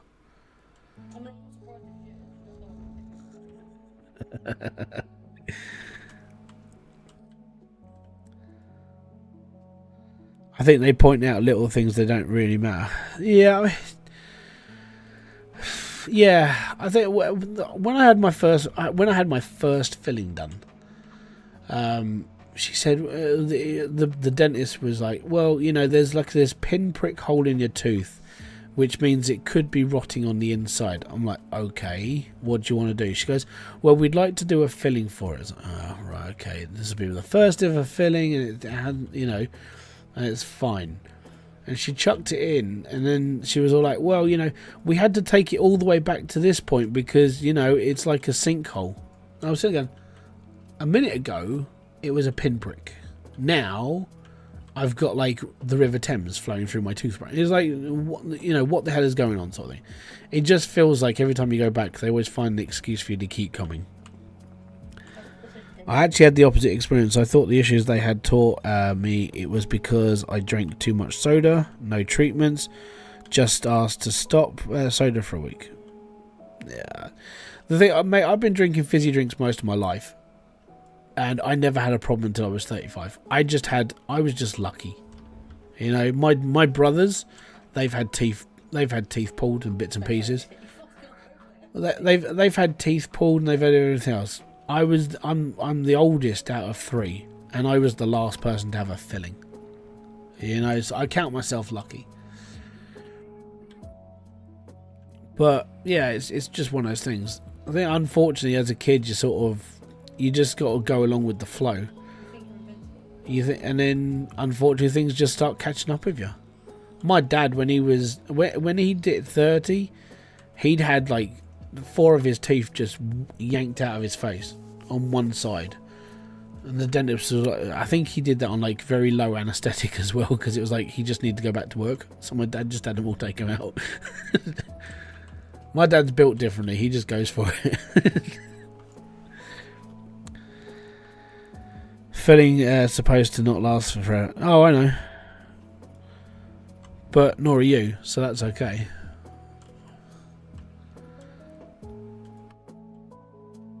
But one of the fillings I've got, the bottom 3 that I've had done here, they're just your bog standard like dental enamel and a bit of like dental cement sort of thing. You know, the mixture they put in. The one at the top, she put in a little bit of flipping like. She goes, "Do you want this or do you want it?" I was like, "I'll just put silver in it. It's fine." So I've got silver in my head. I'm like, excellent. Still doesn't stop the fact that occasionally it could be sensitive because it's cold metal, but. They can't work on my teeth, can't even pull them. They fuse to my jaw. Oh, dude, that sucks.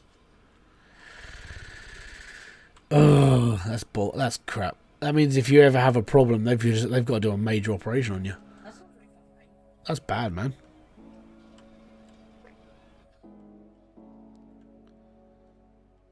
Yeah, at that point they would just drill. They would knock you out and they would just drill the tooth out of your head. Because they would have to take it out down to the root, and if the root's in the jawbone, they've got to take it out.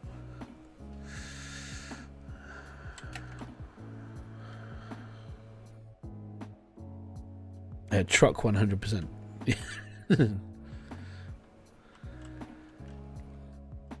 I know it's 100%.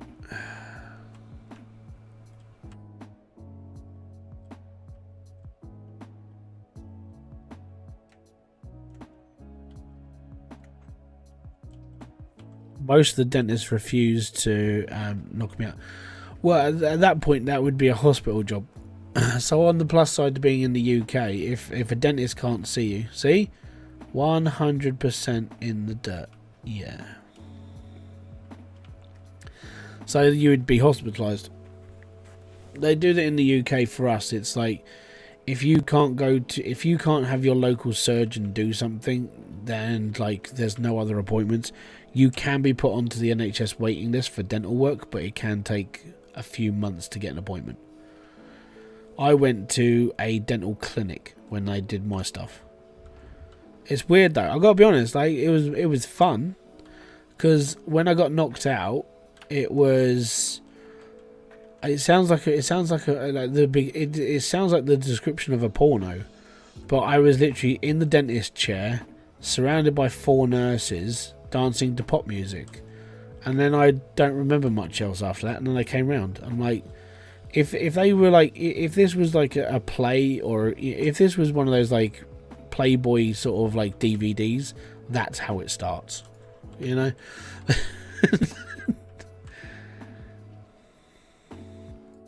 One man enters, 4 nurses await his throbbing time.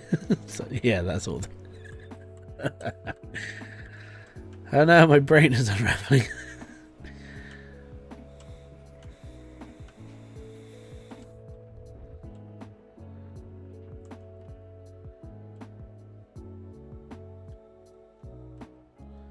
What are we up to? It's 10:30. I've been streaming for 4 hours.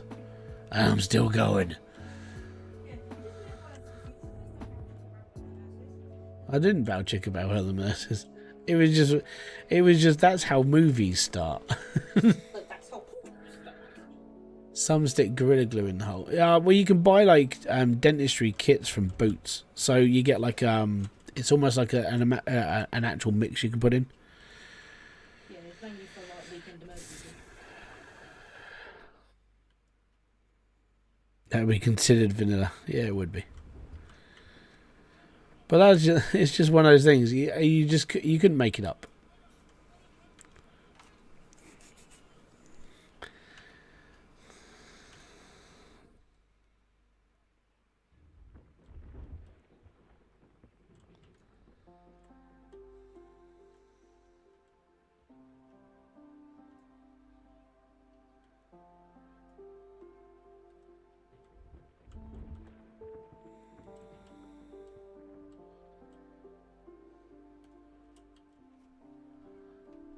Oh.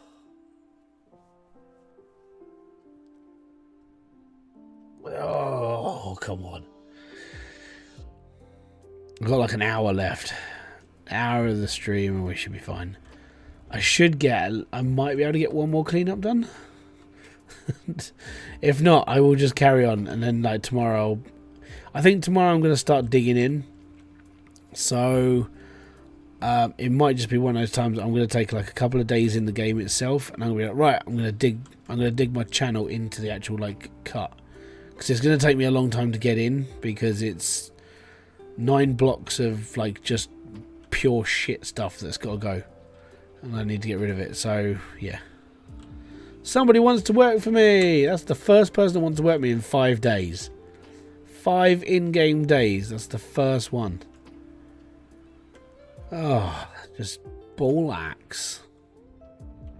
That's just bollocks there, mate.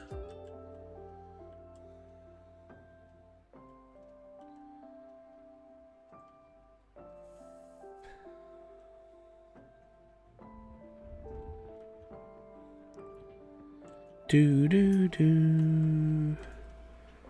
Did I say hello to Mr. Games? Mr. Games, welcome back. So I'm just 4 hours of pure digging without any stopping. Normally, like when I'm doing this during the day, literally I get like there's time to stop. I can pause. I grab a drink, that sort of thing. It's all good. But yeah, doing this like this is yeah. I'm gonna come off here. Actually, I've got loads of dirt to go. Let's go. Go forwards faster. Struggle. Oh. There you go. Right, cool. Right, now I can reach there. We should be okay. We're all good. Excellent. Signed, sealed, delivered. Your money or your life.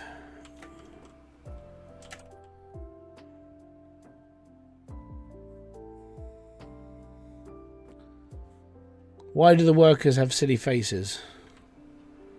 I don't know, actually. I mean, some of them, I think one or two of them are quite normal. But yeah, they do. I suppose it's like they were just trying to add a bit of humour to like people's passport photos, maybe. I don't know. I'm making up excuses just in case it's right, but I don't know, honestly. My life, I have no money. Same, don't worry. Same floaty boat. You have no money for the halberd. Huh? That's a fish.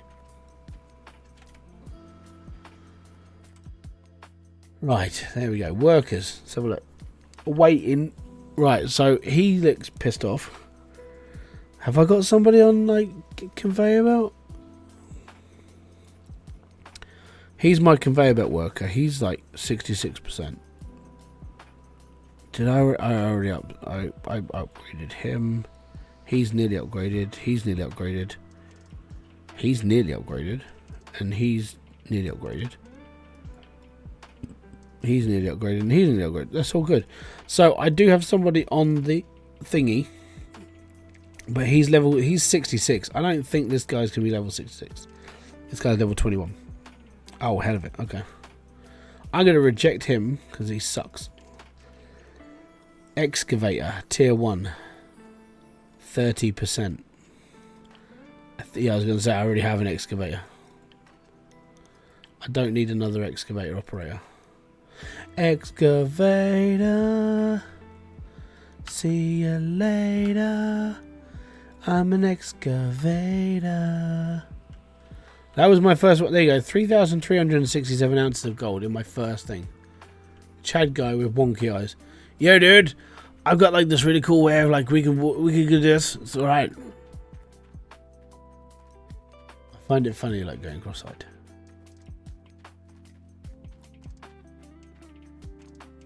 This is good. I don't know if I move my eyes or not. It looks funny. We're at 95%. We're about to do one clean.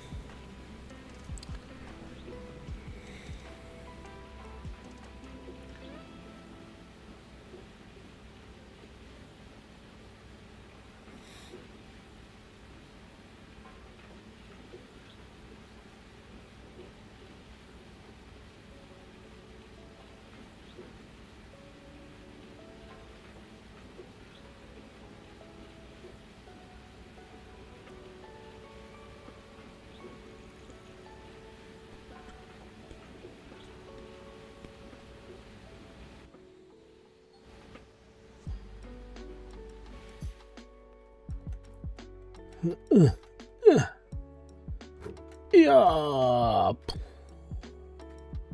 Right, start stacking up here again.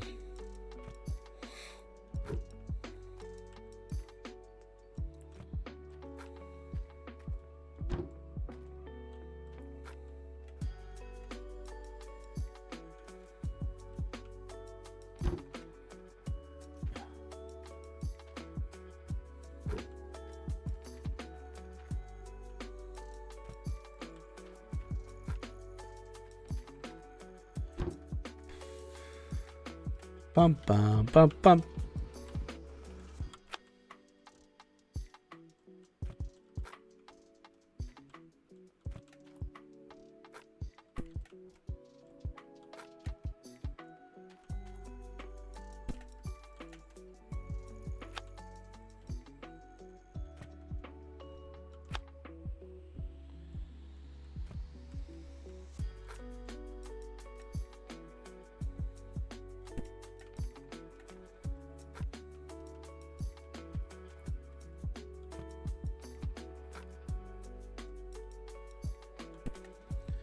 So if I can get the workers to come in to work on these, then they can just stack up. I wouldn't clean up every time then. I'd clean up every time it gets full. Every time. Not now. Have you seen the chicken balls you can buy in Beijam? No.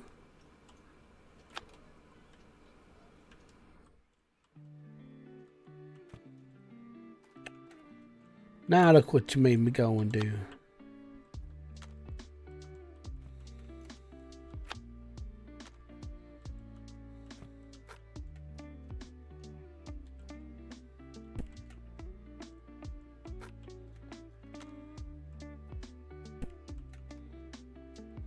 Oh, Iceland. Why did you write Beijam then?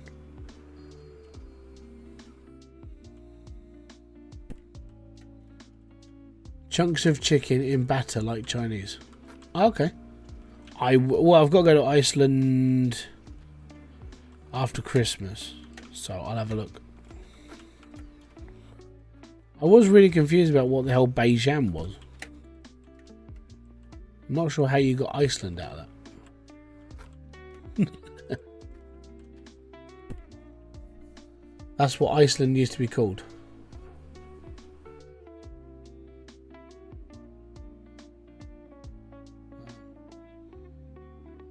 I've always known it as Iceland. I must be like out of touch, man.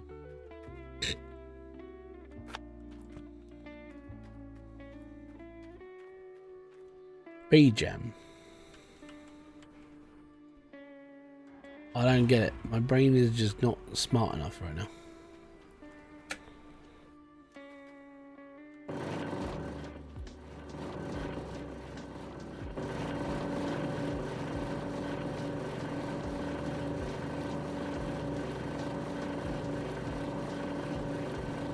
How am I doing? I'm getting tired.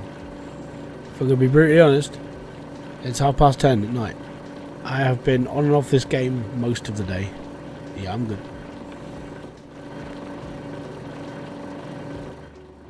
Is there a guide for the loot crates? I believe someone on not the Discord, the discussion page on Steam. I believe there's a guide from there. But here's a big tip.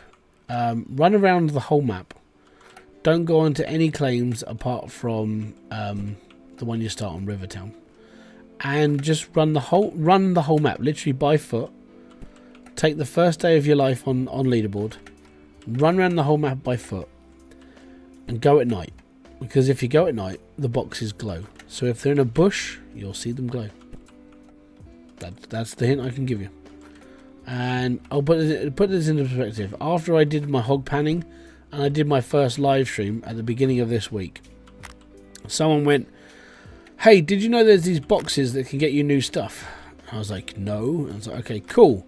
So after my first day, I woke up the next morning. I came on the game, and I ran the whole map. Ran by foot. Took me about 20 minutes to run from one round the map all the way up all the little roads, and I think I found all of the boxes by just doing that. And there's 3 of them on Rivertown alone. One of them's by a little wooden house at one end of the claim. The other one's up the other end of the claim in a gap in a fence. And the other one is on the adjacent road that goes to a gate. And they're the ones that are on Rivertown. And then after that, they're just dotted around. You'll see them at night easy, because they look like light bulbs just in the middle of like a bush. They're very strange. But at least I know the next time I play this game, I'm going to be straight on doing that. I'll pick up all the boxes and I'll go off and do this. And then after talking to people over the last sort of, in fairness, over the last sort of few days on the live stream, I've got a better idea on how to attack this game a bit more now. So it's been a more eye-opening experience doing this. You know, obviously it's just a game, but playing things like a game and then playing things properly, you sit there and realise that you probably did things wrong. And yeah, after playing this game for so long, playing Leaderboard has basically changed the way that I play this game. So yeah, the crate thing's just amazing. I liked it.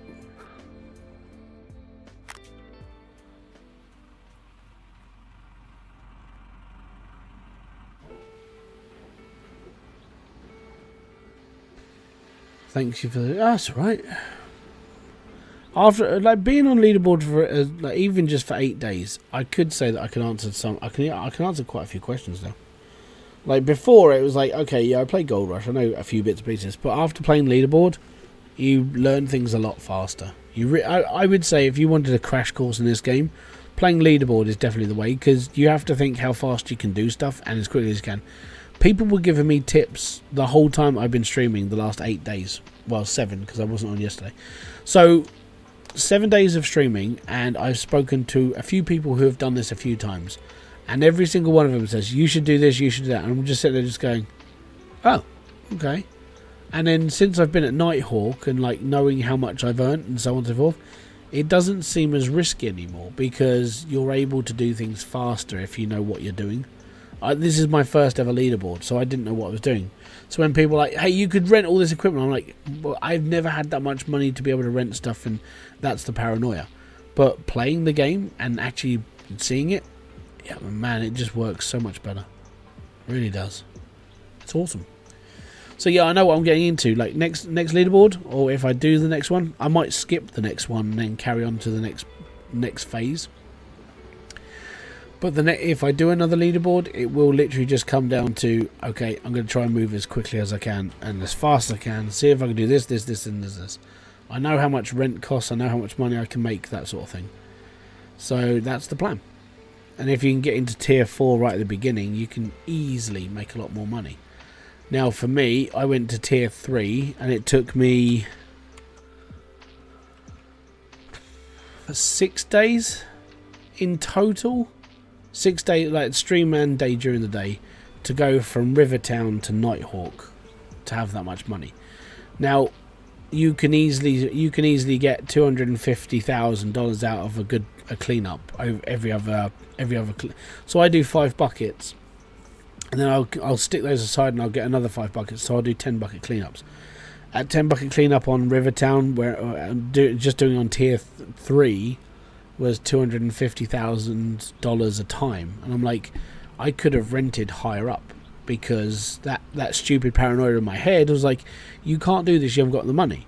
Seeing that I was able to do 200 grand's worth of cleanup every time, I could have funded that, you know. So it's basically a fight with your knowing what you're doing first off. Learn the game first, and then learn all the other stuff as well. It's been fun, really has. Dig faster as well. That's another thing. I can't dig faster. I'm digging how I am. The big tip from like the bigger guys are like, do quarter turns, not half turns. So you try and minimise the amount of time it takes you to go from excavator to truck over time. I'm taking my time a little bit more because I can, and I'm not really worried because I'm learning as I go. But I'm still sort of competing now. I say that, I don't even know where I am in the board. I'm 24th. So I'm about 3 days behind people because they're miles ahead of me. Did you say dig faster? No, I said dig faster. Dig. Like stick a shovel in the floor faster. Yeah? I'm sorry, I'm common, right? And I dropped some of my letters, and it sounds a bit funny sometime, right, bruv?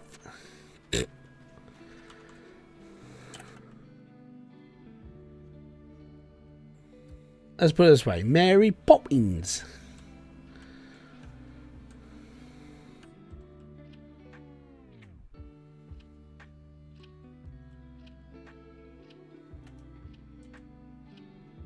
So me, I'd park my truck here. We're all good. Drop down here. Click up here. And if I was just digging this section here, I'm right next to my truck. So you dig down, dig up, bring it across, bring it in. So it's faster. But because I'm on a corner and I'm digging all of this, it's taking a little bit longer. I actually don't mind too much. It's okay. And then I'll just move back another 3 squares because that's what I've got to do. I've only got 3 more squares to do. Don't worry about it. There are some times anybody can't understand because my normal talking speed is faster than an auctioneer. I speak with a real slack-jaw accent a lot, some of the time. Are you getting a conservatory built? No. Why would I get a conservatory built?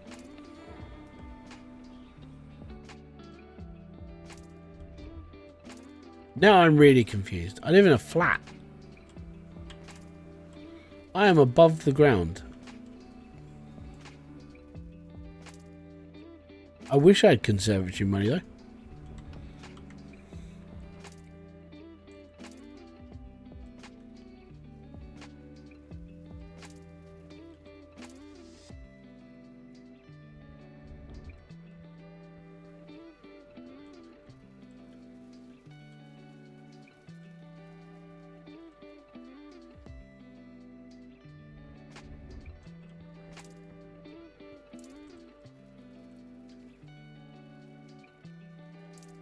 Yeah, I'm really confused about the conservatory thing now. I've only ever, like, my nan used to have a conservatory. And deleting gold in them buckets you put in the dump truck.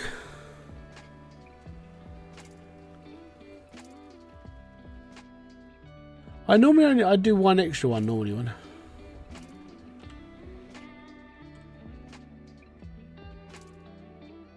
Release base building. Okay. I don't even own the original game.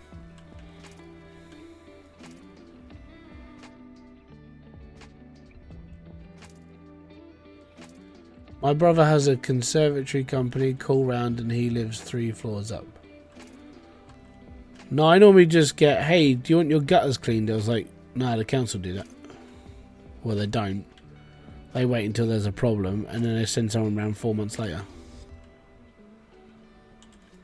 I don't own Tectonica as a game. I'm going to be honest. I haven't got the time to play it, so I'm going to be really honest. No one buy me Tectonica, please. Don't buy it. I don't want it. Right? If I wanted it, I would have bought it by now. I don't have the time to play it. That's why I haven't bought it. It would be a waste of your money. Don't get it for me at all. Please don't do it. Don't. No one. I will. If someone sends it as a gift, I will decline it because I just don't have the time. So don't waste your money. I know you're trying to be nice. I know people are nice, but please don't do it.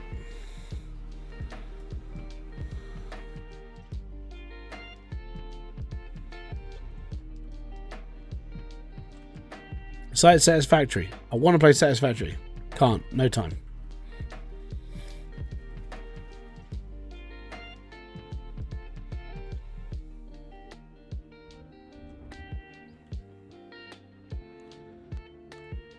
I can hear that he secretly wants it. I really don't want it, Dogster. No, it looks like a cool game and all, but I don't have the time. If I didn't do so much, yeah, I probably would look into it, but it's like Satisfactory. Do you like the Command and Conquer stuff? Command and Conquers are okay. I wasn't really into real-time strategy. My brother loves it. He loves real-time strategy. So when it comes to like the Satisfactory thing, like Tectonica and all this stuff, I wish I had the time to play it. And I've seen like Kibitz's build, like, you know, 750 hours into this. I'm like, that's a lot of time. I don't have that. I don't have 750 hours to chuck into a build like that. We own our house and we don't have a conservatory. Poor guy here, also known as Hybridsteel, is not well off. Yeah, I need a lot. To put this into perspective, and there's 2 ways out of this. I'm going to be brutally, absolutely honest with you now. There are 2 ways out of me being in poverty. Number 1, I win the lottery, which I don't enter the lottery, so that's never going to happen. I never really buy lottery tickets. Can't be bothered. It seems it's a lot of wasted money. Secondly, a conservatory is a glass house attached to the side of your house. It's like a greenhouse, but it's you live in it. The other way would be this channel takes off dramatically and I can afford actually a mortgage for the first time in my entire life. That would literally be it. That is the entirety of me being able to afford stuff. The one thing I like about Satisfactory is once you build many blocks in the area, it spawns stuff. Yeah, my problem with that is that OCD takes over and I tend to go into like kill mode. And I go like, okay, I'm just going to build this. And then like it doesn't work. And then it doesn't work. And then it doesn't work. And then I rebuild it and I rebuild it and I rebuild it and I rebuild it constantly over and over again. To a point where I'm in a perpetual loop of just like, I'm rebuilding this because this conveyor belt is not straight enough. That's my brain on Satisfactory. It's part of the reason why I don't play Satisfactory. I would play it more if I had the time, but it would also cause me a few like twitchy moments. Not good twitchy moments, like, yeah, like this isn't working for me, twitchy moment, and I end up like deleting everything.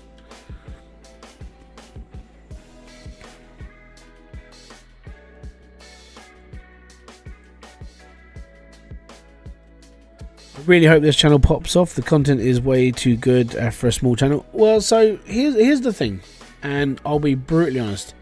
If I wanted this channel to pop off, there are certain ways I could do it. Number one, I play a mainstream game that there's a lot of people playing, and I basically forego my entire like life of what I like playing and what I like doing, and I basically sell out to the man. So I play like a AAA title and I cover it extensively, and I become one of those hyperactive OTT YouTubers who basically just like shouts at everybody, and that's about it. If you ever watch Jelly or Craner or something like that, that's the sort of content you can do for sellout. It's all good.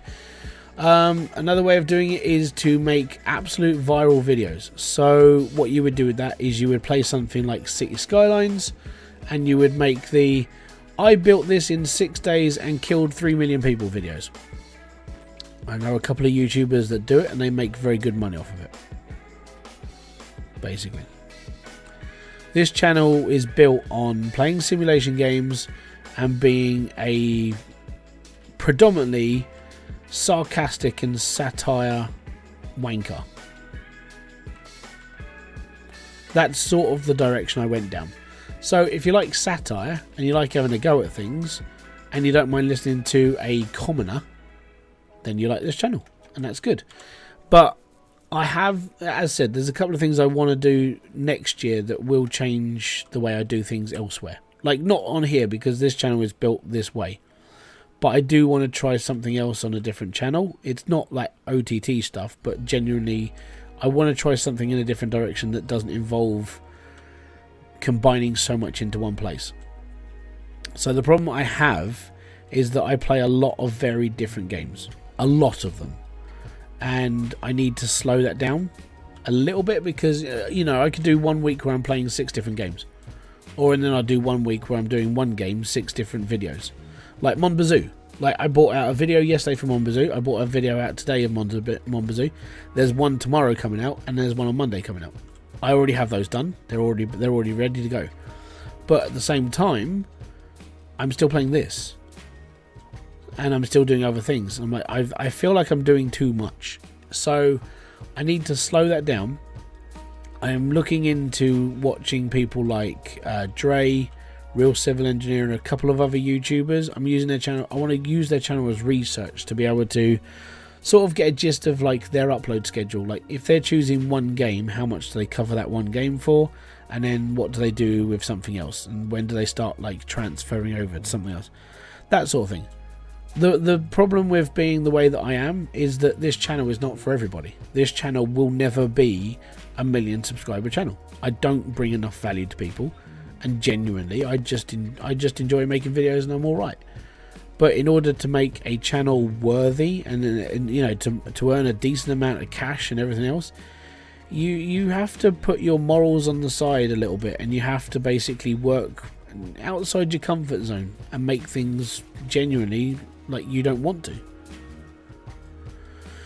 And that's the problem.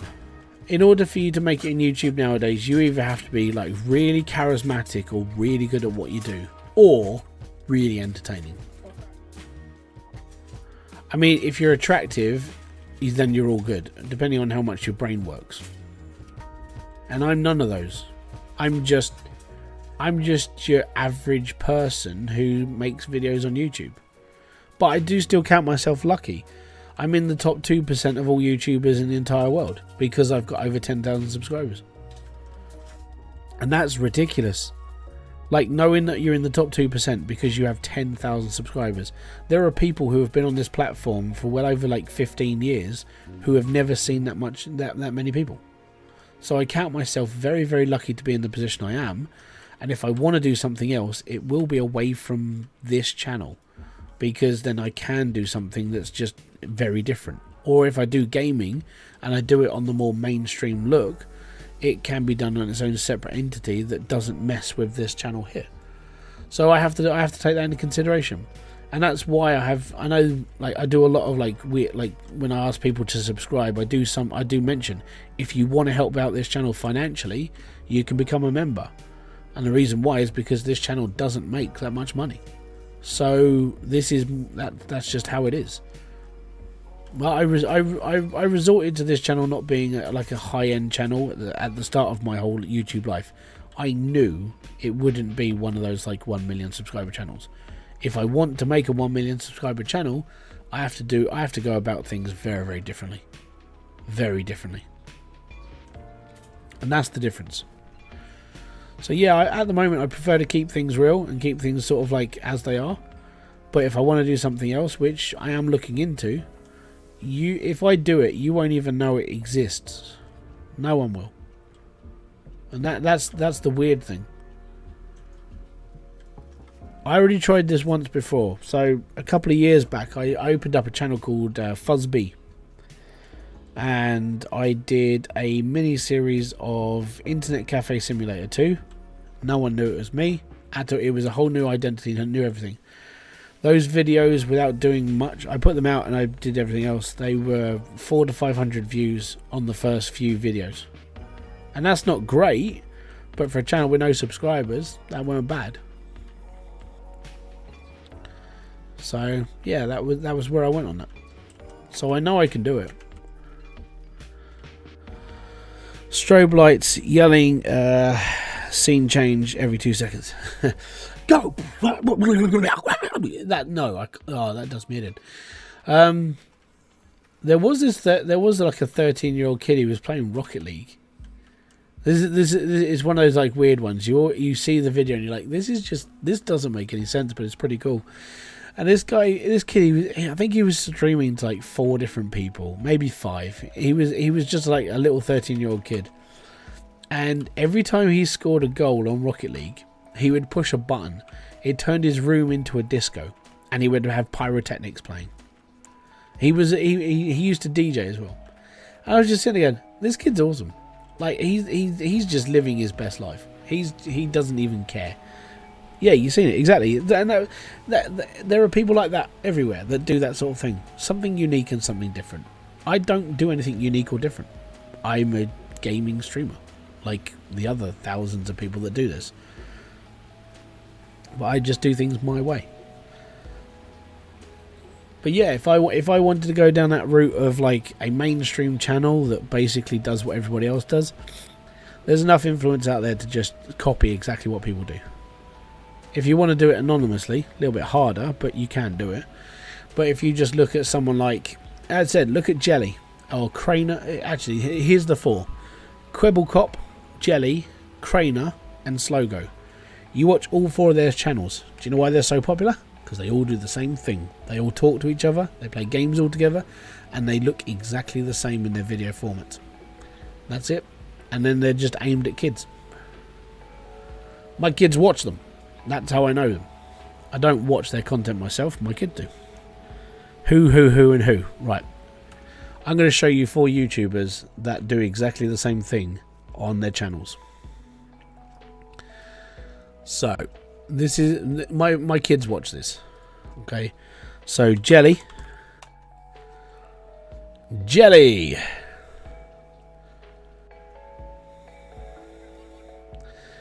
So, that's Jelly. He has 23.5 million subscribers. His videos are normally him reacting to whatever's going on and playing a game and so on and so forth. His screen is green screen, so he has no background. He puts in what his own backgrounds. Normally it's his head floating around a screen talking. Then you've got Craner. This guy. 7.85 million YouTubers, subscribers, and he does this exact same videos. His head is floating around on the screen, same sort of cutoff, everything else. Oh, that's Kwebblecop. He's already doing crap.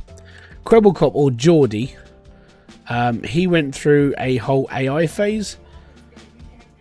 And he does the same sort of crappy content where he basically has his face hovering around, aimed at kids, quite loud, shouts at things. So yeah, he's basically saying he's not doing AI anymore, which I don't care. He got a lot of hate on flipping on Twitter about all that. That was hilarious. That was Kwebblecop, and then the other one is Slogo. This guy. These 4 YouTubers, so Slogo, Jelly, Kwebblecop, and Slogo here, they all do the same sort of content. They all do the same crap. They all play the same games. They all basically shout and scream at each other constantly, and kids watch them. If you want to make yourself a brand spanking new YouTube channel, and you want to basically aim your content at between 8 and 15-year-olds, you'd be like them. Now, Jelly got a massive... Jelly, Craner and Slogo, they sort of split off from Kwebblecop, and he went his own way. But those 3 went really sort of viral during COVID because no one could do anything. And all of a sudden, YouTube became like the head source of entertainment. These 3 YouTubers just took off, like through Jelly's reputation. It was... yeah, it was big for them. And then their videos have started dropping off again because obviously, like, you know, people went back to school and life and forgot about them for a bit. But yeah, if you ever want to do like a bog standard kids channel and playing games, just follow everything they do. And I can't guarantee you fame, but I could guarantee if you do it properly and you do exactly what they did, you're going to get a decent subscribe rate. Because if you just take apart their videos, they're very easy to like redo. Even an idiot like me can take apart their video and be like, hey, I could do this as well. But I'm not 24 years old and I'm not screaming at a screen. Because that's just not me. Yeah, I called him out on Twitter. So like Kwebblecop, he was basically chucking out all this AI bullshit. Where he trained an AI to copy his face to react to things that an AI computer had created. So none of his content was real at all. Well, that's if you have and if you have about $5,000 start. You don't need £5,000 to do a Jelly channel. You need GTA or Golf It or basically a channel. You don't need $5,000 to do what they do. You need a green screen and a camera and games. And that's it. Then all you got to do is just shout at the screen and act like a child, and you'll be fine.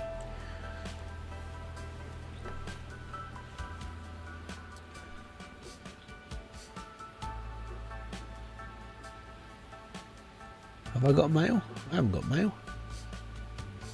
I've got a game on Xbox.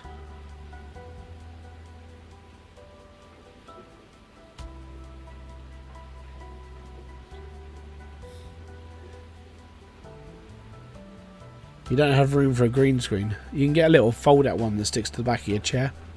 It only costs like 15 quid. Yeah, you can get those. All that shouting and prating about like a... yeah, basically. Should I just try and skip tier 3? I'm going to be honest. If you can raise more than 80 grand a day, yes. Goes tier 4.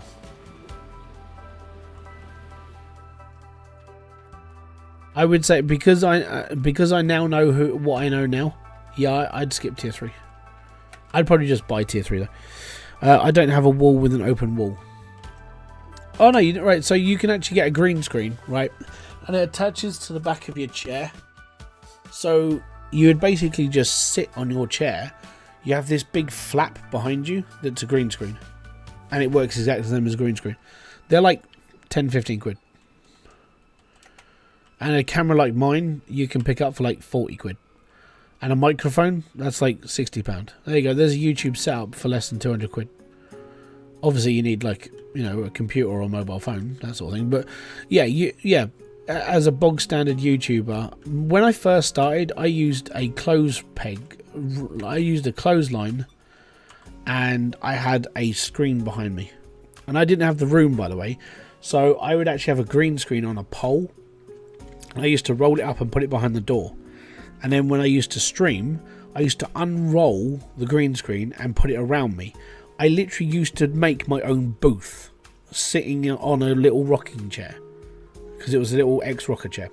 So when I used to stream, Kerry used to just disappear behind the green screen, and I couldn't see anybody or hear anything. But that's how it used to be when I first started.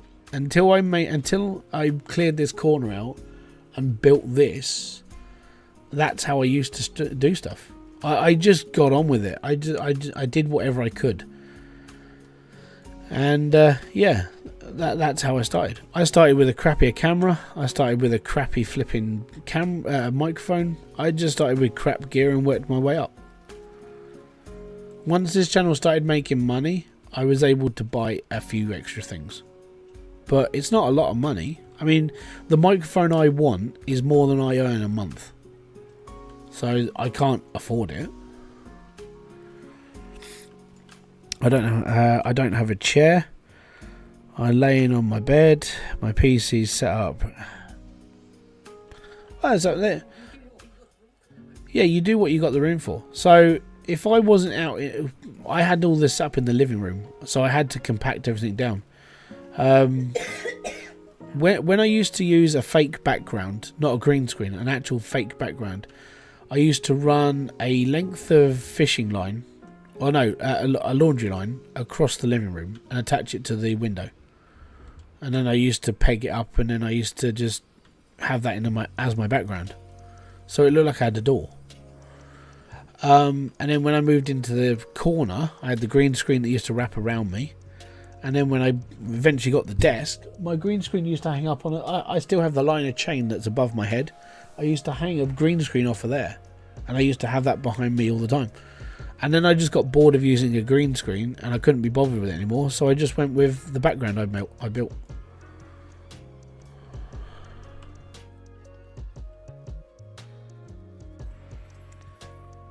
I've done internet radio about a long time, and boy, that was work. So no thank you. I did internet radio for about a year. I used to work for Rebel Radio, which was a rock station in Bristol, and we used to do an internet show. The whole show was pre-recorded. The music I chose was pre-recorded, and then the show went out every Sunday for about a year, and then I just couldn't do it anymore.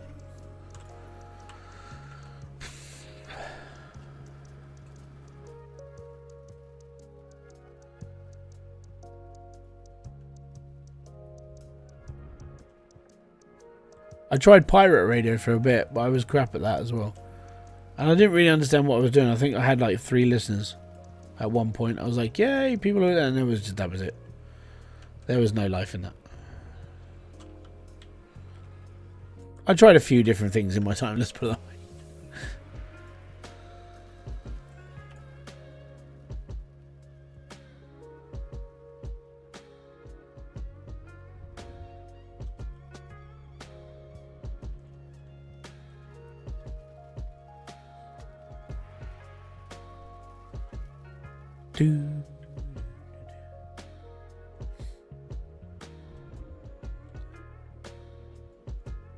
But I know I've got a couple of old photos of what I used to do, like how I used to have things set up, because I used to have a shelf unit on this wall, and it used to have my TV. My camera used to hang off of it was like one of those bendy arms that you get. My camera used to bend off one of those. It used to be sat behind a green screen. There's an old video that I had to go to Verona with that was partly done like that.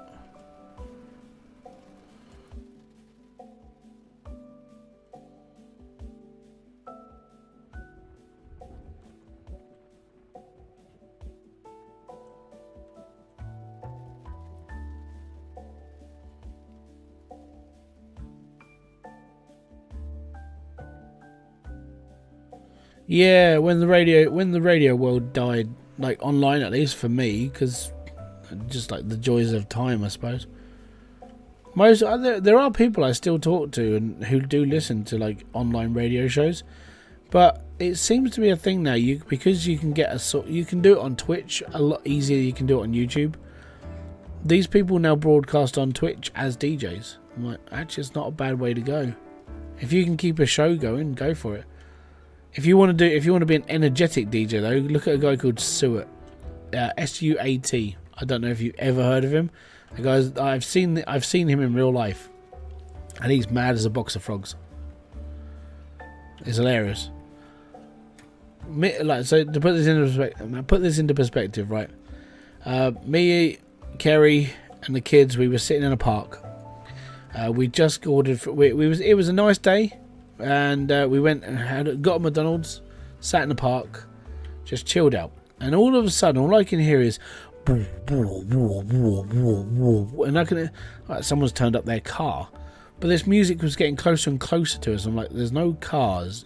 We're in a park, and this guy comes running through the park, spandex on, like spandex trousers like you'd see on a cyclist, like a really bright top. Loud, and he was all like, guys, this is amazing, we're streaming, blah blah. I'm like, oh my god. And he sets up this set of decks down, starts doing push-ups on the bandstand, and he's like dancing away to the music and everything else. And he's like, hey, you're right over there, guys, and it's like, who the fuck is this? I'm like, this was a brand spanking new to me.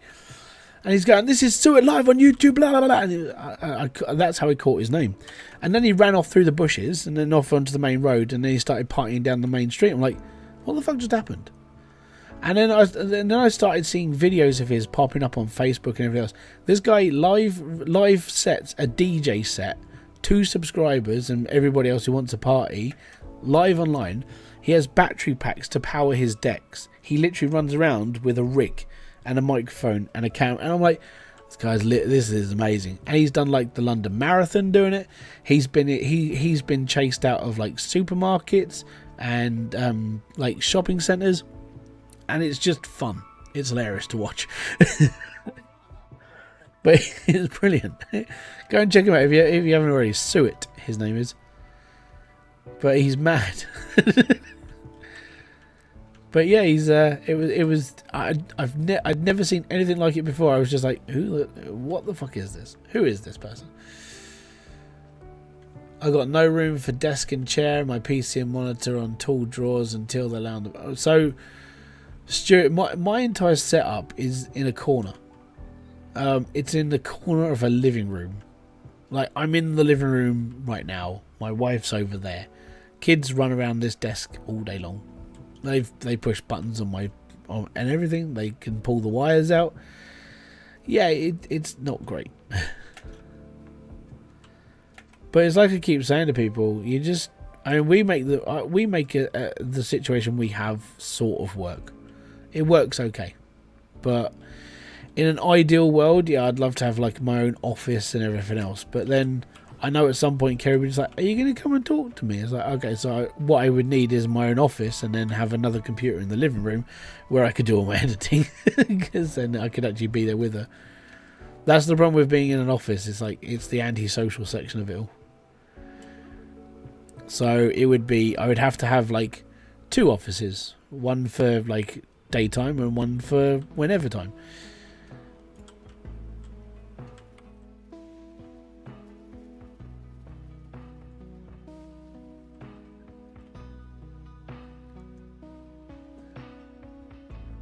I always said if I ever had like £700,000, I could actually build the ideal house that we would need. It would take into consideration the fact that like Kerry needs mobility stuff, but at the same time she could have a wall room where she would have all her like crafty stuff, bits and pieces. But it's a lot of money. I'd have to buy the land as well, So I need like at least half an acre of land, which down south is about, I don't know, 60 grand, 70 grand, maybe even up to 100. And then the actual building itself probably cost about $500,000. But it would be exactly what we would need for the rest of our lives. We would never have to move, and it would just be a good house. All the blueprints are literally in my head. I just haven't got the money.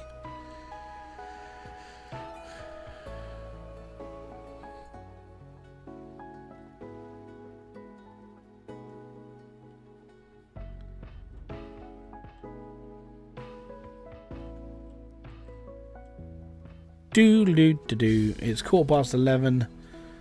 This is going to be my last run because we're on... This should actually be my last cleanup. Just for today.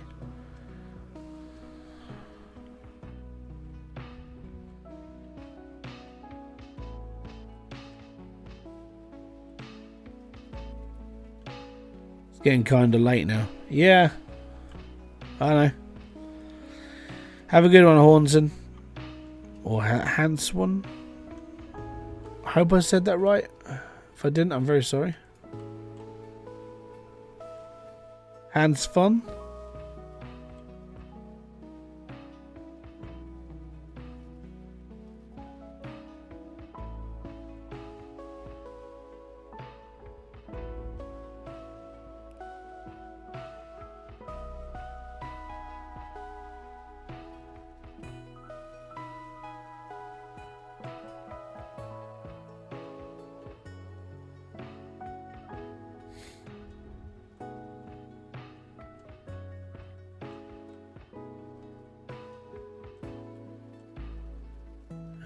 Doo-doo-doo.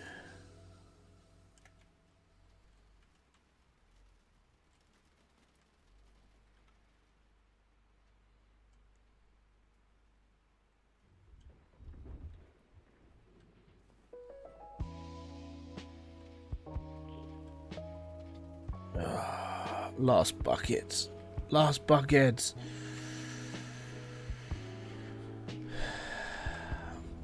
Come on. We got this. I'm only suffering a little bit, Morty. We'll get there. It'll be okay. What are we up to? 5 hours stream. So I have 5 hours in the books for Twitch. I'm going to put this into perspective. If Twitch ever turn around to me and say, hey, we want you to run ads every, we want to do 3 minutes ads every hour, we'll pay you 1,600 quid a month. Yeah, you know what? I'll take it. Because then I'll actually be earning money. And then I can say that I'm actually a streamer. I'm a full-time streamer. 1,600 would be good.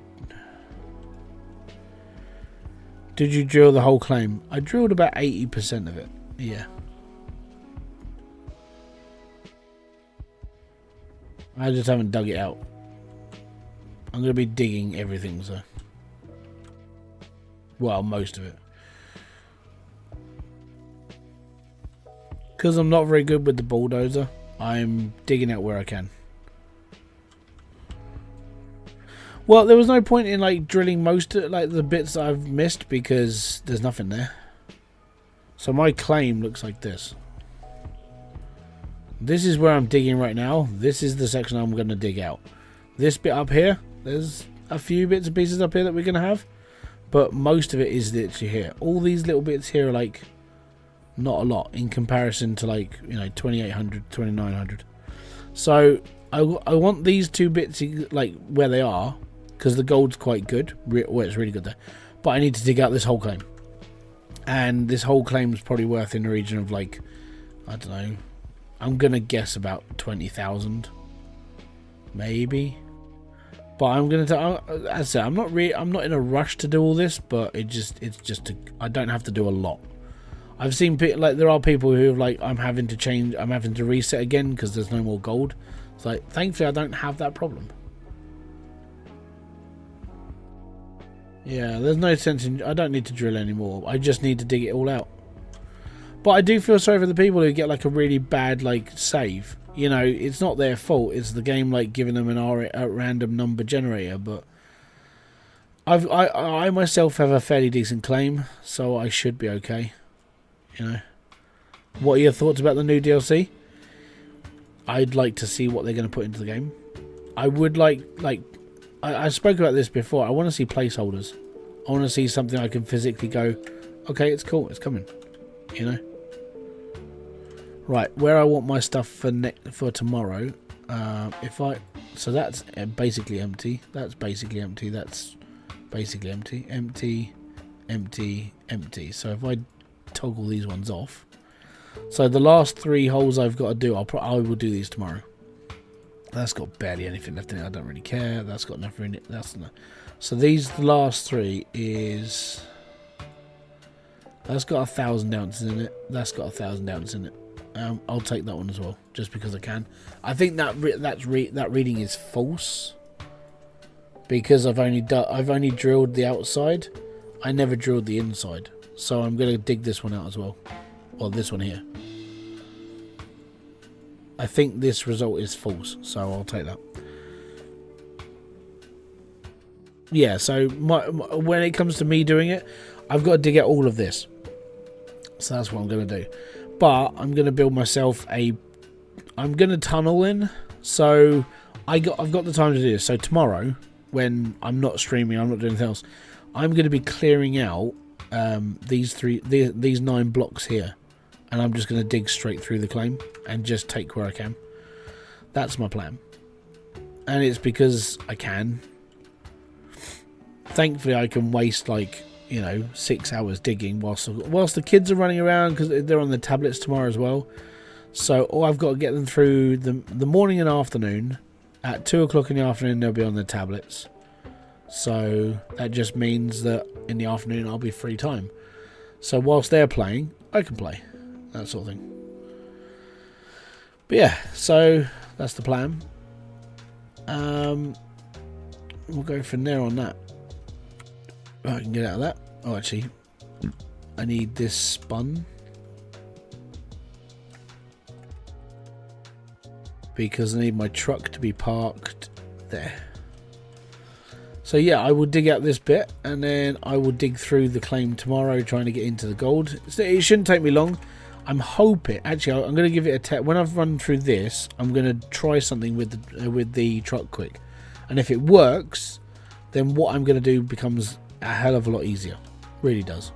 So we'll see if it actually does work. I think I found there is a way of deleting dirt using the dump truck. So you can fill it up and then empty it and go from there. Martin Higgins is raiding with a party of 1. Boom! How you doing, bud? Thank you very much for kicking in and bringing the party. Party! Put your hands in the air. How did you dig through this claim? So, is it because you dozed it? You dug so fast. Not too bad. All good, man. All good.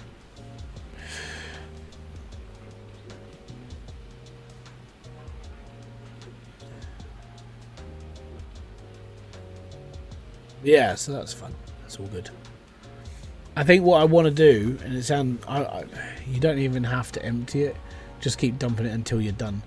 Well, that's the thing. I think there's a way of doing it without having to dump it. And if it works, then I could see this as like being a meta. So let me just get this done first, because I want to get through this cleanup, and then I want to go from there. Because if what I'm thinking works, then it'll be funny, and at the same time it'll be pretty good. It'll be awesome.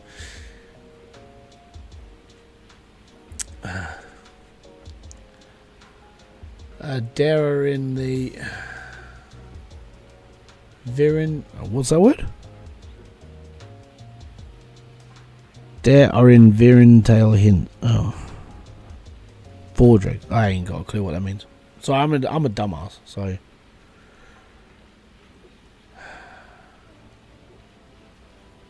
Are you watching The Cat Returns? She's watching The Cat Returns. Yeah, but I picked that up from just meowing.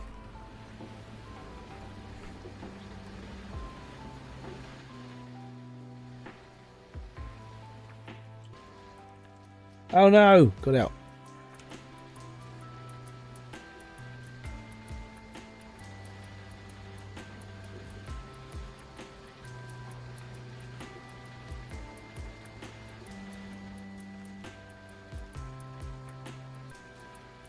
No, I'm thinking I might be able to delete the dirt with the truck without doing anything. That's what I mean.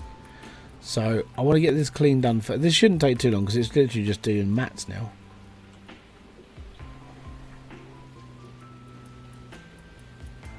Just keep scooping in a full truck. Yeah, that's sort of a way.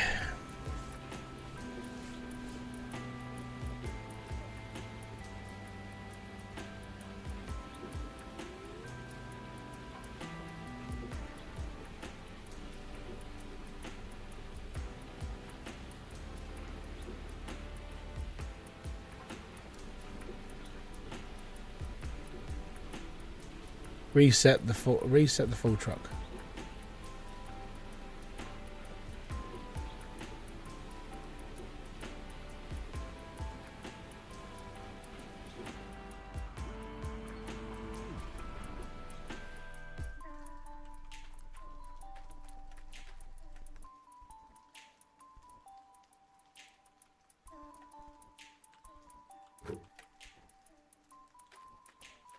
No full damage.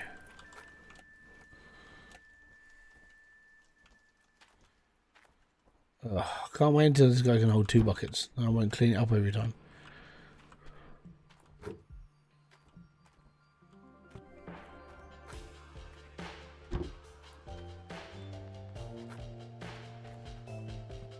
Ding ding ding ding ding ding ding ding ding ding ding ding. Come on, pick it up and put it down.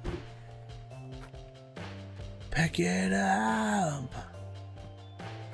Put it down. Dump.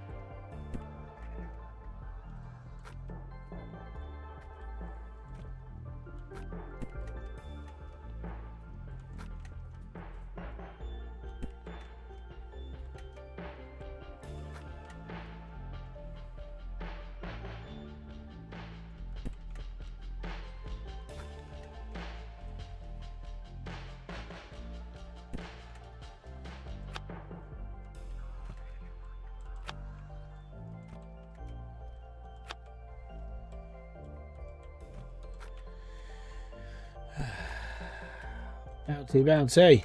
I feel like Mario, but the budget version.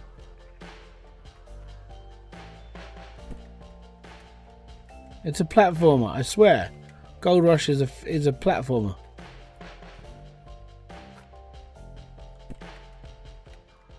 What tips can I get for the early game on normal mode?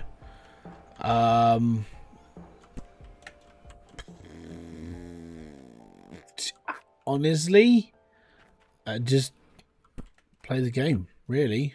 Because you're on normal, you're literally just going. You're hog panning to start with. Drill as soon as you've got enough money. Yeah, as soon as you've got enough money, drill. That's all you gotta do.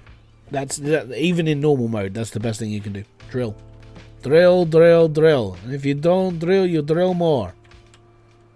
That's the Tony Beats way. You adopt your inner Tony Beats, and you drill. And when you've drilled, and you haven't got the results you're looking for, you drill some more. That's just how it should be. Because you're drilling, you know where you're going for big gold. That's the entire aim of playing on normal. Like that's just playing the story mode. You know, you drill.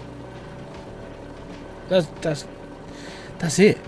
Like as soon as you've done hog pan, so you're gonna get like 35 ounces of gold out of the hog pan because you're on normal mode.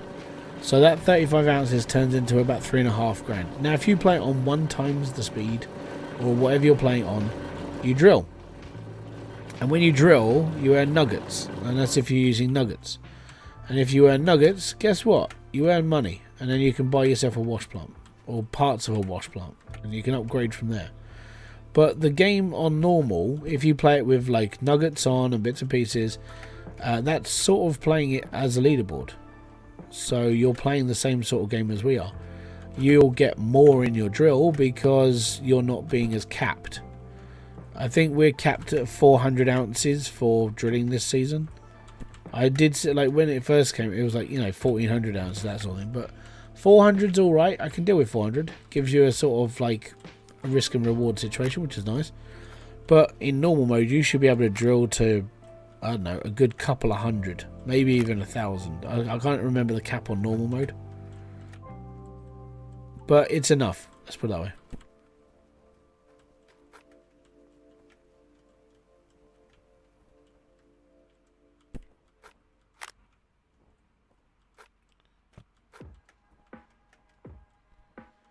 But yeah, just adopt your inner Tony.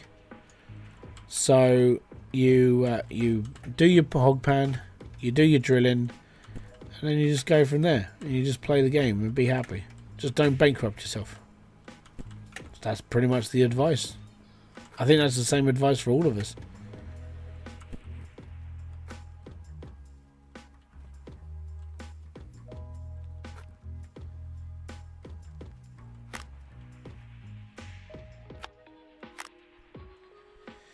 I'd also mention the fact that the stuff costs more during summer. Yeah, another thing is like get all your stuff at the end of winter. So 2 days before permafrost, that's when everything's cheap. That's your best time to get stuff.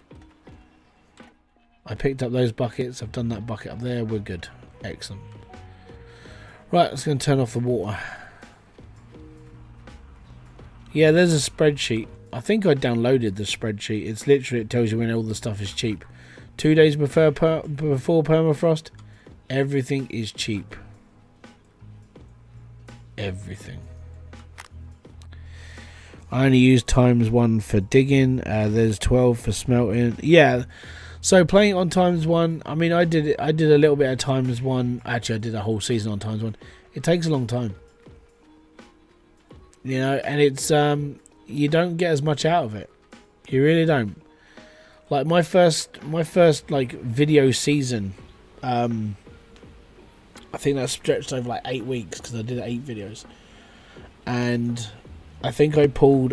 I was pulling like a 40 bucket. I was doing 40 buckets a cleanup, so I was doing that, and I was only coming up with like 100 and something ounces of gold because playing on ×1 seemed to decrease the amount of gold you got. If you play it on ×12, you should get more because your time's going faster.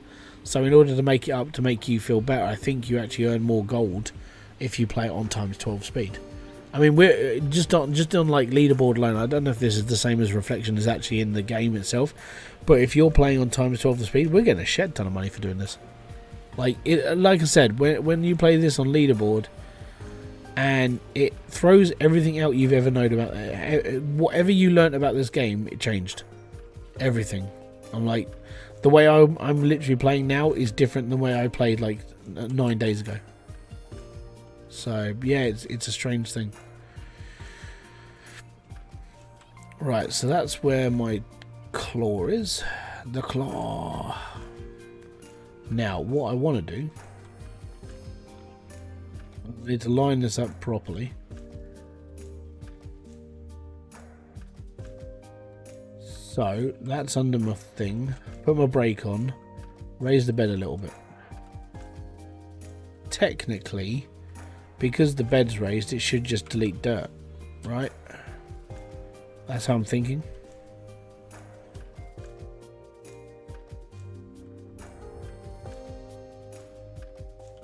Now if this works, then I can clear out areas doing this.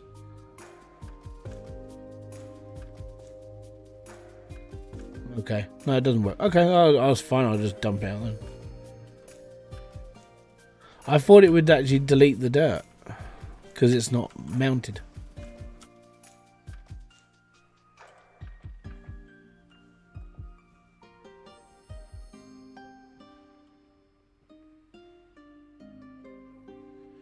That's fine. I'll just fill it up with 100%. I'll just keep going for it. I'll just dig out with 100% bucket. That's fine.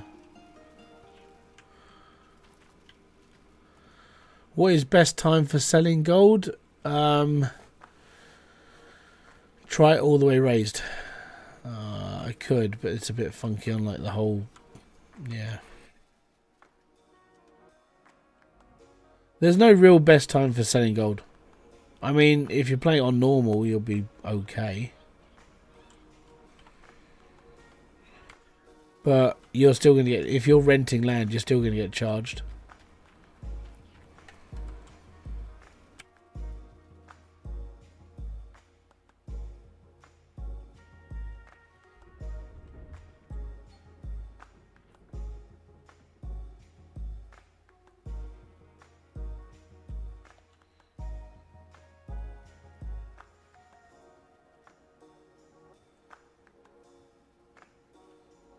Then I'm going to see if this has worked, as if I just get out and have a look.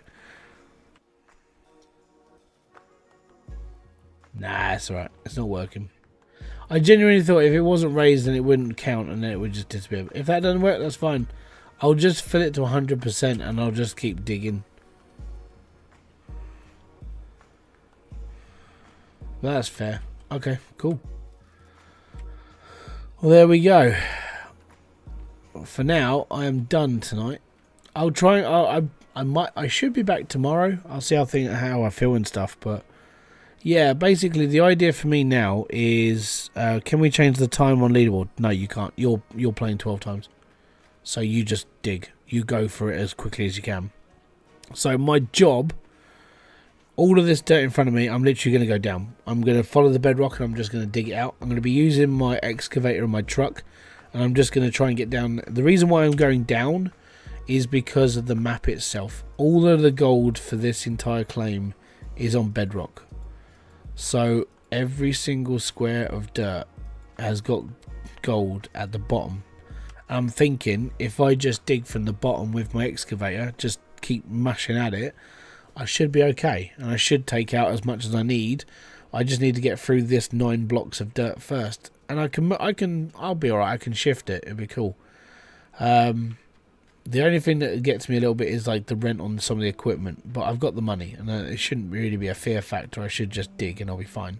So hopefully tomorrow, crossing my fingers, I'm going to dig out those 3 squares first, and I'll start that whenever I can. And then I'm going to start shifting dirt, getting all this out, and we'll go from there. So until my next video live stream or whatever else, you can only dig 10 meters with excavator. Wow, I'll get a front loader then. I'll just go for it. I remember doing it with an excavator before though, so I don't know. So I'm going to be under... The thing is I'm going to be taking it from bedrock. I'm going to be taking out 10 meters of dirt from that time. I'm going to be on the bedrock digging. I'm not going to dig from up here. I'm going to be digging from down here on the bedrock going through. So that's where I'm going to be going. So yeah, that's oh, I'm going underground. I'm just going to dig straight through everything.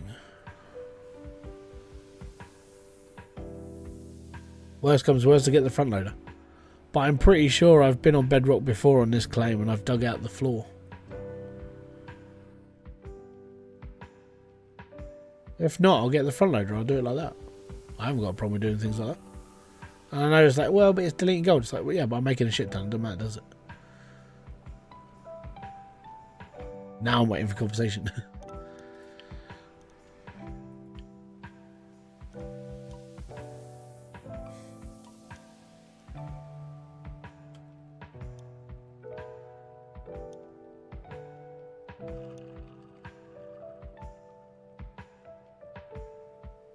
Well, do I still have my old Gold Rush videos?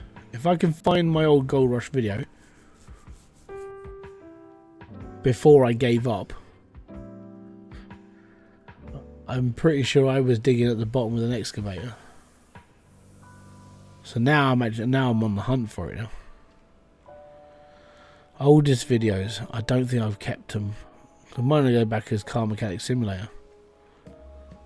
That was 4 years ago. Actually, it might still be here. Yeah, because this was console. I hadn't shifted over yet. Hold on. I might be able to find them.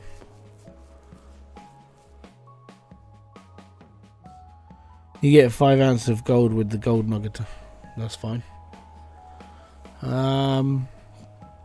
New equipment, season 2, I save gold, season 2 ending, the last day of old arms, season 3 the plan, dig and chat. That's a lot of bucket. Yeah, I was doing like 1,000 ounce cleanups. Nighthawk moving time. This was old.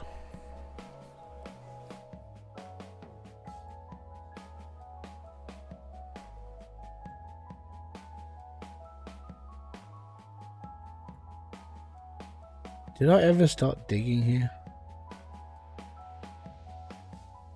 I put the water tower up.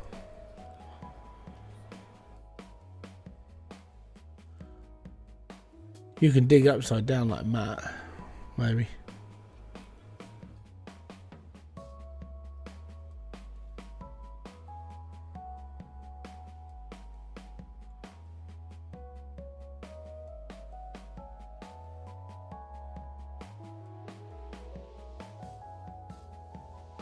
The worst part is I remember doing it. I'll figure it out as I go. Okay, so worst comes to worst is tomorrow. I'll figure it out. But I'm going down to bedrock. Because I don't even know how deep I've been digging here, but I've been hitting almost the floor.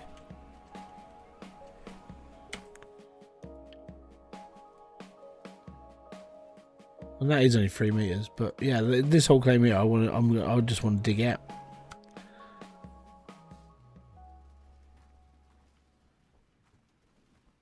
But I used to when I was doing this on my original playthrough, I bored my way through Old Arnold as well with an excavator. I never used the front loader for a bit. So yeah, I think I can do it. I'll see how things go.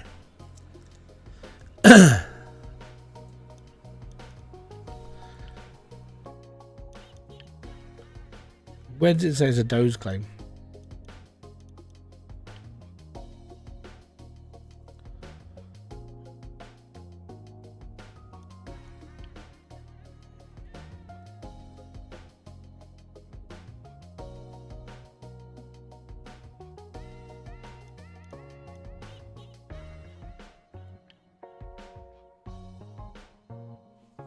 Where is that? At the bank it tells you that.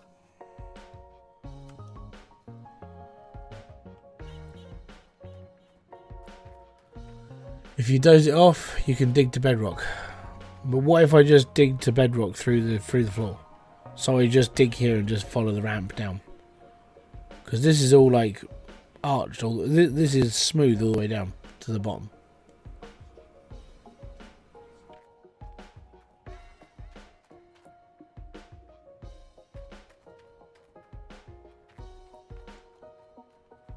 A lot of grey blocks. Yeah, well, that was my whole thing. I don't really give a damn about the grey blocks, right? My whole thing was I was just gonna dig through the whole lot. I don't care about the gold until I get to the gold. That's what I'm saying. This bit here, I'm just gonna dig through and not care about where the dirt goes. I'm just gonna disappear the dirt until I get to these three. This bit here, and then I'm just gonna dig straight through. Oh, I know. That's the thing. I have the time to do it, and it doesn't really bother me. And like I said, I'm not really doing this for. When it comes to the dozer, I don't really get the whole dozer thing. So the dozer doesn't work for me, and I think it's got problems and it needs work. But the dozer for me did this. This was me dozing the other day, and I got pissed off with it up here. So then I moved over here. I was like, I'll just try and take the top of the hill off. And I got more and more pissed off with it. And I was like, I'm sort of fucking done with it. So I hated it. So I figured I'm just going to dig through it. And if the dump truck itself deletes dirt after 100%, so what I'm going to do is I'm just going to keep digging.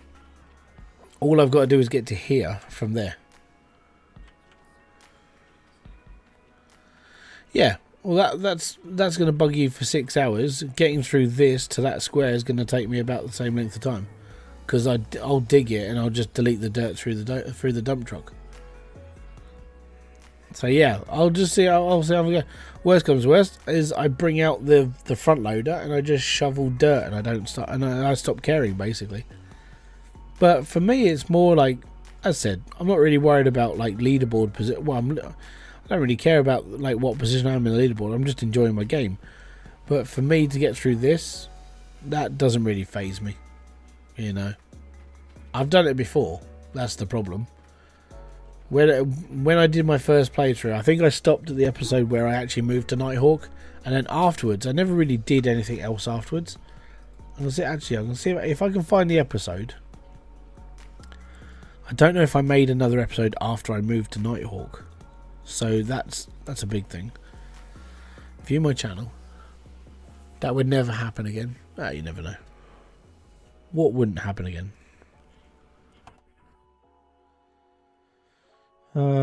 Oldest videos. Scroll through. So that's Car Mechanic Simulator. CMS.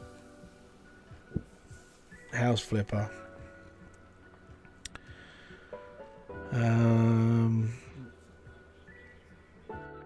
Nighthawk move. I did Nighthawk moving time, so I moved to Nighthawk and then completely abandoned the game because Hydria came out. That sounds about right. Yeah, that's basically what happened. But yeah, there you go. So that's what I'm going to do. I'm going to resort myself to digging through this lot. There's like 9 squares of dirt that I'm going to dig through. No, it's not the controls of the dozer. It's the dozer being a bit twitchy and a bit old. Like the way that it's been set up isn't great. So it's not as responsive. It's more just... It's a tiny little block of metal that tries to move bits, and it doesn't work like properly. It's basically, it needs a reworking. It needs to be like turned into an actual bulldozer. So if you look at the dozers now they use on claims, it's like a D. If you look at a D10, 11, 12, you're looking at big pieces of machinery that can move a lot of dirt. The dozer they give you in this is a little bit small, and it pushes tiny bits around and gets sort of stuck, and the blade doesn't work properly. And yeah, I mean, as I said, Old Man Gaming's got a video for if you want to go and watch it, how to use it properly. I might go and check out the video and see what happens. But genuinely for me, the dozer was just a pain in my ass. So I'm going to dig through. I think that's just where it's going to be for me. Especially when all the gold's at the bottom and I'm like, I'm just going to get there. But I'll see how things go. But there we go. Anyways, I'm going to save the game. I'm gonna watch Old Man Game's video, see if I can actually do it, but I think this season for me it's just done. So until my next video live stream or whatever else I do, I want to say thank you very much for coming by. It's been an interesting 5.5 hours, so awesome. And I'll catch you all later. I'm going to peace out, have fun, enjoy everything you guys do, have a great rest of your weekend, and boom, fist bump to you. Now I'm going to go to bed. Bye bye for now.